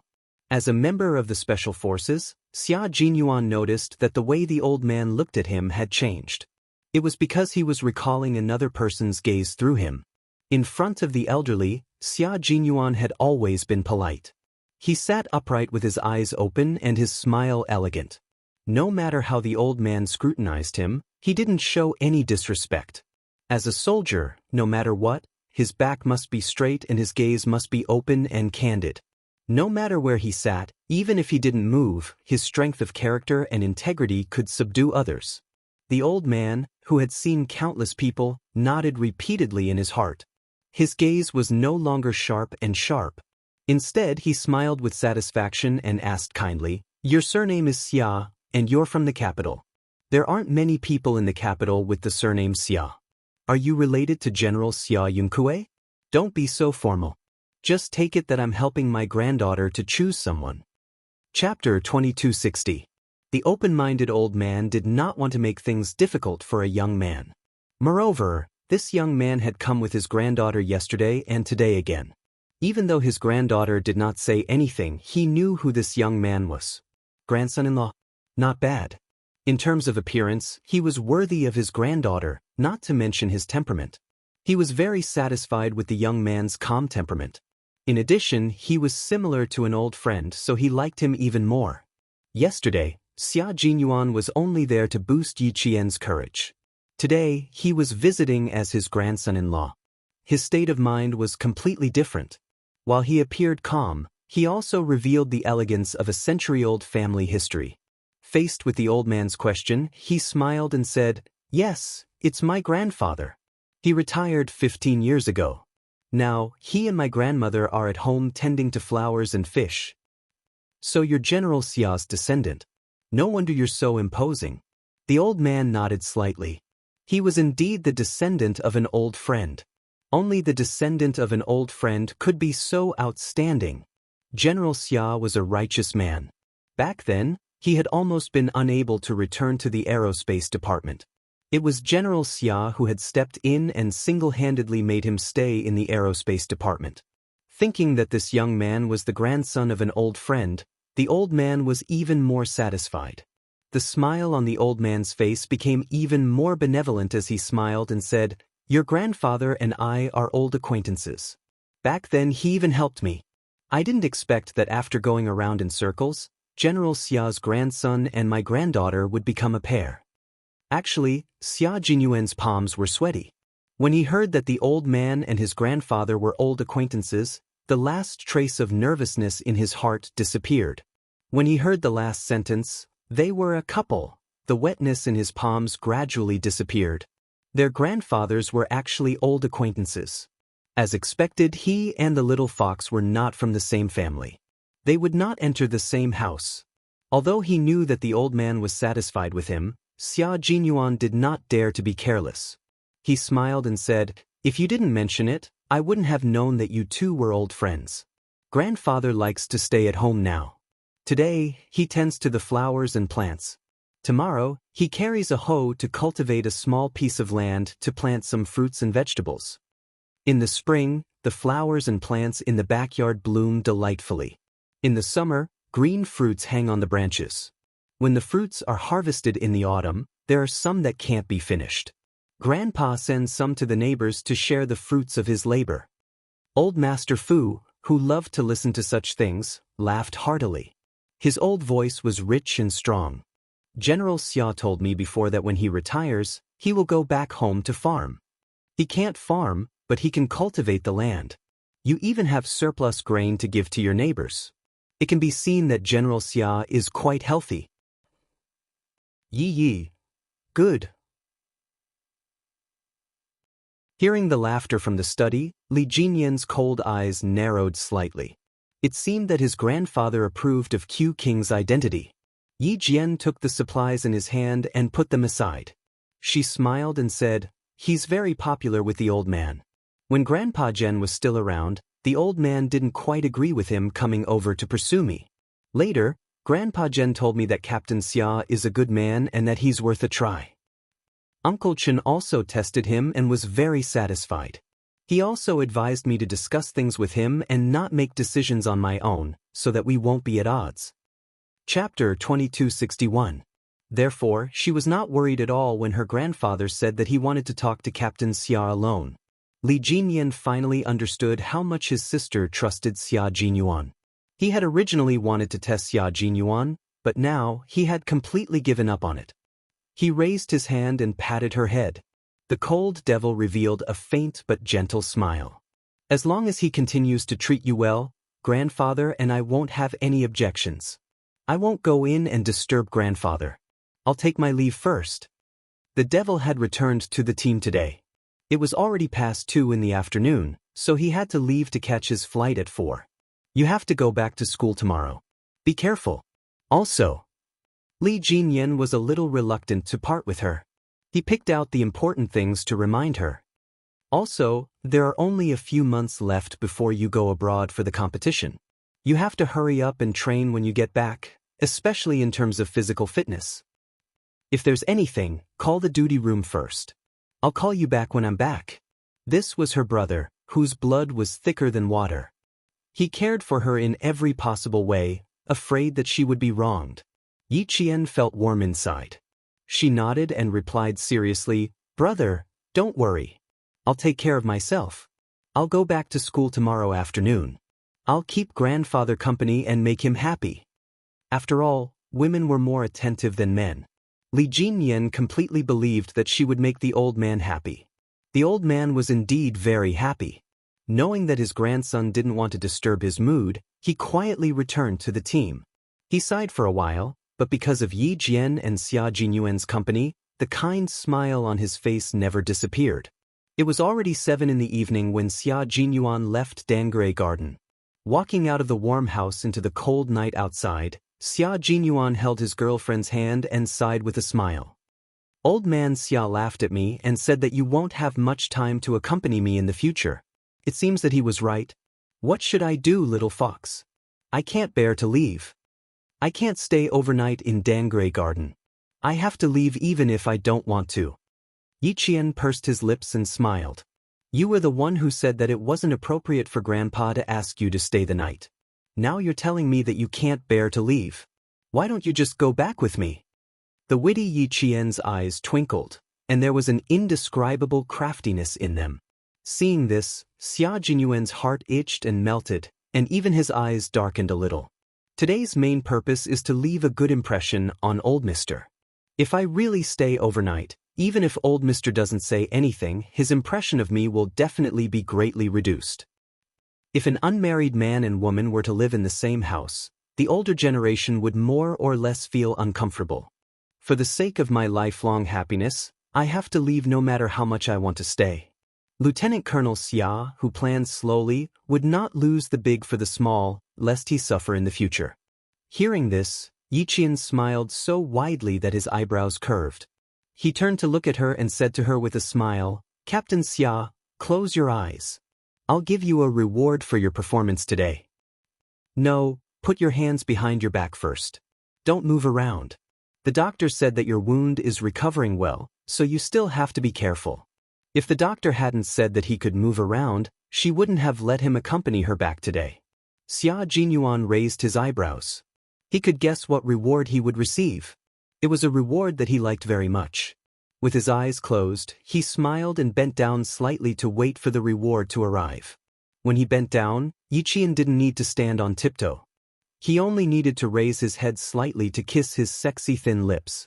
A light kiss definitely couldn't resolve the young lieutenant colonel's yearning for a long night.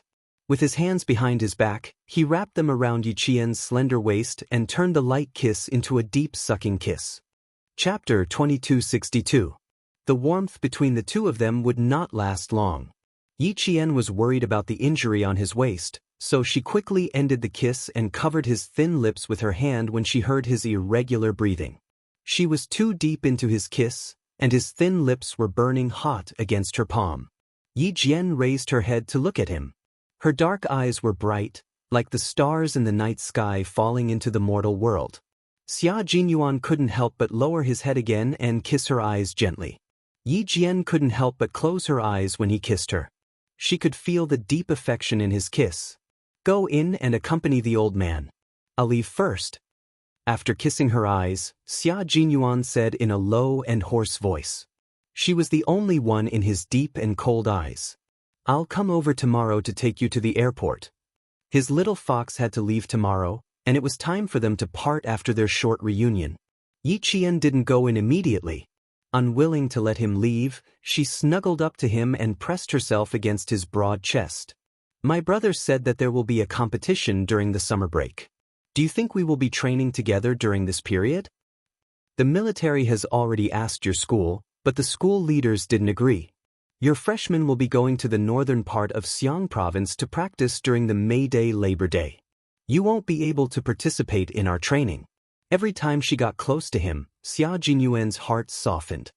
His expression became increasingly gentle as he stroked the back of her head.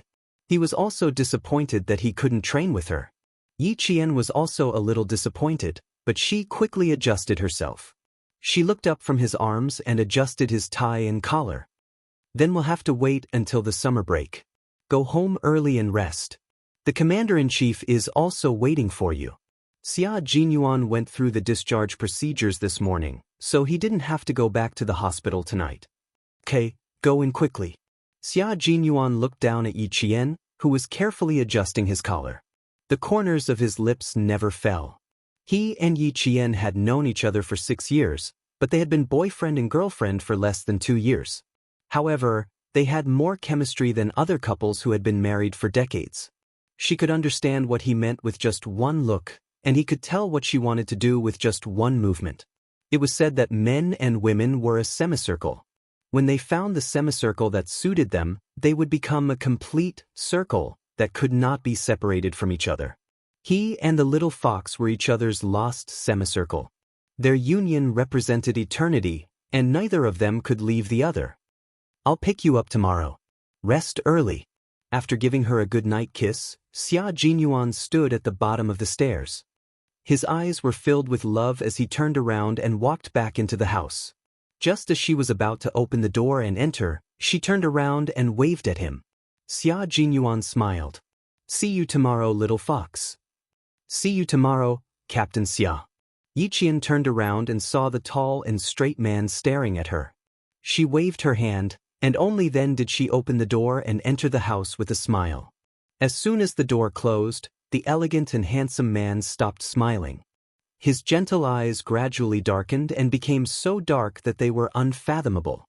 An unknown light flashed across the depths of his eyes, leaving behind a faint trace.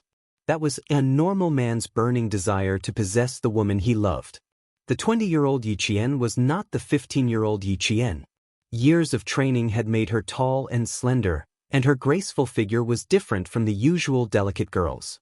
She was like a bamboo shoot that had sprouted out of the ground, unafraid of wind and rain. Chapter 2263. Every time Xia Jinyuan hugged her slender waist with both hands, the man's wild nature was instantly aroused. He wished that he could hug her waist tightly and rub her into his body. He hid his wildness so well that Yi Qian didn't know that every time he hugged her waist, he would appear noble on the surface and howl like a wolf on the inside. The older she gets, the more seductive she is. She's tempting me to sleep with her at any time. Xia Jinyuan, who hadn't left yet, said softly before starting the car and leaving Dangre Garden. It took a while to drive from Dangre Garden to the villa complex. Xia Jinyuan, who arrived at the villa complex at 9 p.m., walked into the living room while unbuttoning his military uniform. After a few steps, he saw Commander-in-Chief Xia lying on the sofa with his eyes closed. He hadn't even changed out of his military uniform. When his gaze landed on Commander-in-Chief Xia's graying sideburns, Xia Jinyuan's eyes dimmed. In his memory, old man Xia's hair was black and as hard as steel needles. But now, his black hair had dimmed and his sideburns had turned white. His father was no longer young. He was no longer the father in his memory who held up his belt and glared at him fiercely. Xia Jinyuan felt a little suffocated. He walked over quietly and asked, "Dad, why don't you go back to your room to rest?" He rarely called Commander-in-Chief Xia Dad. When he was young, he would call him by his full name when he was angry. Later, when he was provoked by Ms. Xiao, he became mature overnight and realized his mistake. However, because of his pride, he refused to lower his head and simply stopped calling him that. The older he got, the more mature he became. He didn't know when he replaced Dad with Old Man Xia. However, Old Man Xia didn't mind and let him call him that until now. Little Fox said that Old Man Xia wanted to hear her call him Dad. Was it because he still longed for him to call him Dad? Perhaps it was because of Old Man Xia's understanding of birth, old age, sickness, and death that he naturally called him Dad. Commander-in-Chief Xia's tired face was clearly illuminated by the white light. He was in a deep sleep, so Xia Jinyuan called out, "Dad," again. Only then did Commander-in-Chief Xia open his eyes. Commander-in-Chief Xia opened his eyes like a lion that had just woken up. Although he was no longer young, his gaze was sharp and dignified. As he sat up straight, there was no longer any tiredness on his face. "You're back. Have a seat and tell me about your visit to Xiao Ye's house." Commander-in-Chief Xia sat up straight. After many years of military service, he had engraved the military posture and manners into his soul. No matter what, his back was straight. In Xia Yiwei's words, Wherever Commander-in-Chief Xia was present, a family chat would be as tense as a military meeting. Commander-in-Chief Xia, who was sitting up, was a little thirsty. He picked up the thermos on the coffee table and unscrewed it. He glanced at Xia Jinyuan and said uncertainly, "I think I heard you call me that just now. Did I hear wrongly?" "You didn't hear wrongly. You're my dad. Why can't I call you that?" Xia Jinyuan sat on the sofa next to him and buttoned up his military uniform again. Old man Xia couldn't bear to see him take off his military uniform and only unbutton it. It was better not to provoke him in the middle of the night. The guy who liked to provoke him the most suddenly became obedient. Could it be that he ran into trouble at Old Man Xia's place? Could it be that Old Man Xia was dissatisfied with Old Man Xia? Commander-in-Chief Xia's expression became a little serious. One who is unaccountably solicitous is hiding evil intentions. Tell me what happened. Chapter 2264. Xia Jinyuan didn't know whether to laugh or cry. Why does it sound like you're waiting for me to get snubbed in front of Old Master? After saying that, he paused for a moment and didn't say anything. He quietly looked at the stern-looking Commander-in-Chief Xia with an obvious look of inquiry. What else could it be? Commander-in-Chief Xia replied faintly, clearly telling Xia Jinyuan why he had waited so long. This kid was getting more and more powerful. As his father, he actually felt a little pressured when his gaze landed on him. He was on guard against Xia Jinyuan seeing through his thoughts. Both father and son were stubborn, so a serious conversation was very unsuitable. If they weren't careful, the smell of gunpowder would fill the air. Only by ridiculing and attacking each other could they continue the conversation. Xia Jinyuan's deep eyes revealed an obvious smile when he heard Commander-in-Chief Xia's reply. "Dad, it seems that I haven't called you that for too long. You're so flattered that it's inappropriate, right?" Commander-in-Chief Xia's face darkened. He was indeed a little surprised, but what words did he use to describe it? He reprimanded, "Xia Jinyuan, are you itching for a beating? You'd better save your energy. If you can't hit me later, you'll be so angry that your face turns blue." Xia Jinyuan saw that the Commander-in-Chief's face was faintly darkening, so he didn't continue joking. Instead, he lowered his voice and sighed. "When I saw your gray hair just now, I suddenly wanted to call you that. You have to get used to it.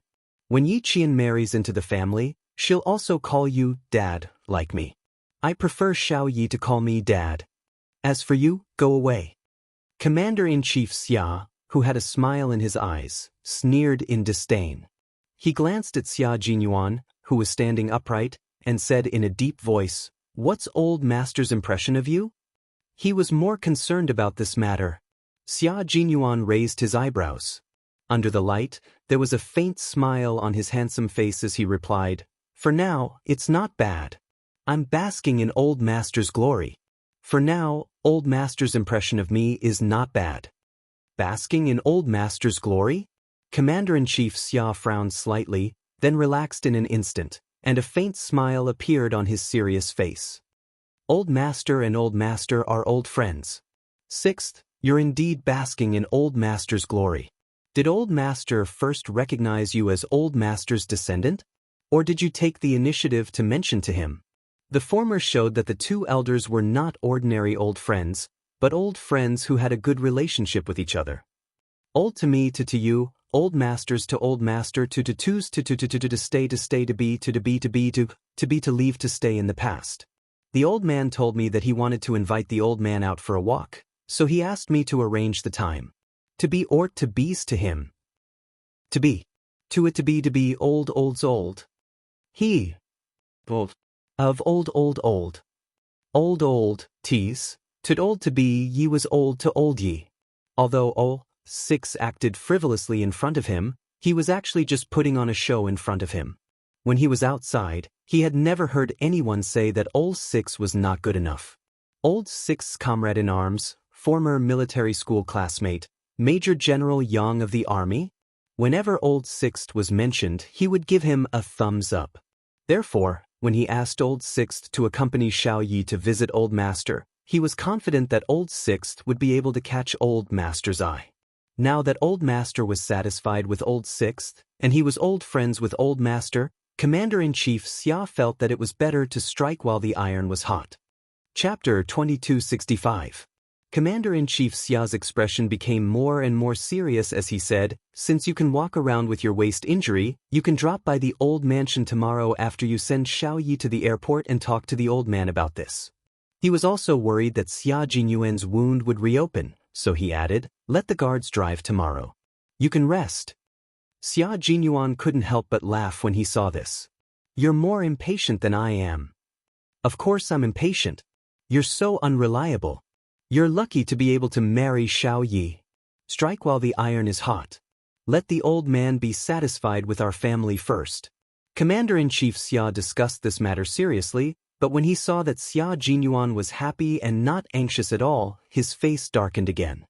"Xia Jinyuan, I'm seriously discussing your marriage with you now. You'd better correct your attitude.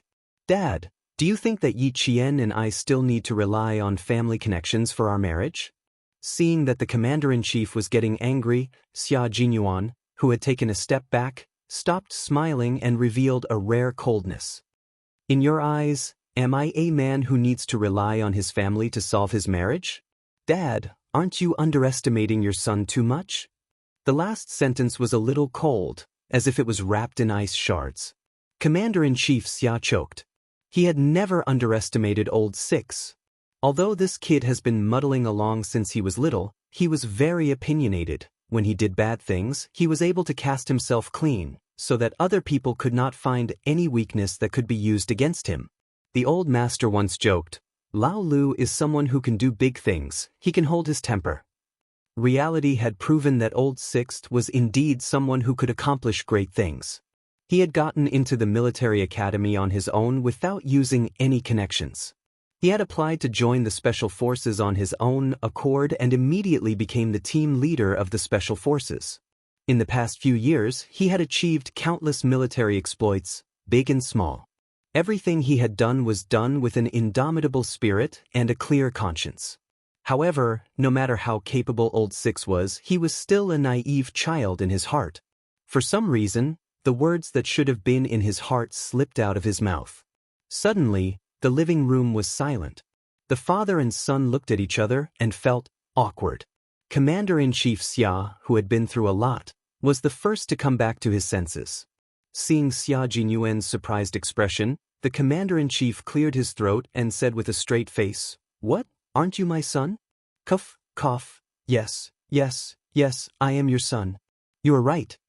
Xia Jinyuan, who was trying to hold back his laughter, choked. It was rare to see old man Xia so embarrassed. As his son, he had to laugh, but as his father, he would have to keep a straight face for the next few days. The pressure would be so low that it would double the pressure on the guards. Other than laughing in his heart, there was also a trace of lament. His old man was indeed old. When a person was old, his state of mind would be smoother and firmer. If it had been a few years ago, she would have picked up the thermos flask in her hand and smashed it on him. Time hastens the aging of a person, and it was not up to him at all. As a son, it was better to follow his parents. After laughing, Xia Jinyuan said, "Although Old Master and Old Master are old friends, they haven't contacted each other for a long time. I have to go back and ask Old Master first. I don't intend to tell Old Master that Yi Qian is Old Master's granddaughter for the time being. Yi Qian sent a letter to father-in-law early this morning. I think it won't be too late to tell him when he comes back. You see, the military commission is currently investigating my mother-in-law's death. I personally think it's better not to do anything for the time being to avoid complications." He was referring to the fear that someone would do something if they found out that Yi Qian had returned to the Fu family. Chapter 2266. The commander-in-chief pondered for a moment and nodded. "As long as you know what to do." The commander-in-chief looked at his son, who was already taller than him. Seeing his calm and confident face, the commander-in-chief revealed a kind smile that he only showed to Yi Qian. "Sixth brother, I'm very relieved to see you like this." Then, without waiting for Xia Jinyuan to say anything, the commander-in-chief stood up with a kind smile and solemnly said, "Rest early." Then he turned around and strode away. Xia Jinyuan covered his forehead and laughed so hard that his shoulders trembled. He and Xia Jinyuan, were really not suitable for father-son tenderness. Both of them felt uncomfortable. You pick on my thorns, I pick on yours. This kind of father-son relationship was more suitable for him and Xia Jinyuan.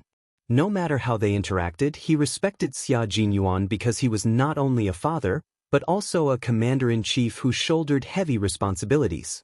The next day, Xia Jinyuan woke up early and learned from the guards that the commander-in-chief had received an emergency call and left. The military situation was so urgent that he didn't even bother to wash his face and brush his teeth and left in a hurry with 2 guards. Xia Jinyuan's eyes turned cold. He immediately turned on the TV and called the team. There was a coup in a neighboring country that affected our borders. A mortar fell into our sugarcane forest. Fortunately, it happened at 5 o'clock in the morning, so there were no casualties. However, the border has entered a level 1 alert and may be upgraded to a special level at any time. The J5 in the army had received the news within half an hour, which was less than 5 minutes after the mortar fell into their country. At this time, an assault team of the Snowfield Brigade had been formed and was ready to go.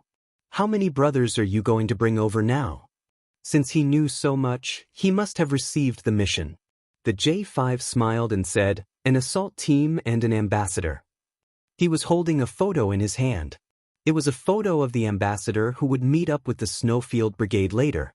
He's also an acquaintance. We cooperated with him once when we were carrying out a mission in Pakistan. Qin Xiu. Xia Jinyuan, who didn't see the photo, accurately said the name. Where are you going to meet him? What level is the mission? J5, who was ready to leave on a private jet, hurriedly said, we'll meet at the border.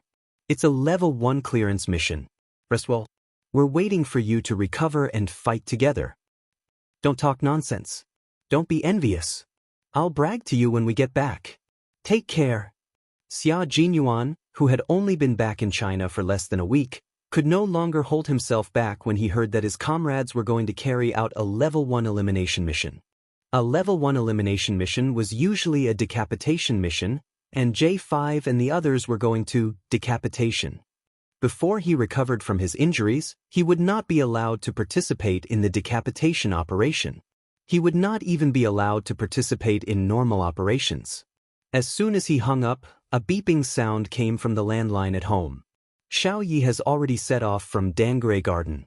You can rest at home today.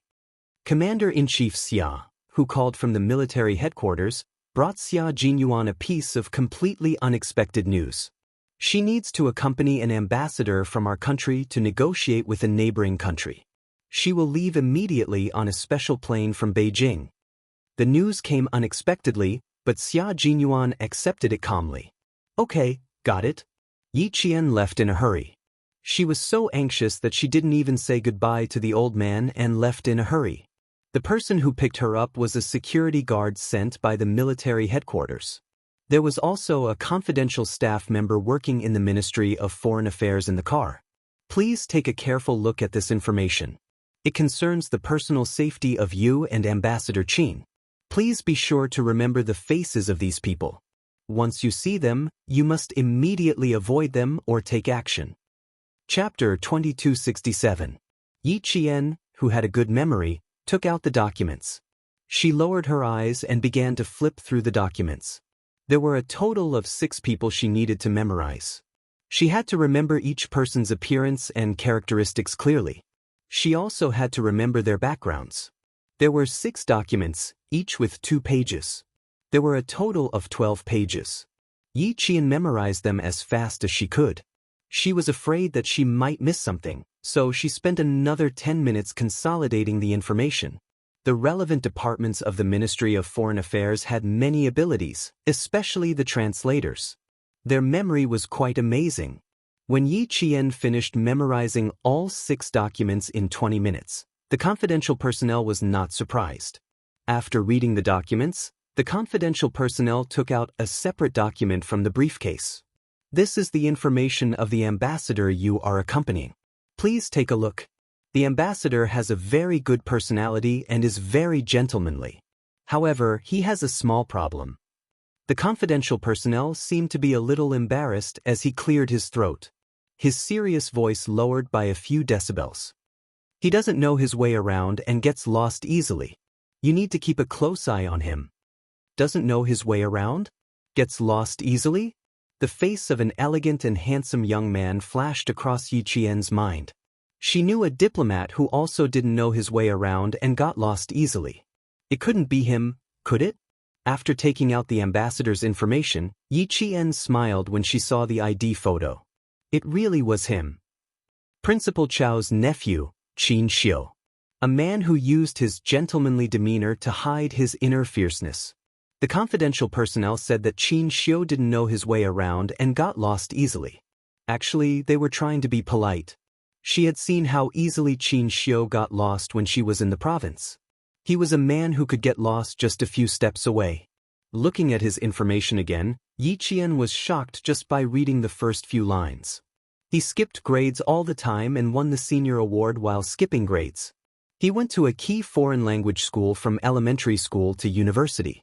He graduated from university at the age of 16 and studied in the United States, Italy, and France. Yi Qian, who had experienced 2 lifetimes, was really shocked by Qin Xiu's information. It was no wonder that he had become the youngest diplomat in the history of the Ministry of Foreign Affairs. He was a winner in life and had been looked up to since he was young. Speaking of which, Yi Qian tilted his head and asked the confidential personnel a very important question. How is the ambassador's ability to take care of himself? Do I need to take care of him? Geniuses always had some flaws. In her previous life, she had seen a few news articles. Some geniuses in the children's class at the University of Science and Technology did not even have the basic ability to take care of themselves other than studying. They had outstanding IQ, but had 0 experience in life. He didn't know if Qin Xiu was a genius among geniuses in languages. For a moment, the confidential personnel did not understand why Yi Qian would ask such a question.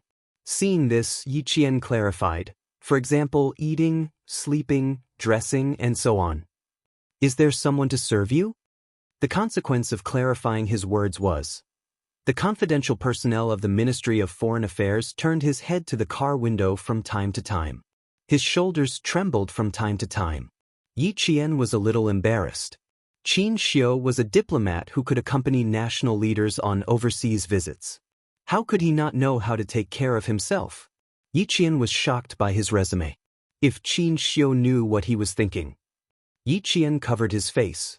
He would probably be speechless. Chapter 2268. No, other than the fact that Ambassador Qin doesn't know his way around, he's pretty good at everything else. Eating, sleeping. Ahem. The confidential personnel choked a few times as he tried to hold back his laughter. He adjusted his breathing and continued, his clothes are all arranged by the ambassador himself. He has a certain degree of mysophobia, especially the room he sleeps in. No one is allowed to enter or leave at will. Even more so, you can't sit on the bed casually.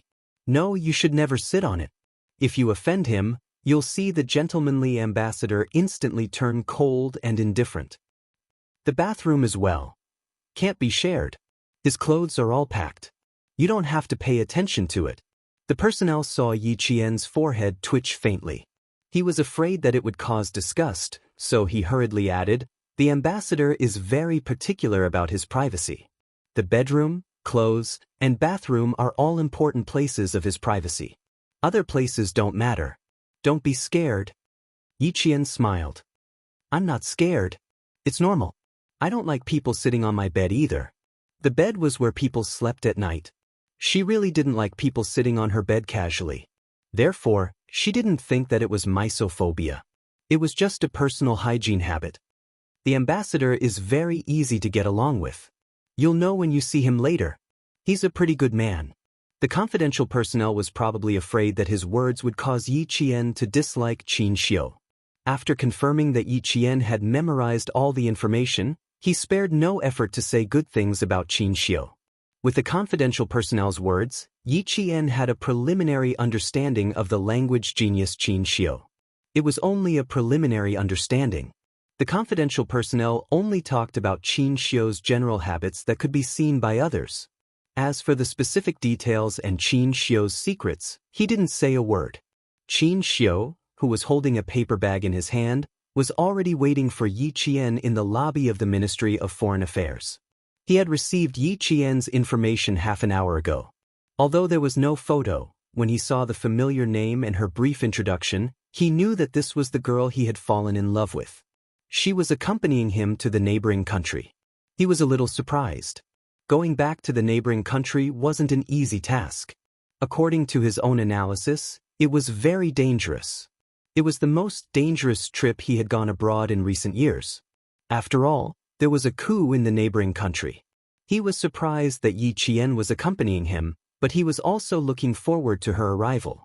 They hadn't seen each other for about 40 days. Ever since he returned from the border, he had dreamt of her walking over a snowdrift. She was tall and straight, like a goddess walking from the top of a snowy mountain, bringing with her the hope of survival. That scene was still unforgettable, so much so that he would dream of it at night. Yi Jian, he muttered softly as he stared at the door. There was also a tall young soldier beside him. His background, name, and unit were unknown. He only knew that this was a Special Forces soldier who knew the language of a neighboring country. The Special Forces soldier who seemed to have heard his murmur glanced at Qin Xiu from the corner of his eye. His eyes flickered slightly. Why did it feel like this ambassador knew Qin Yao? V8 glanced at his watch. His steady and sharp gaze looked toward the entrance of the office lobby. Qin Yao was almost here. 2 minutes later, Yi Qian's figure appeared at the spacious and bright entrance of the Ministry of Foreign Affairs. She was wearing a student's military uniform and walked calmly against the light. He couldn't see her face clearly. He could only see her slender and straight figure walking step by step into his world. Chapter 2269. Qin Xiu couldn't help but hold his breath. He could hear the sound of his heart beating. He could hear her light footsteps, which sounded like the sound of a drum or a guqin, hitting his heart. He thought that at this moment he would fall in love with her even more. His world would be invaded by her. Looking at the figure walking towards him step by step, Qin Xiu's elegant and handsome face had an even more refreshing smile. He didn't stay in place to wait, but went up to greet her. "We meet again, Yi Qian." They meet again, the girl who made him fall in love with her. His gaze landed on her face in a reserved and polite manner. It was so gentle that it didn't offend him at all. As he got closer, Qin Xiu realized how much Yi Qian had changed. Her life in the military academy didn't make her skin tanned. Instead, it was as fair as before. She had the fair skin that most girls dreamed of. She would probably attract a lot of attention in school. Her eyebrows had also completely grown out. When they were at the border, the light was dim, so he didn't look at her carefully. Now that he saw her fully grown eyebrows, they were like pink lotuses poking out of the vast expanse of green leaves. The petals were beautiful and delicate. He didn't deliberately look at her. He only looked at Yi Qian's eyes. Yi Qian, who had always been sensitive, faintly felt that Qin Xiu was looking at him, but he quickly looked away and didn't think too much about it. He politely shook his outstretched hand and smiled. "I saw your information in the car just now. Ambassador Qin, I look forward to working with you." "I look forward to working with you." Qin Xiu calmly retracted his hand and gracefully and naturally let it fall to his side. He could still feel her softness in his palm. It was dry, warm, and soft as if it was boneless. As a diplomat, it was a compulsory course to hide one's emotions. In his eyes, his expression was very natural, as if he was meeting an ordinary friend. He was polite but didn't lose his manners. It made people feel comfortable and at ease like they were bathing in the spring breeze. V8, who was standing beside Qin Xiu, secretly winked at Yi Qian. When Qin Xiu introduced him, V8 reached out his hand with a cold expression. He simply greeted Yi Qian when they shook hands and didn't say anything else. V8 was a Special Forces soldier, and Yi Qian was a military academy student whose identity needed to be kept secret. Naturally, the two of them couldn't know each other. "Go and change first. We'll wait for you downstairs." Qin Xiu handed the paper bag in his hand to Yi Jian. "You are all escorts, so you need to change your attire." She was wearing a slim-fit suit for the female staff of the Ministry of Foreign Affairs. When Yi Jian went upstairs to change, the confidential staff who picked her up told Qin Xiu what she had asked with a smile and joked, "Ambassador Qin, you have to behave well. You can't let her misunderstand that you can't even take care of yourself." Qin Xiu rubbed his forehead with a helpless expression. Could it be that Yi Qian's impression of him was that he couldn't take care of himself? That's not good. I have to change that impression. So, after they got into the car, Qin Xiu smiled and said to Yi Qian, "I've been undergoing intensive training for the past 2 years. I don't recognize the way and get lost easily. Just like when I went to your school that year, I didn't get lost after walking around the back of the school." Yi Qian quickly realized why he said that. She suddenly felt a little uncomfortable. "I said something wrong. Please forgive me, Ambassador." "Qin Xiu. I'm Qin Xiu. You can call me by my name." Qin Xiu didn't like to be addressed as Ambassador. He smiled and said, "We've known each other for a few years. Although we haven't met many times, we're already acquaintances. There's no need to be so distant." Chapter 2270. If he wanted to get closer to her, he would have to start by calling her his name. Qin Xiu started to chat. "Last time, we went through hardships together. Yi Qian, I thought we were already familiar with each other." V8, who was sitting in the front passenger seat, lightly flicked his finger on his knee. "School? Last time? Could it be the time when Avalanche rescued him?" He did not guess wrong. Qin Miao and the ambassador knew each other, and they had known each other for a long time. It had been several years. The expressionless V8 glanced at the two people who were one seat away from each other through the rearview mirror. He even took a second glance at Yi Jian before retracting his gaze. Although they were familiar with each other, it was not as familiar as their relationship with Qin Miao. Yi Qian, who was lamenting in his heart, did not notice V8 sizing him up. A diplomat was a diplomat. He gently and elegantly put forward a request that no one could refuse. "That's true. We have known each other for a few years. Although we haven't seen each other much, at least we are not strangers. Then I won't pay attention to the formalities. Qin Xiu, if I do anything wrong, please correct me." Yi Qian readily called out, "Qin Xiu." He saw the young diplomat sitting next to him, who seemed to be carefully sculpted. His flawless handsome face rippled with an elegant smile like the spring breeze. "Although we have only met a few times, but in my impression, you have always been reliable. You don't need other people's advice." Qin Xiu's smile was very faint, but very penetrating. You could see the spring breeze, but you could also see the sharpness of an arrow. This was the temperament of a diplomat. When communicating with friends, it was like the spring breeze. When competing with other countries, it was as sharp as an arrow. Looking at his elegant smile that was like a painting, Yi Jian's mind flashed with a sentence that she had heard from 2 girls in a hotel in her previous life. The words, "Take care of the facade, take care of the face." At this moment, Qin Xiu could be described perfectly. "It's still better to call me by my name. Ambassador, ambassador, sounds unfamiliar to me." With an elegant smile, Qin Xiu took out her phone from her pocket, glanced at it, and said to Yi Qian, "Sorry, I have to take this." It was a call from home. When Yi Qian heard him call out, "Mom," he took the initiative to increase the distance between the two of them. His whole body was pressed against the car door. Yi Qian looked towards the front passenger seat. Through the gap between the passenger seat and the door, he could see the V8 making a gesture to him, meaning, "We can fight side by side again." Yi Qian, who couldn't open his mouth to answer, responded with a faint smile. His fingers lightly tapped the side of the car door 3 times, just enough for the V8 to hear. There was no verbal communication. A hand gesture and an action completed a short communication. "Yes, I have some urgent business that requires me to go on a business trip for a few days. It's not a big deal. I'm not sure when I'll be back." Noticing Yi Qian's little movements, Qin Xiu put the phone to his left ear to answer the call. There was a faint but gentle smile on his face as he patiently answered Mrs. Qin. Mrs. Qin, who had just woken up, found out from the housekeeper that her son went out before dawn. Although this happened before, she remembered the appointment today and called to ask about it. When she found out that Qin Xiu was going on a business trip for a few days and didn't even have a fixed time to come back, Mrs. Qin helplessly said, "You're too busy. You've only been back for a few days and you have to go out again before the house is even warm. I'll call your boss another day and ask him to arrange less work for you. Chapter 2271. Mrs. Chin's voice became a little higher as she spoke. Qin Xiu had no choice but to turn his body slightly and continue listening. Mrs. Qin said with a hint of anger, "I'm so busy that I don't even have time to deal with my personal matters. Even my parents are complaining. We already had an appointment today. Look, I have to apologize again." After being reminded, Qin Xiu finally remembered that he had carelessly agreed to it last night.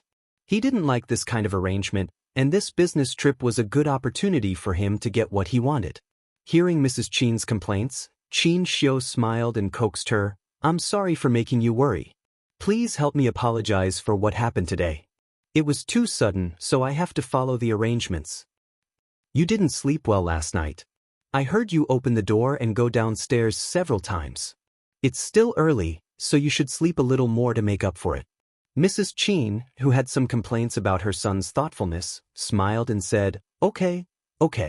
You know I'm worried. You should be more considerate in the future. I'll be thankful if you can solve my marriage quickly. Qin Xiu was only 27 years old this year, the same age as Xia Jinyuan and Li Jinyan.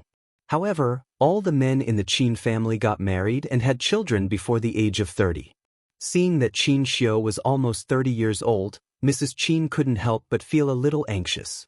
Qin Xiu said a few more words to Mrs. Qin before hanging up the phone. She looked sideways and saw Yi Qian holding a small silver-white phone. Her long and slender fingers were typing furiously. She didn't know who she was texting, but there was a gentle smile on her face. She was as delicate as a flower blooming by a stream. She was so beautiful that it was suffocating. Yi Qian was chatting with Xia Jinyuan. She had to put away her phone when she arrived at the airport. She had to inform Captain Xia first. Xia Jinyuan, who received the text, replied very seriously and reminded her, "Be careful. If there's anything urgent, you can contact J5 at any time." Although Commander-in-Chief Xia didn't tell him in detail, when J5 mentioned going to a neighboring country, Xia Jinyuan guessed that J5 and Yi Qian were on the same side. Seeing his reply, Yi Qian's cold eyes revealed a gentle smile. She replied with an "okay" and turned off her phone. They were already at the airport, so she had to hand in her phone. Qin Xiu's heart sank because of the tenderness in her eyes. Who was Yi Jian talking to just now? Classmate? It didn't seem like it. Family? Of course. He didn't seem like a classmate or a relative. Instead, he seemed like he was chatting with the person closest to him. Of such an outstanding girl. Maybe. He had been too careless and overconfident. Qin Xiu. Fortunately, I realized it. It's not too late. I realized it. Without asking who Yi Qian was talking to, Qin Xiu saw that her phone was turned off. He smiled and said, "Phones will only be handed in for safekeeping when we reach the border. Once you're there, tell your family that you're safe." He shook his phone and smiled helplessly. "I left home in a hurry. I didn't tell my parents. They're already here to ask what happened. You left in a hurry too. Remember to tell them that you're safe."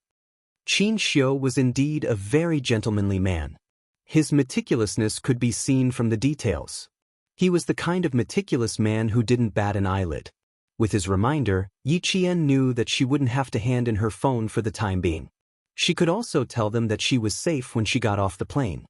Chapter 2272. Before boarding the plane, Yi Qian sent a message to Xia Jinyuan that she had boarded the plane. Yi Qian left a note for the old man. She didn't want the old man to worry, so she planned to call home after the plane landed. It took nearly 4 hours to arrive from Beijing by plane. The plane had to take off at 8 in the morning, so Yi Qian and the others didn't arrive at the border until noon. She sent a message to Xia Jinyuan and called the old man. When she walked out of the special passageway, she handed her phone over. Yi Qian didn't feel nervous on the plane. When she handed her phone over and walked out of the special passageway, she saw several armed soldiers and the solemn deputy commander. Yi Qian's indifferent expression immediately changed. There was a sudden coup in the internal affairs.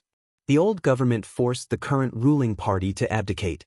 The war has seriously threatened the lives and property of our citizens at the border. The deputy commander's voice was as cold as water as he explained the current situation to Qin Xiu. Our country has never interfered with the policies of other countries. This time, there was a coup in a neighboring country. Our country has always maintained our principle of not participating or interfering. This happened too suddenly. The mortars were obviously fired directly into our country. It wasn't an accident like what was later said. Yi Qian followed closely behind Qin Xiu and heard every word the deputy commander said. He also understood that Qin Xiu was risking his life to go to a neighboring country to negotiate with the ruling party and the security team. You can play your coup, but you can't let the war spread to our country. This meant that they had to sign an agreement.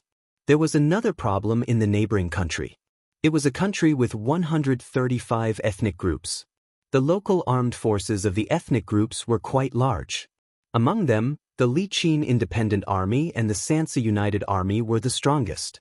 Now that there was a coup in the old government, the other ethnic groups naturally wouldn't sit by and do nothing. Qin Xiu was going to face 3 enemies in a neighboring country, so he had to be careful. V8, who was walking side by side with Yi Qian, heard the deputy commander mention the Liqin Independent Army. His eyes flashed with a dark light.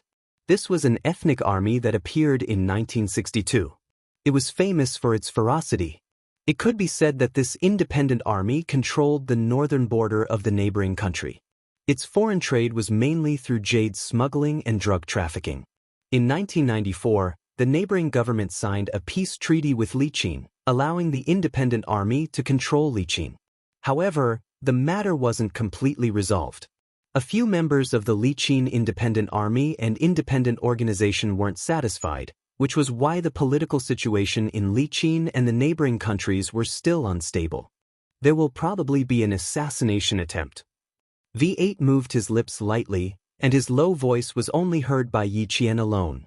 The Liqin government is unstable, and it has always been at odds with the other ethnic armed forces. They all want to work together to destroy the Liqin Independent Army. This time, the old government's political turmoil has given the other ethnic armed forces a chance. And it is indeed very dangerous for our country's ambassador to negotiate. As a military academy student, Yi Qian knew a little about the situation in neighboring countries, but he did not know as much as V8 and the others. Hearing this, he replied in a low voice, "That's why he has to go. For the sake of the border, he has to go. We have to let the armed forces of the neighboring countries know our attitude. Okay, be careful." V8 nodded. The oppressive and solemn atmosphere became heavier as the sky darkened. After 3 hours of driving, the military vehicles sent by our country began to enter the border of the neighboring country. The deputy commander of the military shook hands with Qin Xiu, Yi Qian, and V8. He said to the 3 of them with a heavy gaze, "Thank you for your hard work. We will wait for your triumphant return." Chapter 2273. They might not be able to leave for the rest of their lives. As the deputy commander of the military shouted, "Salute," the soldiers behind the deputy commander saluted the 3 of them in unison. They were sending them off and also supporting them. They were telling the 3 people going to the neighboring countries that they were still behind them. Yi Qian and V8, who were standing beside Qin Xiu, raised their hands and saluted. The arranged car was already parked on the side of the road. A soldier opened the door for the 3 of them. Qin Xiu was the first to get in, followed by Yi Qian and then V8. Yi Qian recognized the driver as soon as he got in the car. He couldn't help but smile. It was another familiar comrade. V8 was also surprised to see K7 in the car. Didn't this kid return to the military a day earlier than him? Why did he come here without saying a word? K7 nodded slightly at the 3 people who got in the car and greeted Qin Xiu. However, K7 was a man of few words. Even if he did greet them, he only said, "Hello." The driver was K7. There were 3 Special Forces soldiers from the Snowfield Brigade in the car. Yi Qian, who was sitting in the back, looked a little gloomy. This was a dangerous negotiation. She already knew how dangerous it would be from the escort just now. With the addition of K7, Yi Qian raised the level of danger to another level. She turned around and saw the soldier who opened the car door. The soldiers from the same company were still saluting under the leadership of the deputy commander. Yi Qian held her breath and slowly exhaled. No matter how dangerous it was, she still had comrades to fight by her side. Are you scared? Qin Xiu's gentle voice came from the quiet car. It was very pleasant to the ears and made people want to listen to him more. Yi Qian sat up straight and smiled. It's okay. There's nothing to be scared of right now. You're very brave. Qin Xiu nodded approvingly and talked about something that happened several years ago. I was scared. 6 years ago, I went to a Western country with my teacher for a negotiation and encountered a suicide attack. I saw with my own eyes 2 soldiers of our country sacrifice themselves to protect us. Their blood spilled all over my body. Even now, I can still feel the heat of their blood. Speaking of the past, Qin Xiu's eyes became dark and gloomy. His eyes were filled with the bloody memory of the sacrifice of our soldiers. Actually, at that time, they had a chance to avoid it. One of our soldiers hugged the Western man who tried to commit suicide. Fearing that he would struggle, he carried him and rolled all the way to the ground. At that time, the soldiers of this country were also present, but they did not realize that danger was coming. They did not even realize why our soldiers suddenly hugged the man who was waving the small flag in his hand. I didn't realize it either. When I realized that there was danger, there was an explosion. The glass on the street was shattered by the impact of the bomb. My only reaction was to hear someone shout, "Get down." Then one of our soldiers tackled me to the ground. He used his body to block all the shrapnel for me. My ears were shaken until I lost my hearing. I only felt a sticky liquid on my neck. It was the blood of the soldier who sacrificed himself to protect me. His carotid artery was directly cut by the shrapnel. Several pieces of shrapnel pierced his back. The deepest part was directly buried in his spine. After Jing finished speaking, the car fell into a long period of silence. K7 and V8 who were sitting in the front looked at each other. They knew about the past that Ambassador Qin mentioned because the 2 soldiers who sacrificed themselves were martyrs of the Snowfield Brigade. Chapter 2274. After a long silence, Qin Xiu sighed, "If I had your calmness back then, I don't think that soldier would have sacrificed himself. To this day, I still don't know the name of the soldier who sacrificed himself to protect me, or which unit he was from." After listening to the heavy past, Yi Qian said softly, "Their duty is to protect their home and country. You don't have to blame yourself. That's why I said you're very good. You're 2 years younger than I was back then. You know the dangers ahead, but you can still face them calmly. Yi Qian, you're really good." Qin Xiu smiled and said to the 3 people in the car, "I'm going to rest for a while. Wake me up if you need me to drive." No one would disturb his rest.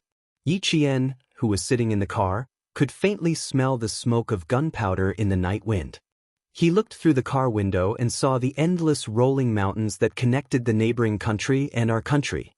The concave peaks between the mountains were like the giant mouth of a monster, quietly waiting for its prey to come into its mouth. Yi Qian gently tightened his grip on the pistol in his hand. His dark eyes looking into the distance were steady, sharp, and suffused with a cold light. No one spoke in the car. Qin Xiu closed his eyes and rested, waiting for the next negotiation. V8 sat in the front with a gun in each hand. He would shoot immediately if he noticed anything unusual. The roads in the neighboring country were not as good as in our country. The roads leading to the neighboring country were rugged and bumpy. As the car drove past, yellow dust rose. The negotiation was not public knowledge. It was a secret trip. Due to the unstable situation in the neighboring country due to the coup d'etat, they did not directly arrange for a private plane to fly to the neighboring country for the negotiation. Instead, they sneaked in secretly. Even the governing body of the neighboring country, the old government, and the armed forces of the various ethnic groups did not know the specific itinerary of our ambassador. In terms of security and confidentiality, our country has always been known for its stringent security measures. The car drove along the road that extended into the neighboring country, but it was extremely stable. Next, it would enter the road that merchants from the 2 countries used for trade. The car would blend into the merchants' vehicles and drive through the two cities. It was estimated that they would arrive at the negotiation location around 2 in the morning. The negotiation would officially begin at 7 tomorrow. As the negotiation ambassador, Qin Xiu's safety had to be guaranteed. At the same time, he had to maintain a good mental state.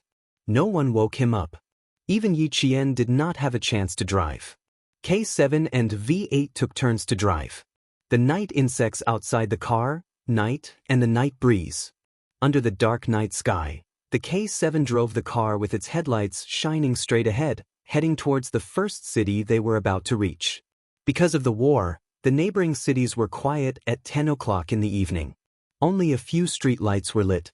The sentry posts in the market were shrouded in the darkness of the night.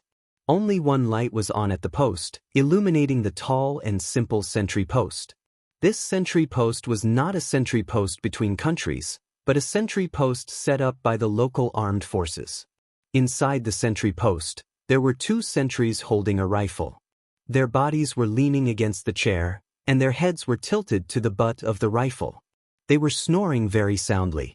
Outside the sentry post, there were 4 armed local soldiers with guns on their backs, walking back and forth from time to time. Occasionally, they would yawn a few times, rub their eyes, and force themselves to complete the mission until midnight. Several shadows ran along the dark roadside, hunching their backs as they ran toward the sentry post.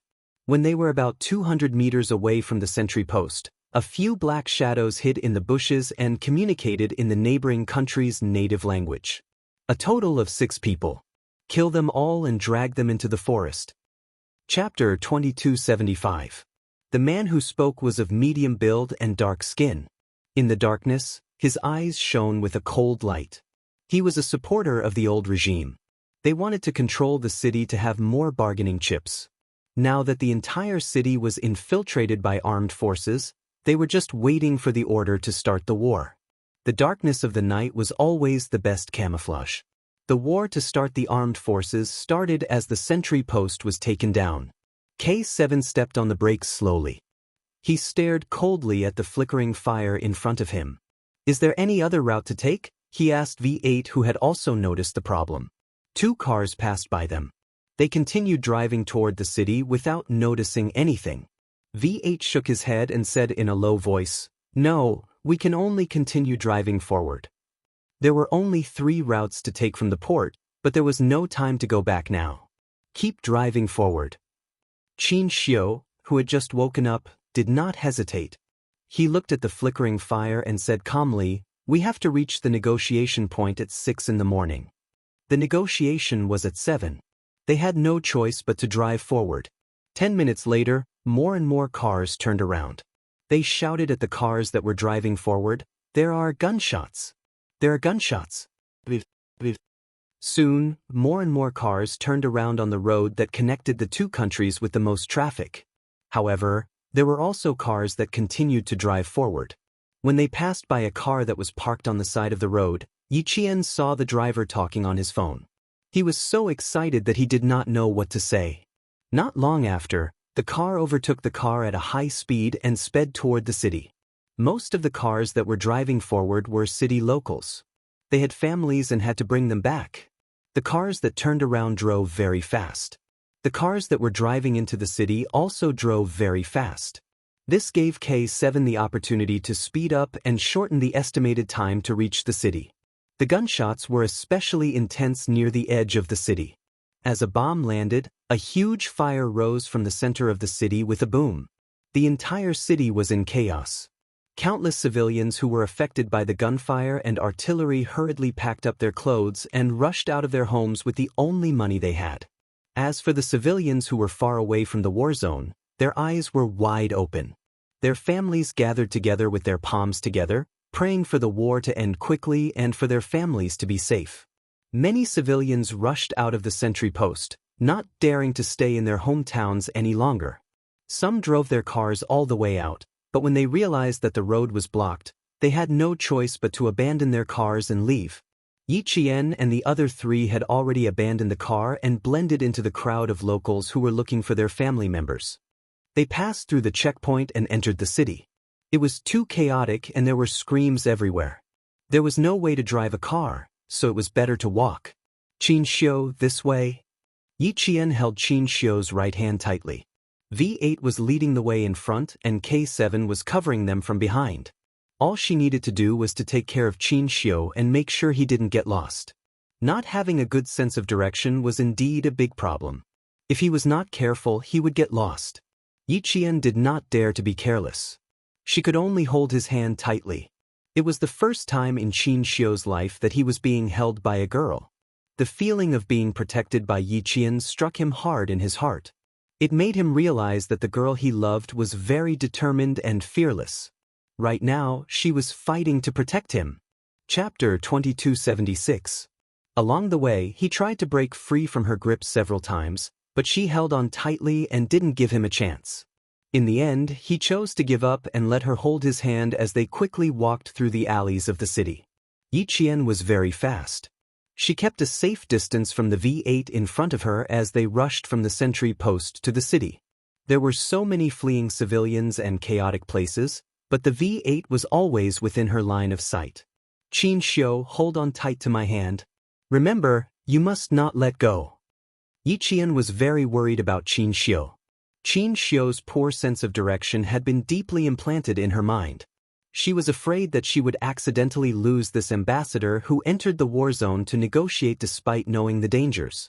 Even if something happened to her, she had to protect the safety of the ambassador who carried the country's heavy responsibility. Her voice was a little tense, but it was as steady as steel. It was as if she was by his side, all the dangers would be shouldered and blocked by her, and the person she was protecting only needed to hide under her wings and not worry about any danger. The bang bang bang sounds of bullets rang in his ears. The explosions in front of him were so close, but because she was holding his hand, Qin Xiu found himself very reassured. Reassured that with her by his side, he would definitely be safe. He had also experienced the flames of war. Fear had long been removed from him. As a diplomat, being fearless was also a compulsory course for them. However, with her by his side today, with her firmly holding his hand, even if the flames of war were right next to him, he felt peaceful. Be careful. Yi Qian didn't forget to remind Qin Xiu to be careful as they jumped over a broken wall that had been destroyed by artillery fire. Qin Xiu held her left hand tightly and jumped over the broken wall with his slender legs. He looked at Yi Qian with a hint of tenderness in his solemn and elegant handsome face. Don't worry too much about me, Yi Qian. I still have the ability to protect myself. He had been kidnapped before, and now he had encountered a suicide attack. This made him, who had always been learning Sanda, even more attentive. If he really encountered a few criminals, he could still deal with them with his bare hands. All the street lights went out, and the city was shrouded in darkness. Yi Qian, who was running, turned around and smiled at Qin Xiu when he heard this. About a kilometer ahead of them, there was the sound of gunfire. Amidst the soaring sparks, Qin Xiu saw Yi Qian turn around and smile. Her eyes were like water, and there was a brilliant light in them that made his heart beat faster. Falling in love at first sight, falling in love when we meet again, I have never forgotten you. My only wish is to spend the rest of my life with you, to spend my twilight years with you. Fight in the central area. Avoid the battle zone and leave from the side of the city. V8 was like a cheetah walking in the night. There was only calmness in his eyes as he analyzed the situation at the fastest speed. Suangla City is the territory of the Li Qin Independent Army. The sudden battle might be caused by internal strife within the Li Qin Independent Army. This has become the most unsafe city, so we have to leave as soon as possible. K7, who was guarding the rear, said calmly, "You make the arrangements, the three of us will follow closely." But, Yi Qian. V8 called out Yi Qian's name. He looked at their female soldier calmly and said coldly, "The ambassador is in your hands. No matter what happens, you have to stay with the ambassador. Take good care of the map. Once K7 and I separate from you guys, you have to escort the ambassador safely to the negotiation point. Remember, Yi Qian, we have people that we have to protect. Don't forget, we are soldiers who protect our country."